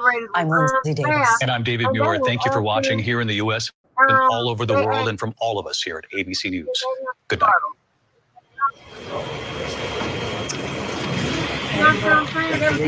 And we are I can barely hear you. But live it's on ABC with our. I couldn't hear you over there. Say that It was again. a lively debate from the economy. And I said that Trump don't talking about that the moderators was unfair, it was biased, and I'm like, they'll ask one of them a question and let them give the response to the same question. So how is it biased? They was asking questions and both of y'all Because they was fact checking him. That's why. Because they was fact checking him. They was fact checking him. Okay, I see what you mean. Okay, I see. I didn't see them fact check her. Right, but I will say she didn't get fact checked, but she was live. Nothing to fact check. Right, exactly. Exactly. I mean, he crazy. Like, he is, oh my gosh. And they Oh yeah, that's it right there. We are back. Wow. No other network does it like this. No other network does it like this. Good conversation. We're going to let Mary Bruce and Ray Young Jock here speak on behalf of allegations because of the context and why he said Matter of fact, there go Dana right there in the red, with the red handle. Oh, okay, but what is that noise running in the background? You hear That's my best garage. But I would like to replay the moment at the feels very like he is start of eligible to do things like that. because So that's the garage opening up. My bad. the handshake. I understood what she was saying. No, but, not your And if you I didn't want to be put into that. Right.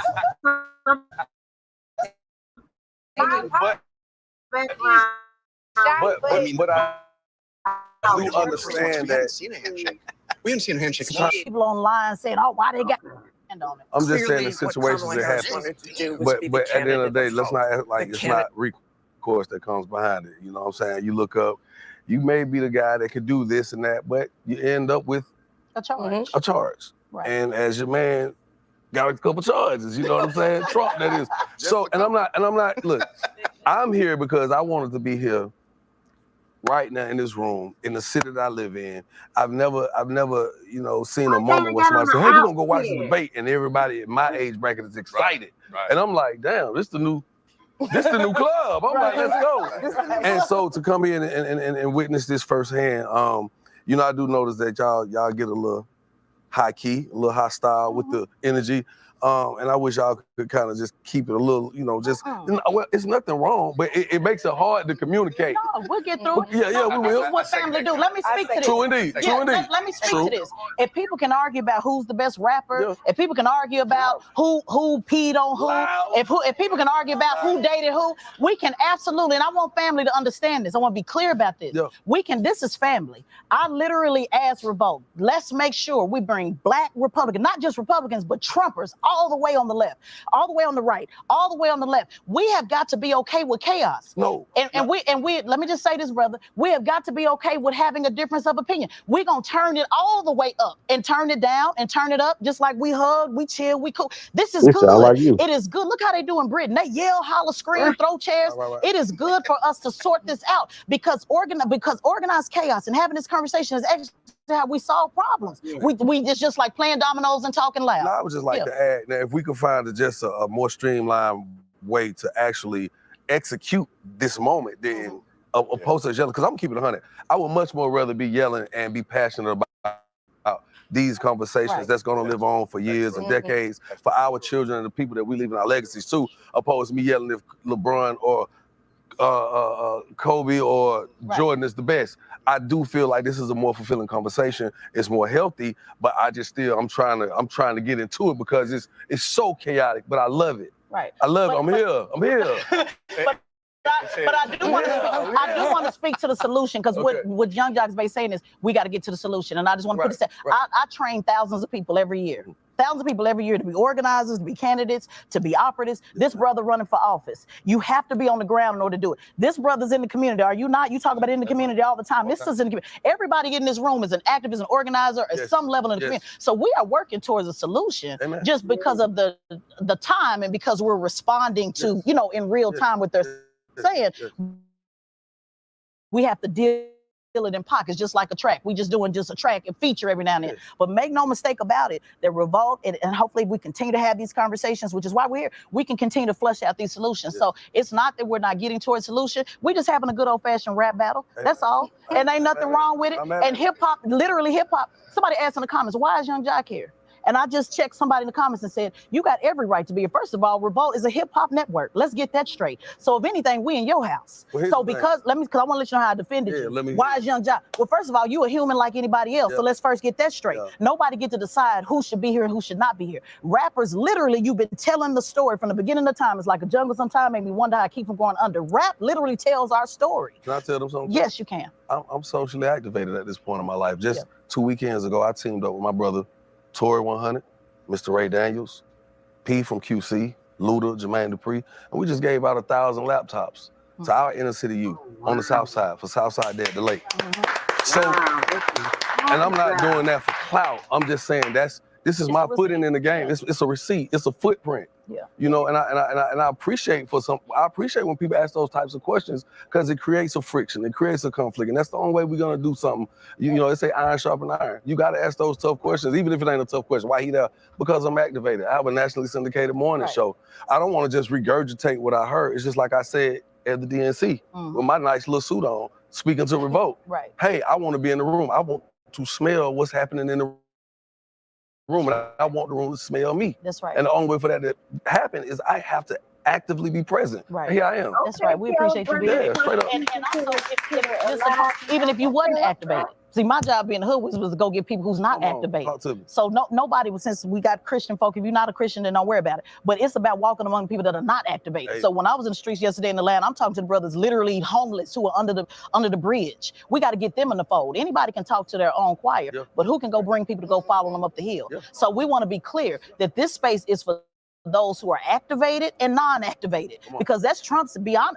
Here's where I'll give Trump campaign some credit. They follow the what do they call it, the lost man or the unspoken man? What do they call it on your side? The forgotten man. Where they literally go and say, let me strategically peel off 1-2%. Let me go and get Ice Wear Vizzo in Detroit to peel off 1 or 2%. And you have people online saying, oh, why they got Ice Wear? He got clout in Detroit. So while you ignoring that rapper in Detroit and saying, oh, he don't know what he's talking about, that 1 and 2%, the Trump campaign has been very strategic, whether y'all like it or not. They've been very strategic talking to those brothers that are not getting talked to. So we want to be clear that the non-activated people are important, and we want them here too, and we're glad to have you. 3.6 million people listen to me every morning.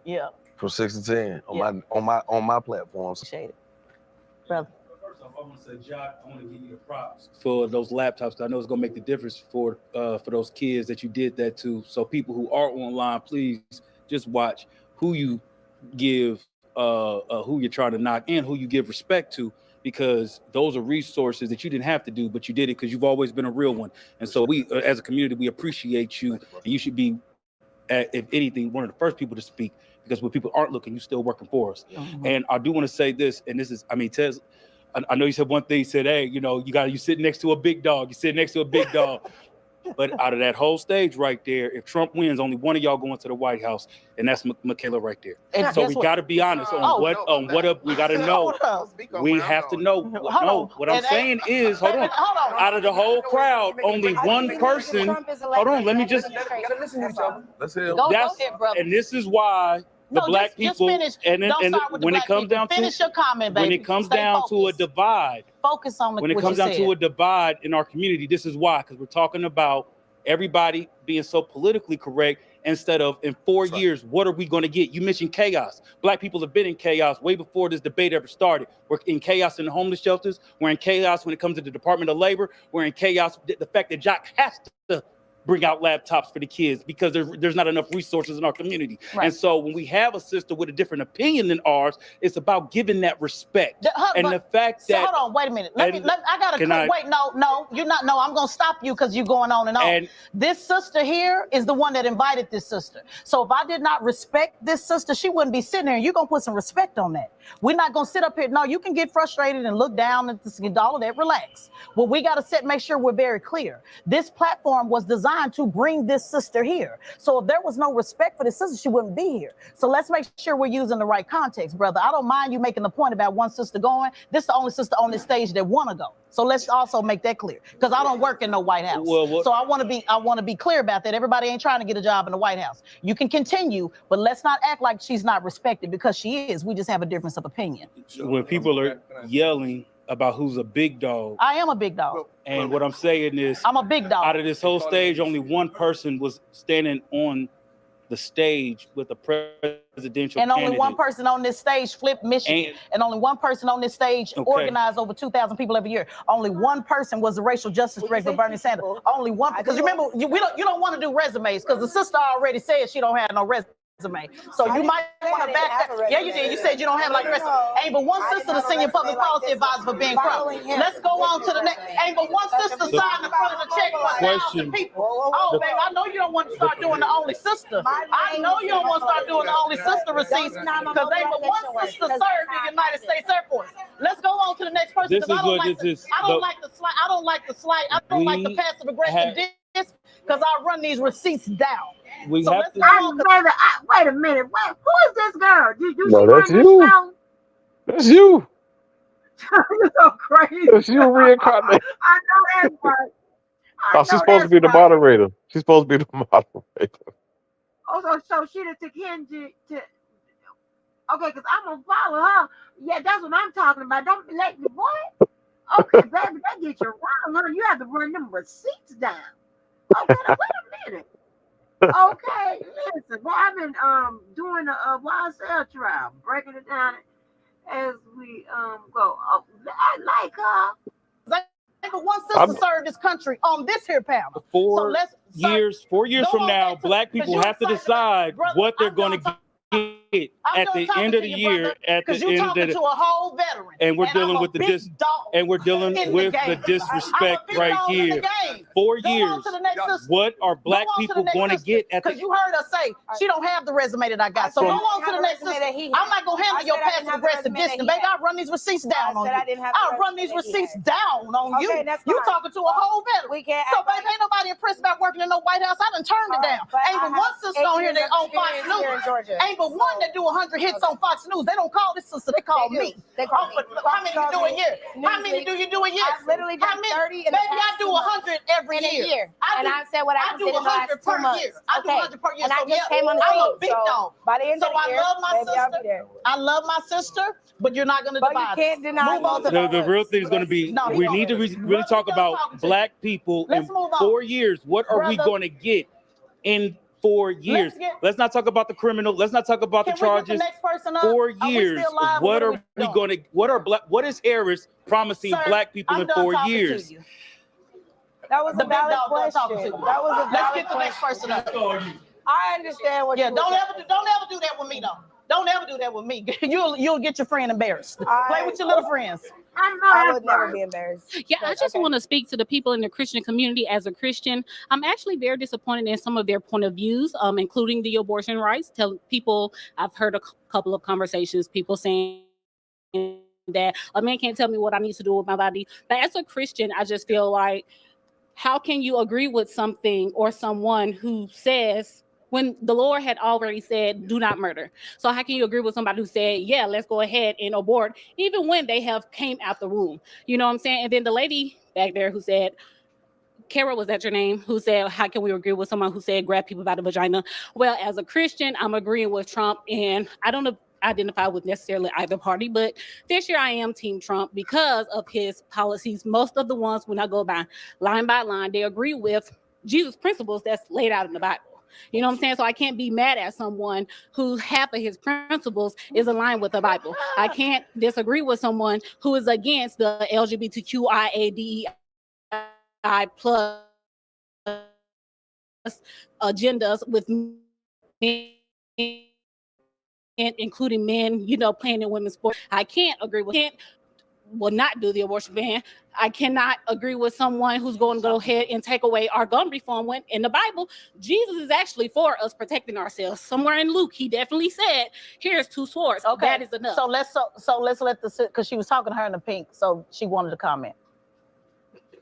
Come on, sis, because we're running out of time. Okay. The first thing God called us to do is love. Correct. And I think a lot of our speech, yes, 100% has been inflammatory, but he's called us to love and not judge. Correct. Second thing God gave us is free will. It's not up to us to decide the cost of somebody's sins and how we're going to act out this person's punishment. So when you sit there and say that Trump's policies align with Jesus Christ, do you hear his speech? Do you hear his speech though? He can work on his heart. But God says in the Bible, judge a man by his fruits. His fruits. Hold up. Please don't talk over me. His fruits are inflammatory. His fruits are rotten. So please don't disrespect my Jesus Christ like that. Okay, my family was and let me also go back just a little bit more. My family was very instrumental. And let me also say, my family was very instrumental.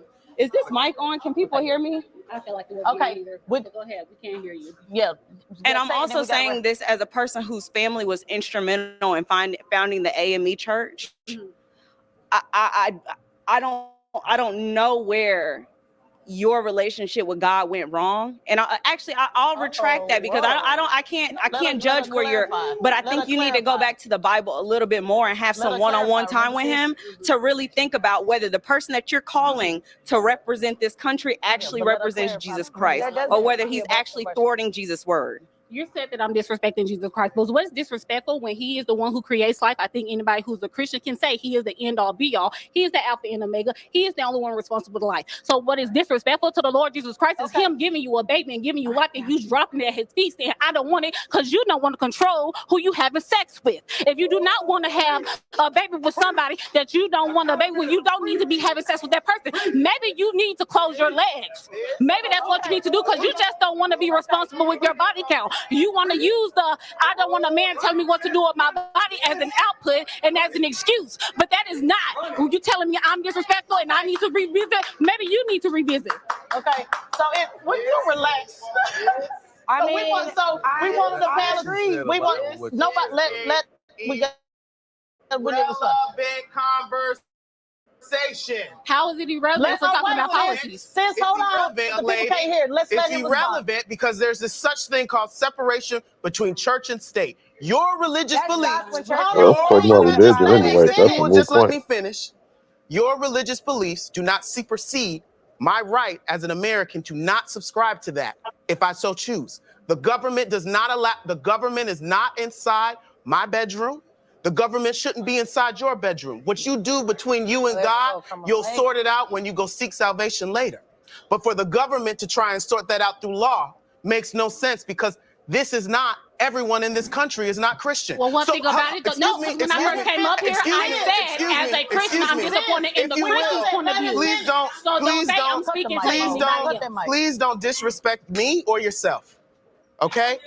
Please do not. The way you just did by saying that you're for killing the baby when you said don't murder, that disrespect? Is that the same disrespect we're talking about? Now, wait a minute. Okay. Deaconess Figaro said, let's let everybody have Figaro. Go ahead.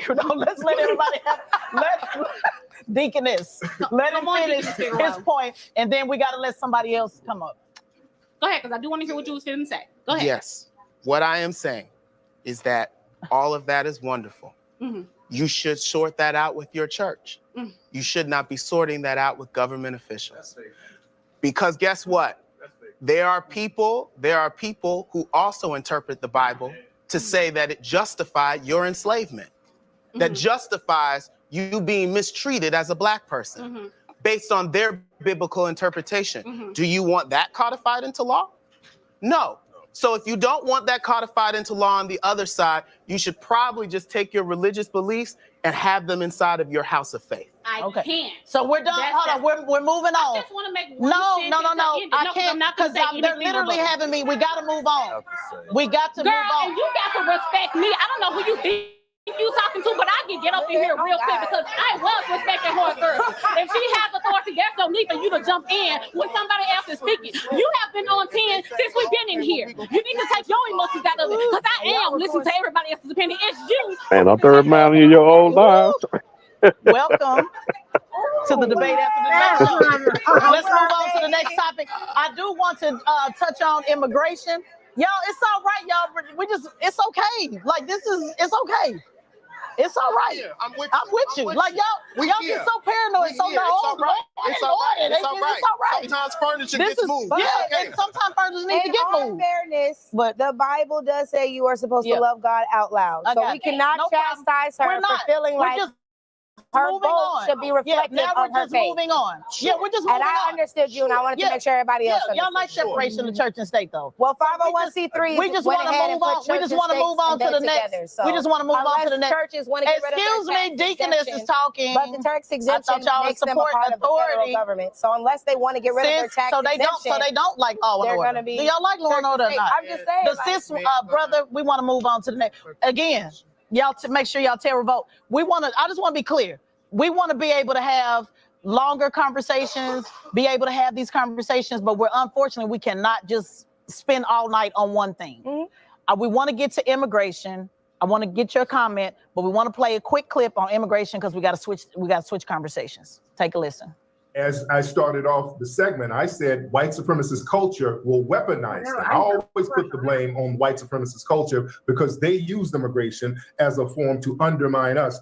Well, for a country that claims to be a nation of immigrants, you would think it'd be an easier process for Congress to make it where people can go from being undocumented citizens to being documented ones, right? It is a slap in the face that we as citizens of the United States of America do not have the resources and support, but you're going to bring people who are not citizens here in our community, in our buildings that we pay taxes for, that you took away from us. Yeah. Most of the immigrants I know that came here have come from absolutely nothing and have never accepted handouts. So while you're sitting here talking all of this nonsense about how these migrants literally are taking everything from you, understand that's not going to make your life better. Thoughts on immigration? So I was born here. Before anybody asked me for my birth certificate, I was born here, but my mother and my father are from the Caribbean. So they are immigrants in this country. They didn't take, first of all, they're Black immigrants. So the idea that Donald Trump is questioning VP Harris's race, Jamaicans are some of the Blackest people I know. So let's start with that. Also, I think it's important that when we're talking about immigration, there's several things that's wrong with immigration in this country. One, the Republican Party, because they have no ideas, they like to pit people against one another. And so they use people coming here from other countries that they have intentionally destabilized, right? Why are these people coming to America? And it's Democrats too. Under Democratic administrations, U.S. foreign policy causes people from Central and South America to come here because we have destabilized their countries intentionally. Go all the way back to Ronald Reagan, okay? This is nothing new. So the idea that we are saying, they're bringing all these people here. Well, if America minded its own business and wouldn't go stirring up shit in other people's countries, those people would probably stay where they were at. Immigration. Yeah. So as it relates to immigration, I think it's a really funny subject, right? The very folks that say year over year that they can't give resources, right, or reparations and everything else to Black Americans in all the blue cities across America, they found a way to give immigrants, illegal immigrants, hundreds of millions of dollars in cities like Chicago. Most recently in states like California, the state Senate passed a bill to grant 0% interest loans, zero down, plus $150,000, I believe it's a tax credit. The reality in this situation is that there is a group of folks that under the Biden-Harris administration have been brought into this country to offset the vote. And that is a legitimate issue for Black Americans today, and we need to deal with it. And oh, by the way, in the process of that, we've got undocumented terrorists that have come into this country that have put our nation at risk. And I have a legitimate issue with that. Biggest people on the terrorist watch list are white supremacists. Well, I want to piggyback every off terrorist agency in the United States says that the biggest threat to America is white supremacists, actually. Okay, well, to piggyback off that, just discussing the resources, as a former foster child, had I aged out, I would have only left the orphanage with a garbage bag full of clothes, and they would have given me a $700 check a month and told me good luck. So I think that it's disgusting, a spit in the face to kids like me who didn't ask to be born into the situations that we were born into, that we would never be able to qualify for the resources that are literally being given to somebody else. Additionally, let's talk about the reasoning why they're coming over here, because we keep talking about the type of people that are coming over here. Let's look about the reasoning why they're even letting them coming over here. Black people are no longer fearing that the Republicans are going to take away our right to vote. These voter suppression arguments are no longer working. Yet if you can threaten an entire demographic of people, it's at 10 million now. We can only imagine what it would be in the next 4 years if this woman wins this office. In which case, now if you tell that large of a demographic of people that they will lose all of their benefits and their citizenship if they were to vote for a Republican, you can guarantee that you now have a new loyal voting base. So in the same way that Black people have been prioritized last, every time we're prioritized first during campaign season, prioritized last during an administration. We're going to go see us be kicked out of the room. We ain't even be on the list once these migrants have come over here. There's already 10 million. There's only 49 million of us here. There's only 49 million of us here. Yep. And then if you think about the voter apathy that exists within the Black community, there's not 49 million of us voting.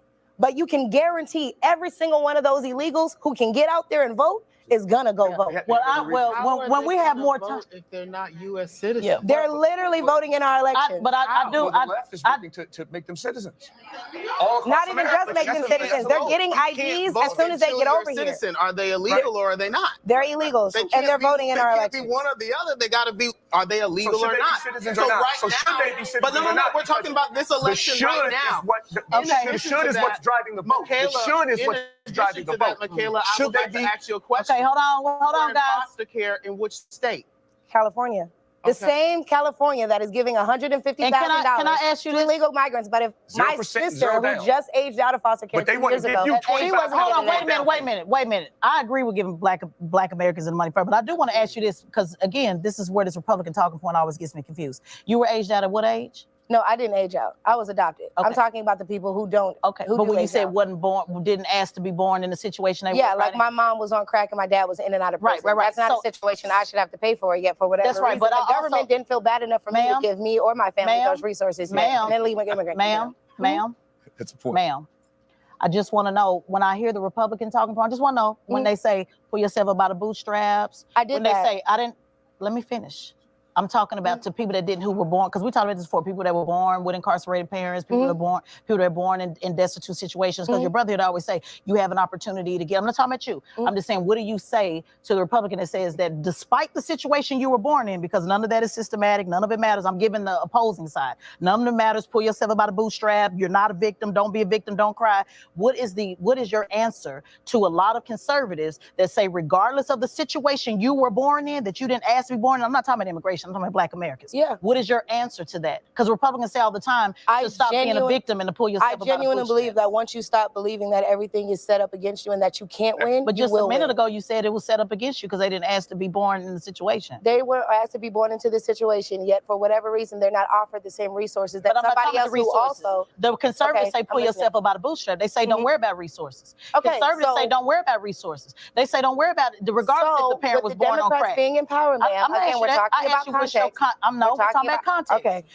Conservatives say all the time. Pull yourself up by the bootstraps, including this brother. Correct. Pull yourself. Okay. So I'm saying regardless if the of whose Democrats daddy are willing was on to crack, help these people pull themselves up by the I didn't bootstraps, ask you that. they should be willing to help others. That's right, but I didn't ask you that. Now this isn't a Republican talking point because Republicans wouldn't give it to anybody. Right, I know. Okay, so there's that. I came up, I didn't have to get any of that, and yet I walked into a 6-figure job. I dropped out of college and did the same thing, raising my dollar by myself. I don't believe that telling yourself things aren't going to work out for me, or oh my God, I have telling messed it. up. It's I'm just once you believe that, that is your I'm life. not talking about belief. You tell I'm talking yourself, about- I'm gonna win. I'm Right. gonna win. We got you're gonna that, win. but I'm just saying people that born. I would just want to see your opinion on people that born into. I went to the illustrious Clark Atlanta University, and they told me to find a way or make one. Right. So anybody born in any situation will do just then that. there's no point in talking about that destitute situation. It is. Let's move on. Because right now people are Let's being move on. allocated resources. Let's let and we him have move. people who No, need but those the resources. conservatives say We're you don't talking need the about the fact that we're not prioritizing Let's American let Young citizens.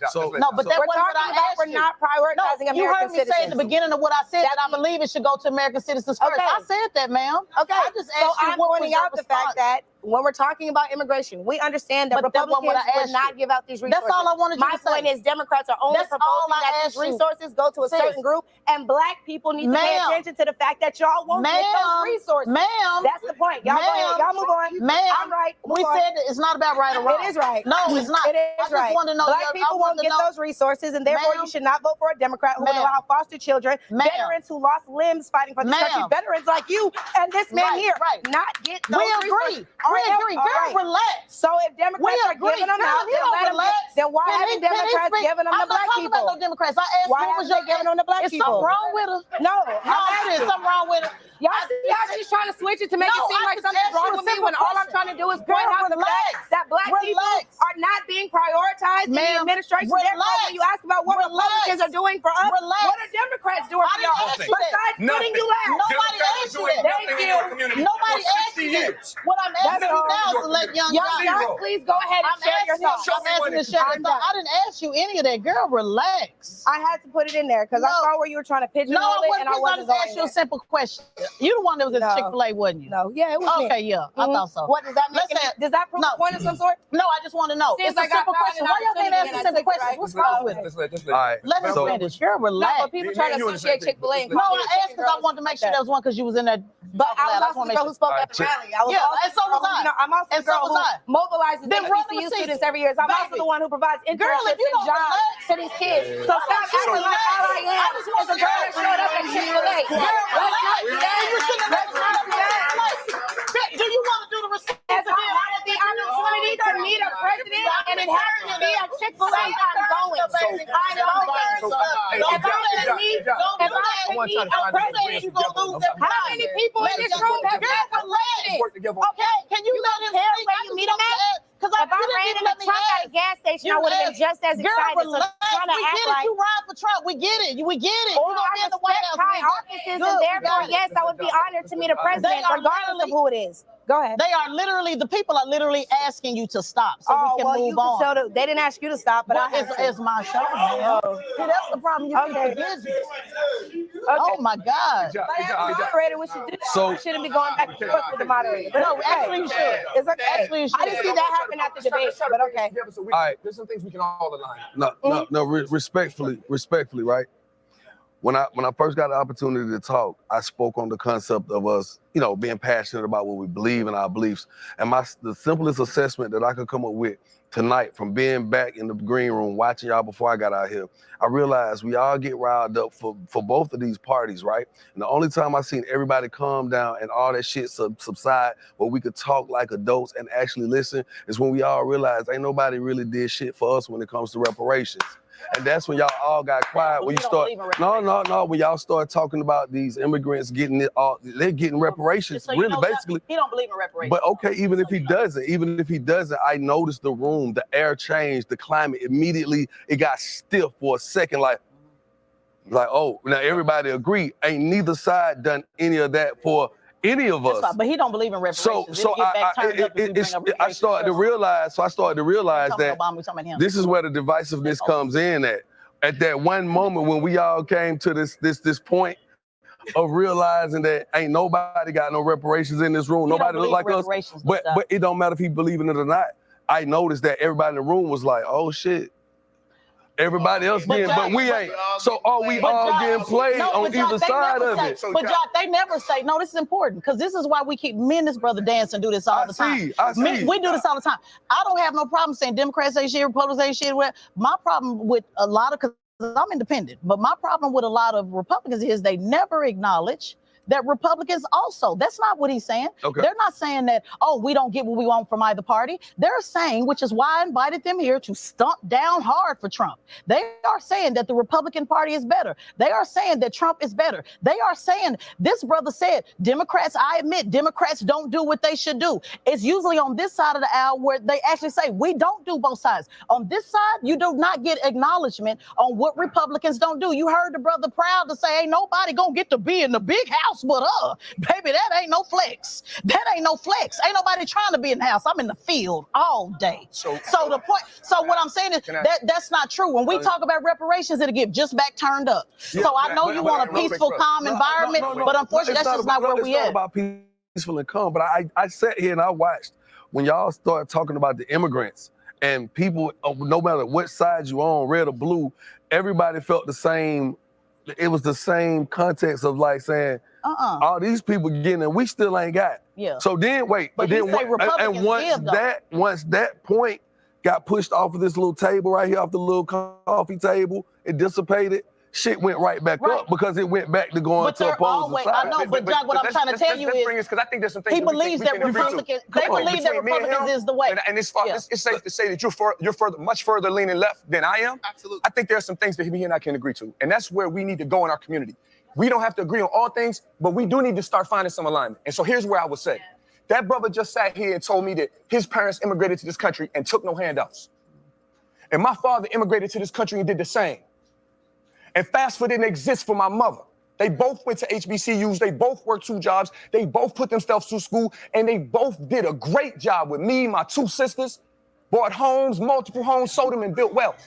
And it sounds like to me, your parents who had the same work ethic turned you into a relatively, I'm gonna use the word successful or productive citizen in this country. Sure. And so irregardless of whether I'm on the left or I'm in the right, we got to do a better job. What this brother was saying earlier, finding some alignment. Well, hold on. Finding some alignment, because if this young lady goes to the White House or tells you the one and you go into the White House and the rest of us don't, clear about that. And the rest of us don't, what we need in our community is Black Americans that are going to represent the concerns of all Black Americans, not just those on the left or the right or independent. Brother, the problem that we have every single time is you never talk about what the Republicans do wrong. And I'm going to keep pressing that all the time, because although he said, yes, his parents picked himself up out of bootstrap, he's also a Democrat that believes in a safety net to give the resources to those who were born in difficult situations. And we've had this conversation. No, but we've had this conversation, and we ain't going to sit up here and play no game because Young Jock got y'all feeling good about, oh, man, we all aligned. We all aligned that we're not getting what we're supposed to get. But, brother, each and every time, you still don't say that Republicans do something wrong. That's all. I'm gonna let my jump in. I done got beat up in this debate all night. Yeah, man. That's a question. Actually, a couple of things. One, I think it's a huge misnomer that all immigrants are Latinx, right? I think it's a lot of people of African descent also make up a large part of the immigrant population, just like you just said and just like he's already spoken to. So we are actually helping our own people when we help immigrants, right? Because if we're all people of African descent, don't we all agree?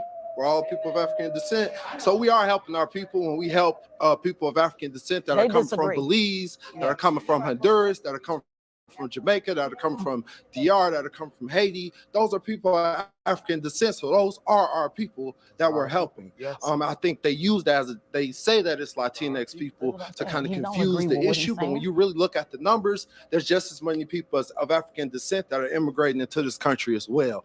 The other thing I want to talk about though is wait, hold on, brother. Wait, because he's really about to go in. So I want to show, just like for sake of Young Jock, because he really wants to be kumbaya. Y'all agree that y'all pulled up by the bootstraps.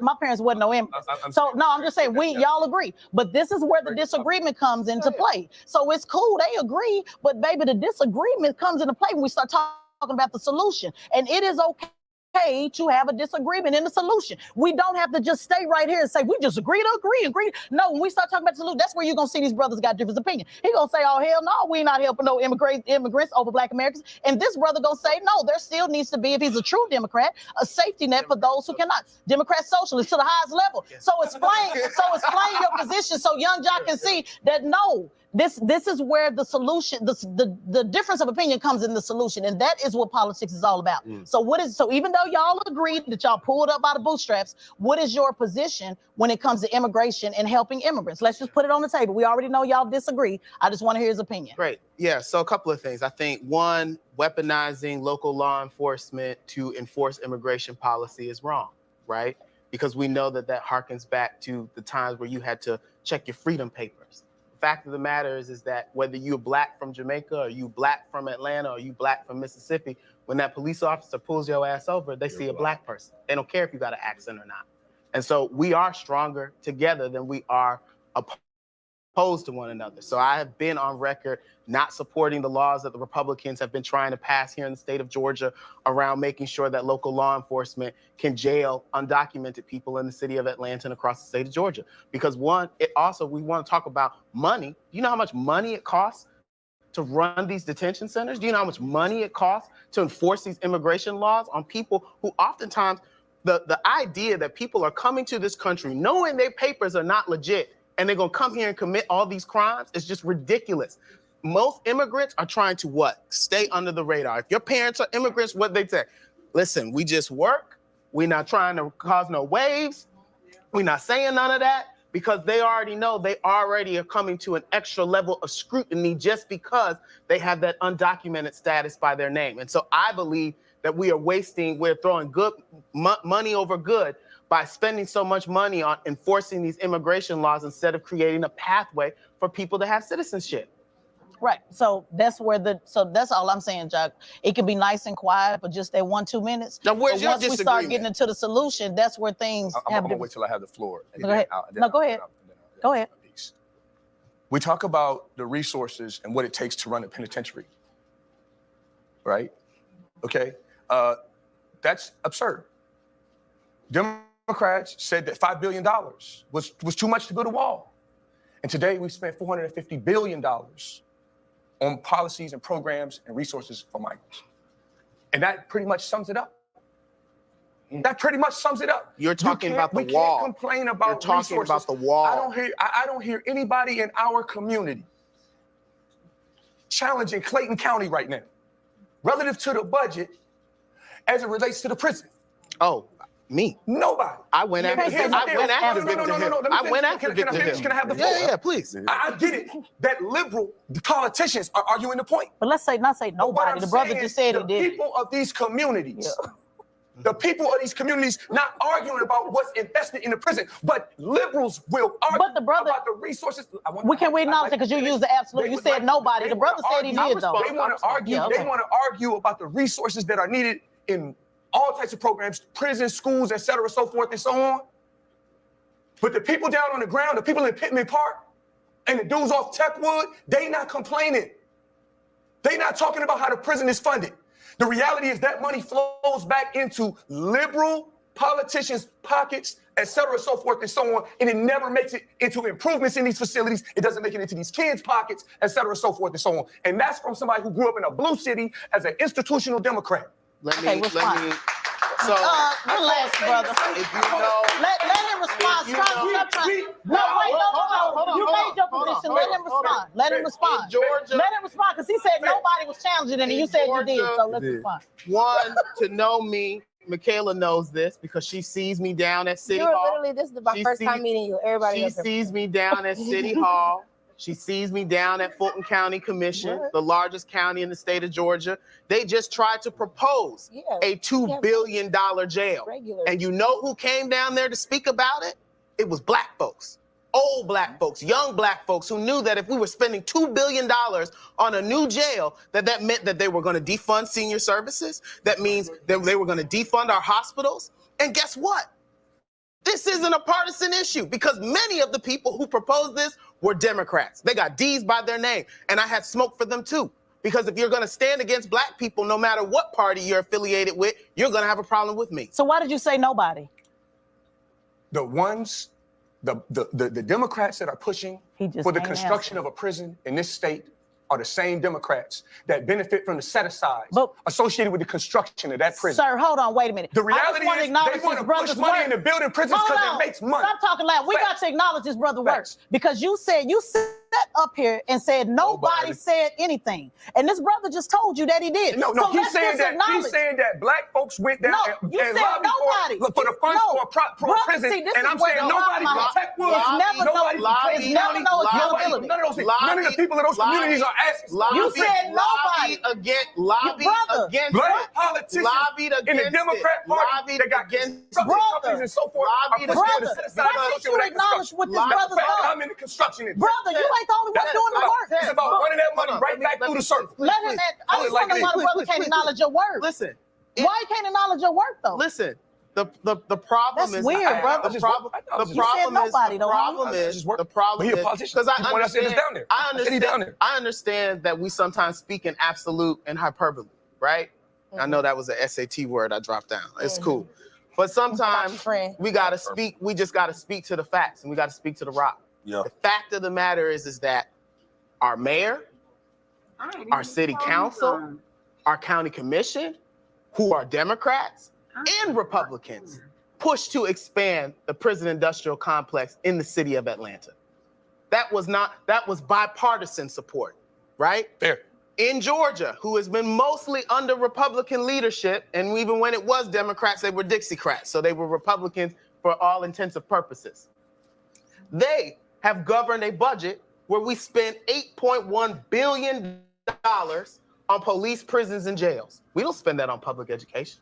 We don't spend that on hospitals. Okay. We don't spend that on money and direct assistance to black communities. We don't. Okay. And it's a Republican issue too. Right. And so, to your point, Tess, this is sometimes my frustration with Trumpers, with Republicans, with conservatives, because I can call out the folks on the left. That's right. In fact, I spend more time fighting people on the left than I do on the right, because they're trying to out-Republican y'all.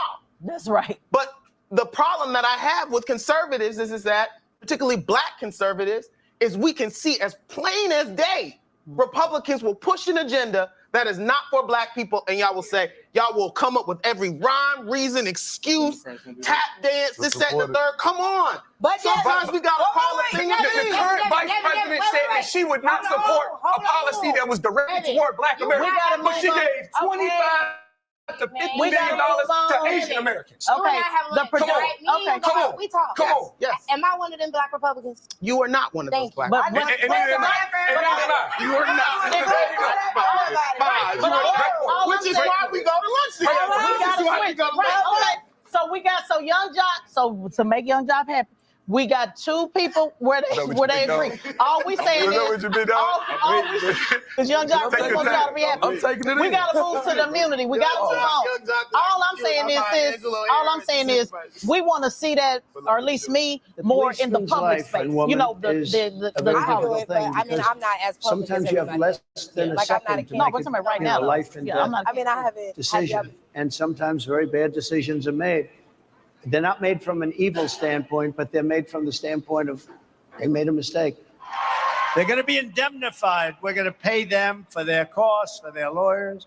You know, policemen have to go, in many cases, hire a lawyer to protect themselves. The state doesn't want to get involved. These people are crazy. When they're standing there in front of a department store that's being looted by 400, mostly kids, but other people too, and they want to do something so badly, but they're told not to because there's liability. They're not going to have any more liability. They're going to do their job. They're going to stop it.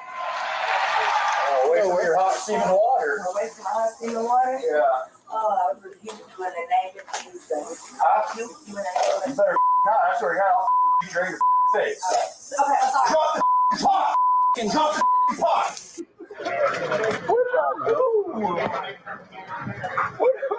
Who else is in the apartment? Nobody. My girlfriend's dead. Tell him we have 11015. What? How's your girlfriend? I don't know. Inside? Yeah, somebody. I was banging at the door and she said, "Who is it?" And they just started shooting. No.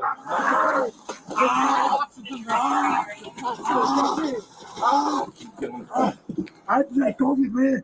I can't breathe. Take a seat. Please, man.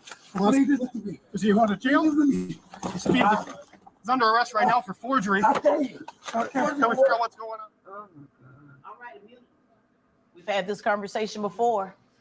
I know the Republican talking point is they already got immunity. but Donald Trump has said that he believes in federal immunity. Want to get your thoughts on it? Let's go with Jock first, because we don't have y'all take over and then Jock can sit up in one. So let him be the cooler head. Man, look, on immunity. So you know me, like I'm a good guy. You know what I'm saying? I don't get in a lot of trouble at all, for real. And I've seen police handle me so crazy sometimes, man. And it's just like they got to be held accountable. Just immunity because you've gone through an academy, you made a pledge, you know what I'm saying, an oath to the community and to be a protector and a servant of the community. That's great. I do applaud good policing. I applaud it. Like, I'm gonna keep it 100. Some people are just, some people need governing. Period, point blank. A lot of us do. Let's just be for real. So when you get a good police officer, it's one thing. But when you, like myself, I've been in a situation where I've been snatched out the car, throw it right into these two right here, these two, this come from handcuffs. They were looking for my brother. I had nothing to do with nothing going on. I still got thrown into the bushes. I got beat up. They tried to put a murder charge on me, right? Then they found out they had the wrong person. I still got charged with criminal disorderly conduct, which is a criminal charge. So I can't even go and get my firearm, my carry concealed permit because at that point, I can't now, but at that point, because it was a criminal charge. But I'm like, hey, so what's gonna happen? Y'all just beat me up and did all this to me. I still didn't get the charge taken away. I think sometimes, man, you gotta understand, when we start talking about immunity, Stephen A., he was just talking about what Tyreek Hill. And he said, well, all you had to do was roll up the window. He told you don't roll the window down. No, he told you don't roll the window, just leave the window down. Well, you looking at it on that end, but when you getting pulled over and the level of aggression is already here before, because they ain't treating you like they treating Tom. No. Hi, hey, great. Just want to let you know you're speeding. I was like, you get your license. No, I ain't think they like walking up, their hand on the gun off rip. I just told a story today. Tell me I'm lying. I told the doctor, I told the police officer, hey man, listen, y'all got the wrong car that just sped past you. I said, I'm having twins right now. He said, you having twins? Right now? I said, yeah, I got to get there. He said, hold on. He called backup. Backup came. I'm like, well, I'll call backup. Snatched me out of the car. Boom, threw me in handcuffs. I said, hey, why you doing that? You know what he said? Because I'm trying to save your life. Because I know that you have a real serious situation right now. I don't want you to do anything that goes against what we're telling you because you feel in your mind, you got to get to this hospital to see your twins be born. And something happened, I kill you right here on the side of the expressway. And I looked at him like, damn, I ain't never see it like that. But, you know what I'm saying? Because it put me in a position where I was like, hey, man, but I wasn't finna do nothing to get killed or I'm going to jail. Y'all told me I'm going to jail. Told me I was going to jail. So the other officer didn't anything ever happen to him? Would they ever? No, and that police officer, he apologized. He said, man, I'm sorry. He didn't have to slam you on the ground like that. I dusted you off a little bit.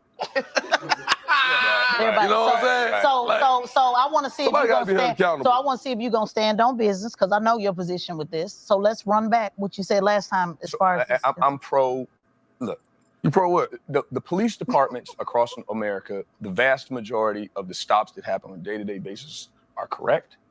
They are just, and vast majority of police officers across America are doing a great job in our communities and in others. That said, these incidents that you see, like the one we just saw that they just had on the screen, are an issue, okay? They are an issue, but they are exceptions, not the rule. And so what we need, in my opinion, as a young Black Republican, and I disagree with a lot of other Republicans on this topic, is we need a right-sized approach to deal with these exceptions and hold those folks accountable.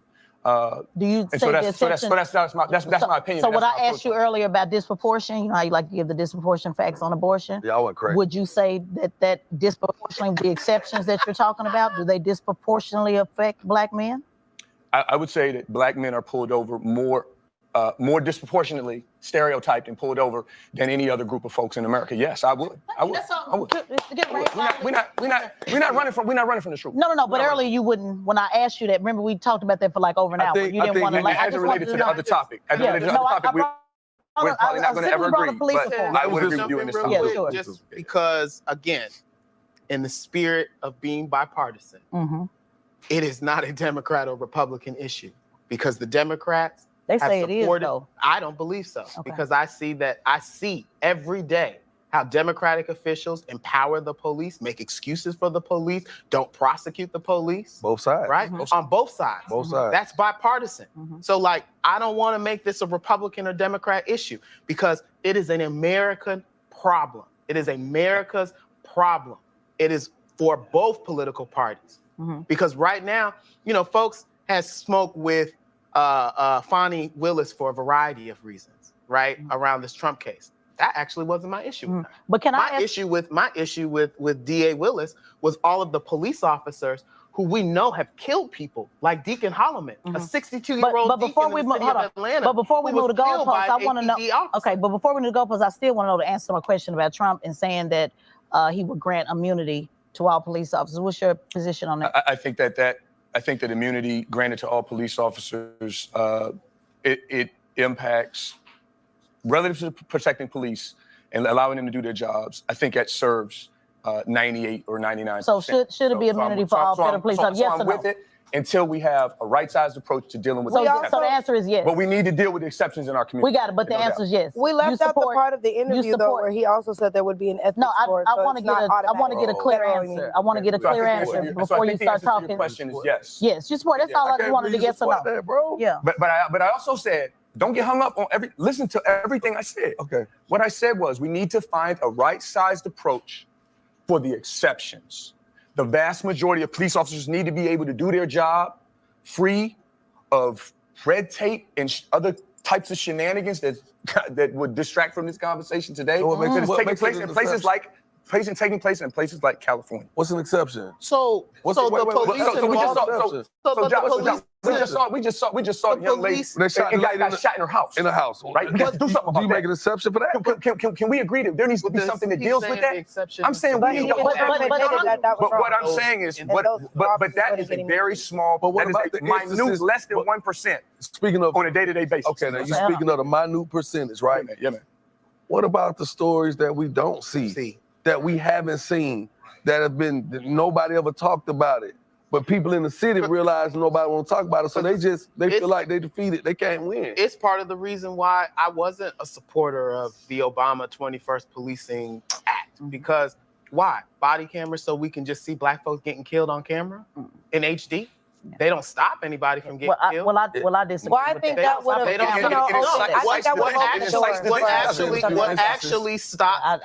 What actually stops people from being killed is a complete transformation of how we do public safety. But we need more of us who we need stand up to body be officers. But we need body cameras. I didn't say that's the solution, but that's a part of. We got to have body cams. But we got because that's the only way we're gonna see what needs to be said. My challenge with that, Tez, is that we have allowed black politicians and white to pacify us and say, "Oh, okay, well, we got you body cameras." That reform we still got more work to do. And more but we black want to be people clear have been killed. More black people have been killed by the police. But brother, we still got more work to do. But we absolutely need the body cam. I just want to be clear about that. We got more work to do. We got more work to do. We need a right side approach. I just wanted to know, yes or no, do you support President Trump saying immunity for all police officers? It's just a simple yes or no. We can get to the solution on what it should be. Let's just talk about what it is. Come on, do you support? I want to point out that we cut the clip short because it's not just automatic federal immunity for all officers in which all these officers can run and cause chaos in our streets. There will still be a board that they have to answer to. There will still be cases like Sonia Massey, which they talked about at that conference as well, in which he said those policemen were not doing their job and those policemen would not be eligible for federal immunity. So like what you said, we need to keep the body cameras because when we're talking about does this officer deserve immunity for whatever complaint has been risen against them, we can check the camera for that. And then once we've checked this footage, now we can take it to this board. But do you agree they should get immunity, yes or no? I just want to know that. And the way that it was presented, I'm just asking. in the way I'm talking about federal immunity in the way that it's presented with the board, not automatic, just let cops do whatever they want, which is what the narrative is. The actual policy is federal immunity, but there will be a process like there is with every. I just wanted to know that I can deal with that. Yes. And wait, because John asked about what was an example. You think about, you see children walking around with black eyes and bloody clothes and cops can't do anything about it because nobody said anything or the child has not admitted that anything has happened to them. And that point, if that cop decides to break the law to save the life of a child, I am with that. And yes, they can be immune for whatever kidnapping charge the parent tries to rise against them for taking the child because you were not taking care of said child. And again, I've seen how horrible some parents are to their children. That also should go before a board too. A police officer at that particular time is not judge, jury, and executor. I will say that's the this, problem. though, and just so let's be clear about that. Let's be clear about that. Yes. It's not up to because the same way we're saying that it should go before a board and decide immunity, not immunity. Also, in the case of child abuse as well, I was a guardian ad litem in Florida for a very long time. It's not up to the police officer to be judge, jury, and executor. So when you say, "Oh, I believe you can do whatever because you hurt that child and you should be," we don't know. He should be able to take the child. But Yeah, that no, cop because that's judge, jury, and executor, and that's if the child has a black eye and blood stains coming out the bottom of the back, and if a black man gets dragged out of the car and gets shot because he didn't let the window down fast enough, you say that should go before a board. So let's go that before a board. It's gonna go before a board. Yeah, At the end of the day, if a black man kills anybody, he's gonna have to go before a jury as well. So I'm not understanding. We want to make one comment. Either we going before the board or we not. I want to clarify. Either we going before the board or we give it to somebody or we're not. I don't want no police being judge, jury, and executor. That's why we got the courts. This policy that Trump is talking about, only extends to federal officers. Vast majority of police brutality cases take place with state and local police. So if you want to see safer streets where you are not concerned about having the type of run-ins with the police that many black people can talk about, it's a state and local issue, right? The president hold on, brother. Wait a minute. Hold up. We know that, but let's hold on. No, everybody does not know that. I know that, but no. You know that. No, but we got to be clear though. When you're talking about something from the federal level, that can also trickle down to the state and the local. Sure. So let's not because when the sisters over here, thank you. No. Anytime. No. When you have somebody saying, "Let's get full immunity. Let's be rougher with them, rough them up." That's a problem. Now you don't have to be as clear on that. You say you don't want body cam. I ain't never heard no progressive say that. No, I said. Hold on. Yeah. Hold on. Yeah. Also, what I said was body cameras are not enough. Right. If you're not going to prosecute the people, if you're not going to prosecute the people when we see someone black being killed on film, what the fuck is the point of the body cam? But we still need it though. No, I want the same page, but the way you presented it the first time. Well, that's why I wanted to clarify. No, that's what clarification is all about. Let's give some closing thoughts from our guests because we got to wrap up. We've been going way too long. Closing thoughts tonight on the actual debate. On Harris and Trump. Yeah, on the actual debate. There's a person with a record of positive economic growth in this country. There's a person with a record that demonstrates that his foreign policy works. And then there is a person that you just don't know where they stand. And over the last 3 or 4 years, that person and their counterpart hadn't produced any positive outcomes for our community, nor the larger American community. And I would just urge that everybody use logic rather than allowing the media or the news to manipulate them on the basis of their emotion. That's my comment. Okay. Closing thoughts. All right. Well, I would hope that from this debate, everybody was able to really identify what issues each candidate stands on.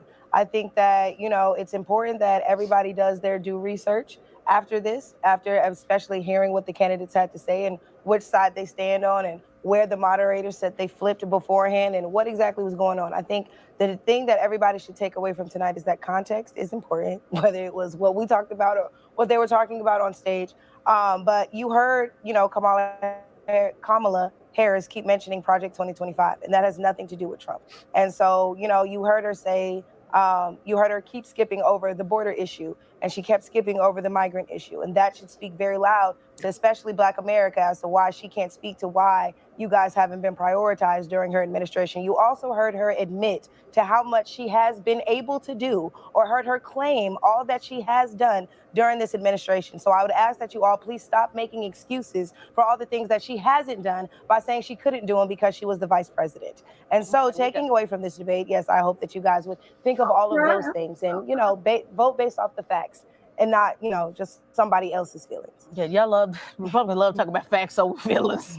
Go ahead. I think people have to make a sound decision about what makes sense. Fact of the matter is that we have someone that's running for president who It's multiple charges. He staged one of the first insurrections in the United States in modern history. If you were to engage in all of these criminal activity, would you be allowed to even have a job, much less run for president of the United States? We got to stop making politics in America a reality TV show. Trump has ushered that in. Also, on the other side, VP Harris absolutely has problems. Has she done everything right? No. Are there policies that we don't agree with her on? Yes. And when we're looking for stability, when we're looking for policy that we can actually disseminate, talk about, debate, she's the only one up there that's actually offered solid policies. She's the only one up there that has actually offered a plan. Trump is nobody interrupt them. See, this is what y'all got to stop that. Trump is because nobody interrupted them when they gave their closing thoughts. Stop that. I'm not talking about y'all. I'm talking about in the back.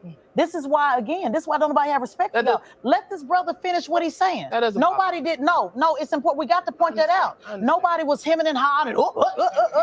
No, nobody. Everybody let y'all get y'all Republican talking points off. So let him finish. No, I'm telling you to let him. I'm asking you to let him finish. No, but I'm asking you to let him finish. We get it. We know you for Trump. We got it. We get let it. Him We finish. get it. Sir, we got sir, it. They got your clock. Sir. They got your clock. We got it. It's fine. Let him finish. It's fine. Listen, I don't have to. I recognize that some people have gotten into the snake oil of Donald Trump and has fallen underneath his spell. I have not. Some of us still have independent voices. With that being said, this election cycle, there's more on the ballot than just president of the United States. Here in the city of Atlanta, we have to elect a new at-large city council member. I'm looking forward to winning that election on November 5th because local government matters. Many of the things that we talked about, that we were so passionate about, state and local government is the ones that actually make the decision on whether those things move forward or not. And so I would remind people to be educated, to seek the facts, don't just get one side of it. Find out all of the information and make an informed decision. And don't forget about your state and local offices on the ballot. Good stuff. Young Doc, give us the, we all agree. Hey, here it is, man. Here it is. It is. You have to inform yourself. Like you say, knowledge is power. Hey, look, man, you got to be steadfast on trying to gain as much knowledge as you can. And we got, what, 50-something days before this election? 56 days. I'm going to keep it 100 with you. I hear these policies on both sides, and I know 100% of the policy is never going to go through on either side of it, red or blue. It's not. It's just, it never happens that way. It has never happened that way, and I don't think it will ever happen that way. But I will say that I'm sitting here, I'm listening to this debate. I hear one person who comes off as if they are, they have a warm spot for the country. They're pushing policies that they say, hey, this is gonna make for a better economy. It's gonna be better for the American people. Then I hear another person that says, hey, look, here, man, whatever you say, I'm gonna do what I wanna do because people fear me. You know what I'm saying? I ain't saying I'm saying somebody fear me, but somebody else said people fear me. They know I ain't gonna let certain things happen. And I think that some Americans feel like, hey man, this man is willing to be a bully on our behalf. And hey, whatever you believe in, whatever you stand up for, hey man, continue to educate yourself on that because the freedoms that we are the freedoms that are on the table right now today may not be there 4 years from now. No matter what either side to go. But I will say this, look. Y'all quit getting caught up in this because I still feel like on both sides, more needs to be done for the people that look like me. And I'm gonna just leave it at that. Amen. Yes. Well, my closing thoughts is, once again, I wanna thank Revolt. I wanna thank you guys for coming. You're always welcome. No other network, platform or otherwise have dared to take a live show, live, raw, unedited, with far right, far left, independent, in the middle. I ask that the comments be flow tonight, just so y'all know. That means the trolls, the bots, they calling me everything but a child of God. They talking about you, they talking about us, they doing all of that. We have got to grow up and understand that politics is messy. It's messy, It's chaotic. Yes. It's things that we're passionate about. It's not designed for everybody to feel good. It's designed for this sister to say, I love my God and this is what it is and I'm going to stand on business. And it's okay for this sister over here to say, no, that's not how God works. We have got to be okay with having these uncomfortable conversations. We are never going to get anywhere if we don't have the conversation. So if nothing else, I guarantee that somebody heard something today that made them say, you know what, she got a point. Or you know what, he got a point. And if they don't, it did something to prick your conscience. And I stand on that. And I may not be the best moderator or the best host or the best this or the best that tells you got. But at the end of the day, I believe in what we're doing, and I believe in what we're doing here. And until MSNBC and CNN and all the rest of them invite black folks in the room like this, we still did a better job than anybody could have done because you actually have voice here at Revolt. Right. So I want to thank Revolt for that. I want to thank you for always coming and always disagreeing or not agreeing or whatever it is. Like, hey, Agreeing to disagree. agreeing to disagree. And you're welcome back. And I hope we can continue to have this conversation. And I know all my folks, oh, it's so, but this end day, this is what it is. And I know we got Jerry some. Springer of political. That's right. That's right. That's how politics should be. So good night, everybody. Thank you so much for joining us. Give yourself a round of applause. We made it. Can somebody take a picture? The girl said we made it. Oh wow, that was entertaining. And then Keller ran his ass somewhere. That was entertaining. Look, let me get off him. I better not get stayed up here and found some other shit. But yeah. You know, look, folks. The differences, the fundamental differences, cannot be any clearer between both sides. Should there be more done for black and brown folks? Yes. But the realization of it is, you waited too late to ask. Meaning,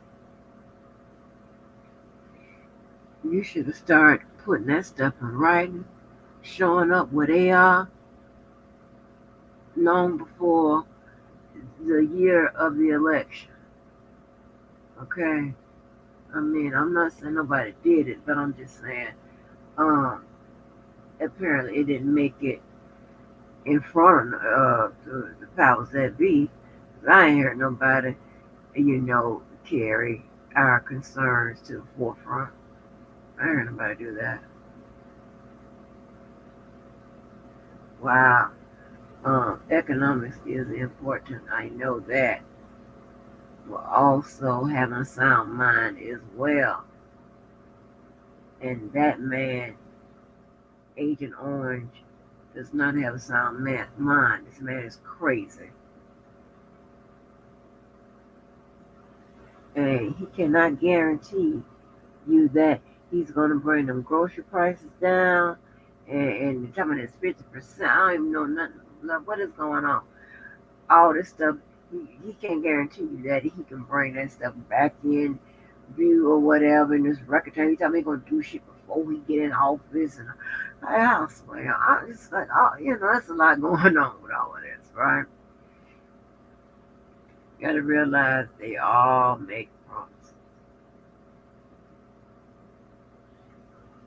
You should evaluate what they've already done while they've been in office. Yeah, I'll give you that. Okay. But you also should evaluate why they did it. And again, are they fit for the job? That's another category that you seem to brush over and act like it's. And I understand, a lot of people are crazy anyway. So if y'all ain't concerned about it, be crazy, just add one on to the crazy group. That ain't gonna work out. And that man is an opportunist. He only like black, hang out with these people, whatever, when it's beneficial for him. When he's trying to get in front of that camera, like back in the day when he was, running around with Tyson and all them different people, whatever, contributing to, black folk. And I ain't talking about no, no big money. I think he may have given Hillary the most money, but he was giving a little chump change out. No, let's keep it about something I've given out. Well, what are we doing? He's an opportunist. He's free. He freed them black people. Plus, he thought if we get the black vote or the black attention. That's it. You're being used in that way. And I know some of you motherfuckers don't,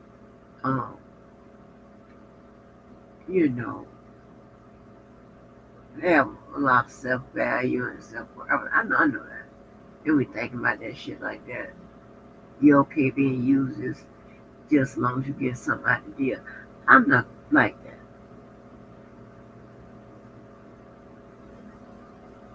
That's just me. I'm a little different. I'm not like that. But and don't get it twisted. I do see the appeal and the draw that Trump has. I see it. I'm not crazy, and I'm not saying that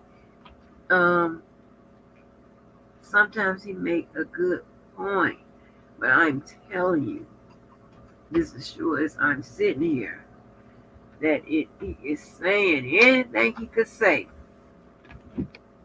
to get the vote. It's an opportunity. And then another thing, I don't like when people play with the Lord. Once they told him about the evangelicals, baby showed up with a Bible at the church. So I don't like stuff like that. Somebody told him that, to get some fly tennis shoes. That is to attract y'all, trick y'all, and get what he want, and then he forgot about you. And you're not doing it genuinely out your heart. Because here's the thing, right? You're going to do something genuine out your heart. You're going to continue to do it, and you're going to put great care in it. You're not going to just sign a bill and off to the next one or whatever. You know what I'm saying? I'm just telling policies, bills, laws, they need maintenance. They can go in one day and out, years later.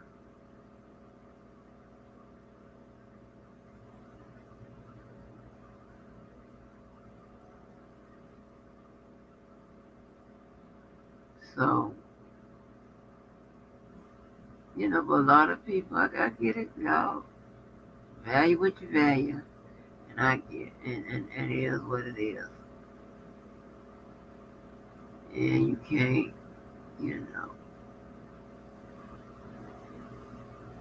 tell people any different.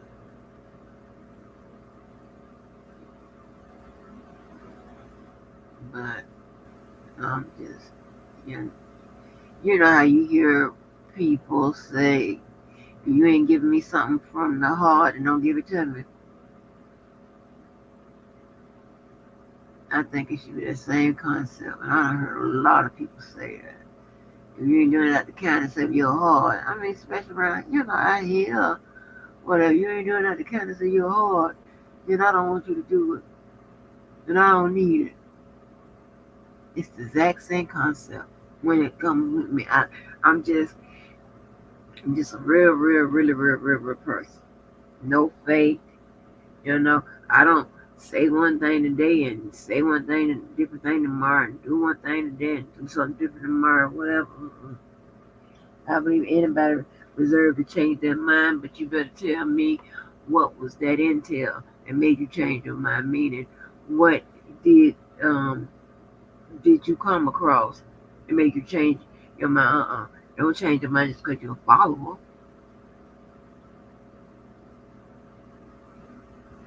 I can't respect that.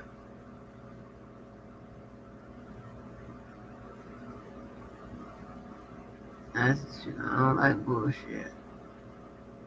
I just don't.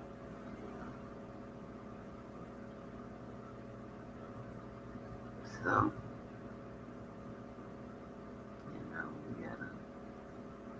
we got a big decision to make. But you gotta realize and stop thinking that you know. Now, I agree with you. A while ago, I was like, oh, stop looking for handouts and this and that, But due to the fact that so many other people are getting handouts due to the color of their skin,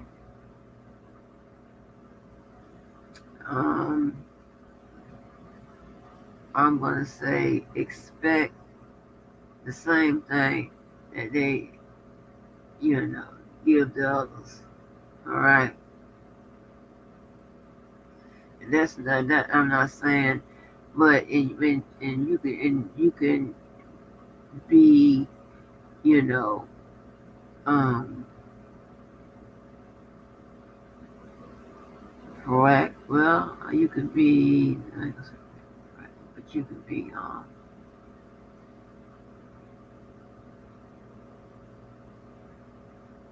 you can be a person that working hard and things of that you other, but you can also be that person who deserves to get a hand up. You understand what I'm saying?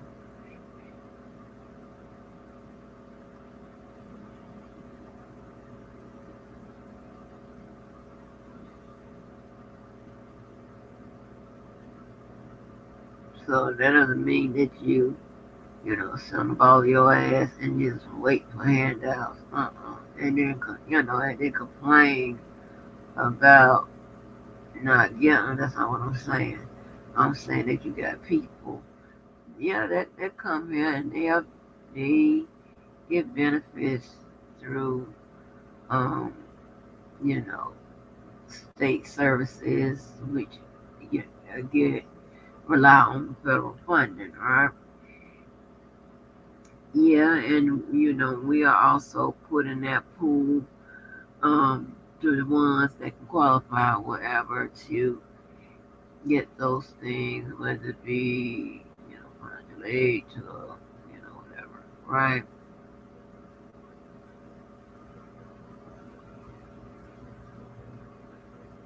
What I'm saying is, if the others can qualify for those things and the government understands that they come here with nothing and shit, housing is hard to find for them, whatever. Well, I mean, I see a whole bunch of homeless people. I see a whole bunch of, hungry people. I see a whole bunch of people that need affordable housing. So what are we talking about? The apartments I used to live in. Let me tell you what the Mexicans did. They went and got 2 apartments right by each other. And I guarantee you like 6 or 7 of them in each apartment. And all of them go to work. They loaded up their trucks and vans and, look like they were apparently going to the same job or whatever.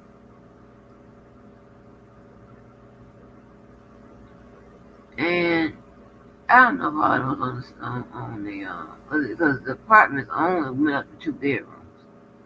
I don't know if all of them on the lease or not. Probably not.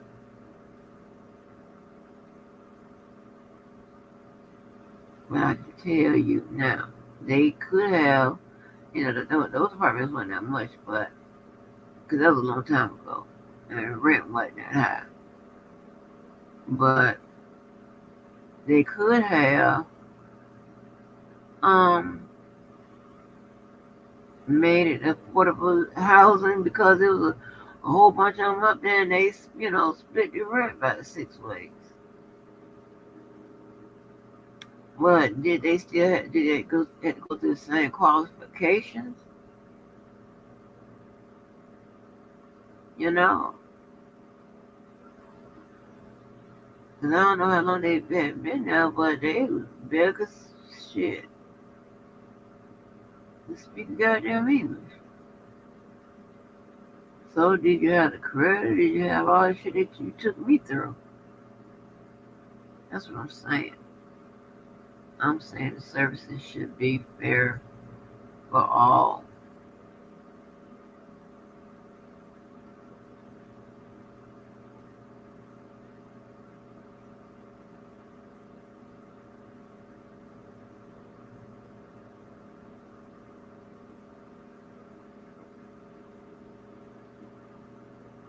And that was so dope that Keller come and join in on the map with me. I know I love that map.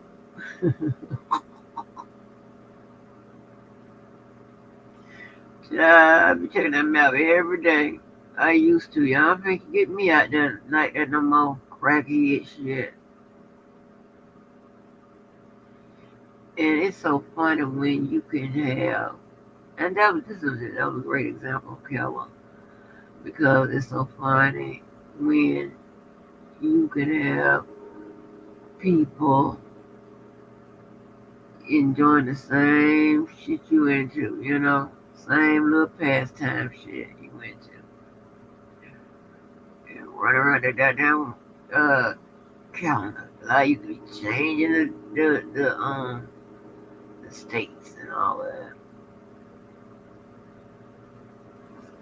Looking at it every day, see anything change. Oh, and don't let me look at CNN where the boy with the glasses on, the dope boy, he ended up getting a little show. I haven't watched it in a minute like that to see if he still has a show, but he does a lot of reporting and he's very smart. What the boy is his name? Steve? What's his name? Something else. Forgot that boy's name, but he is so wickedly smart, y'all.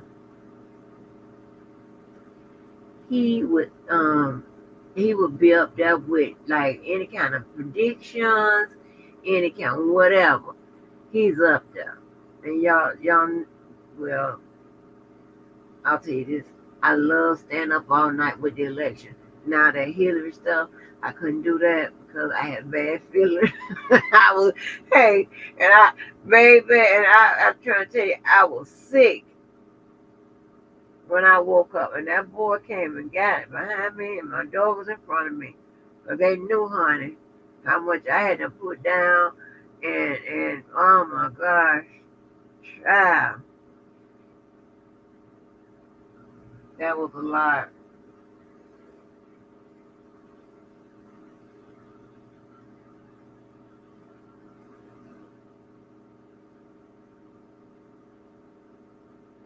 That was a lot. A lot.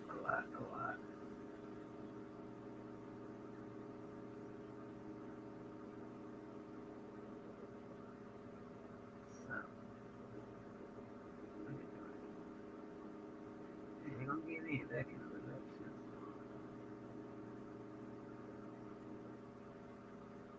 But as always, hope you got something from this that you can take with you. Shout out to Kelly for giving me that contribution.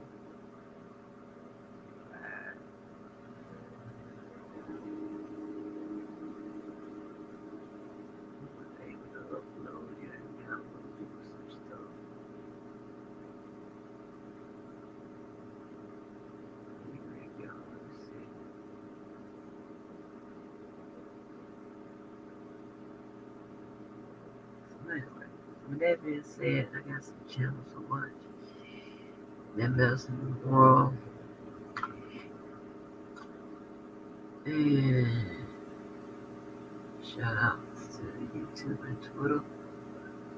Coming on through and right with you.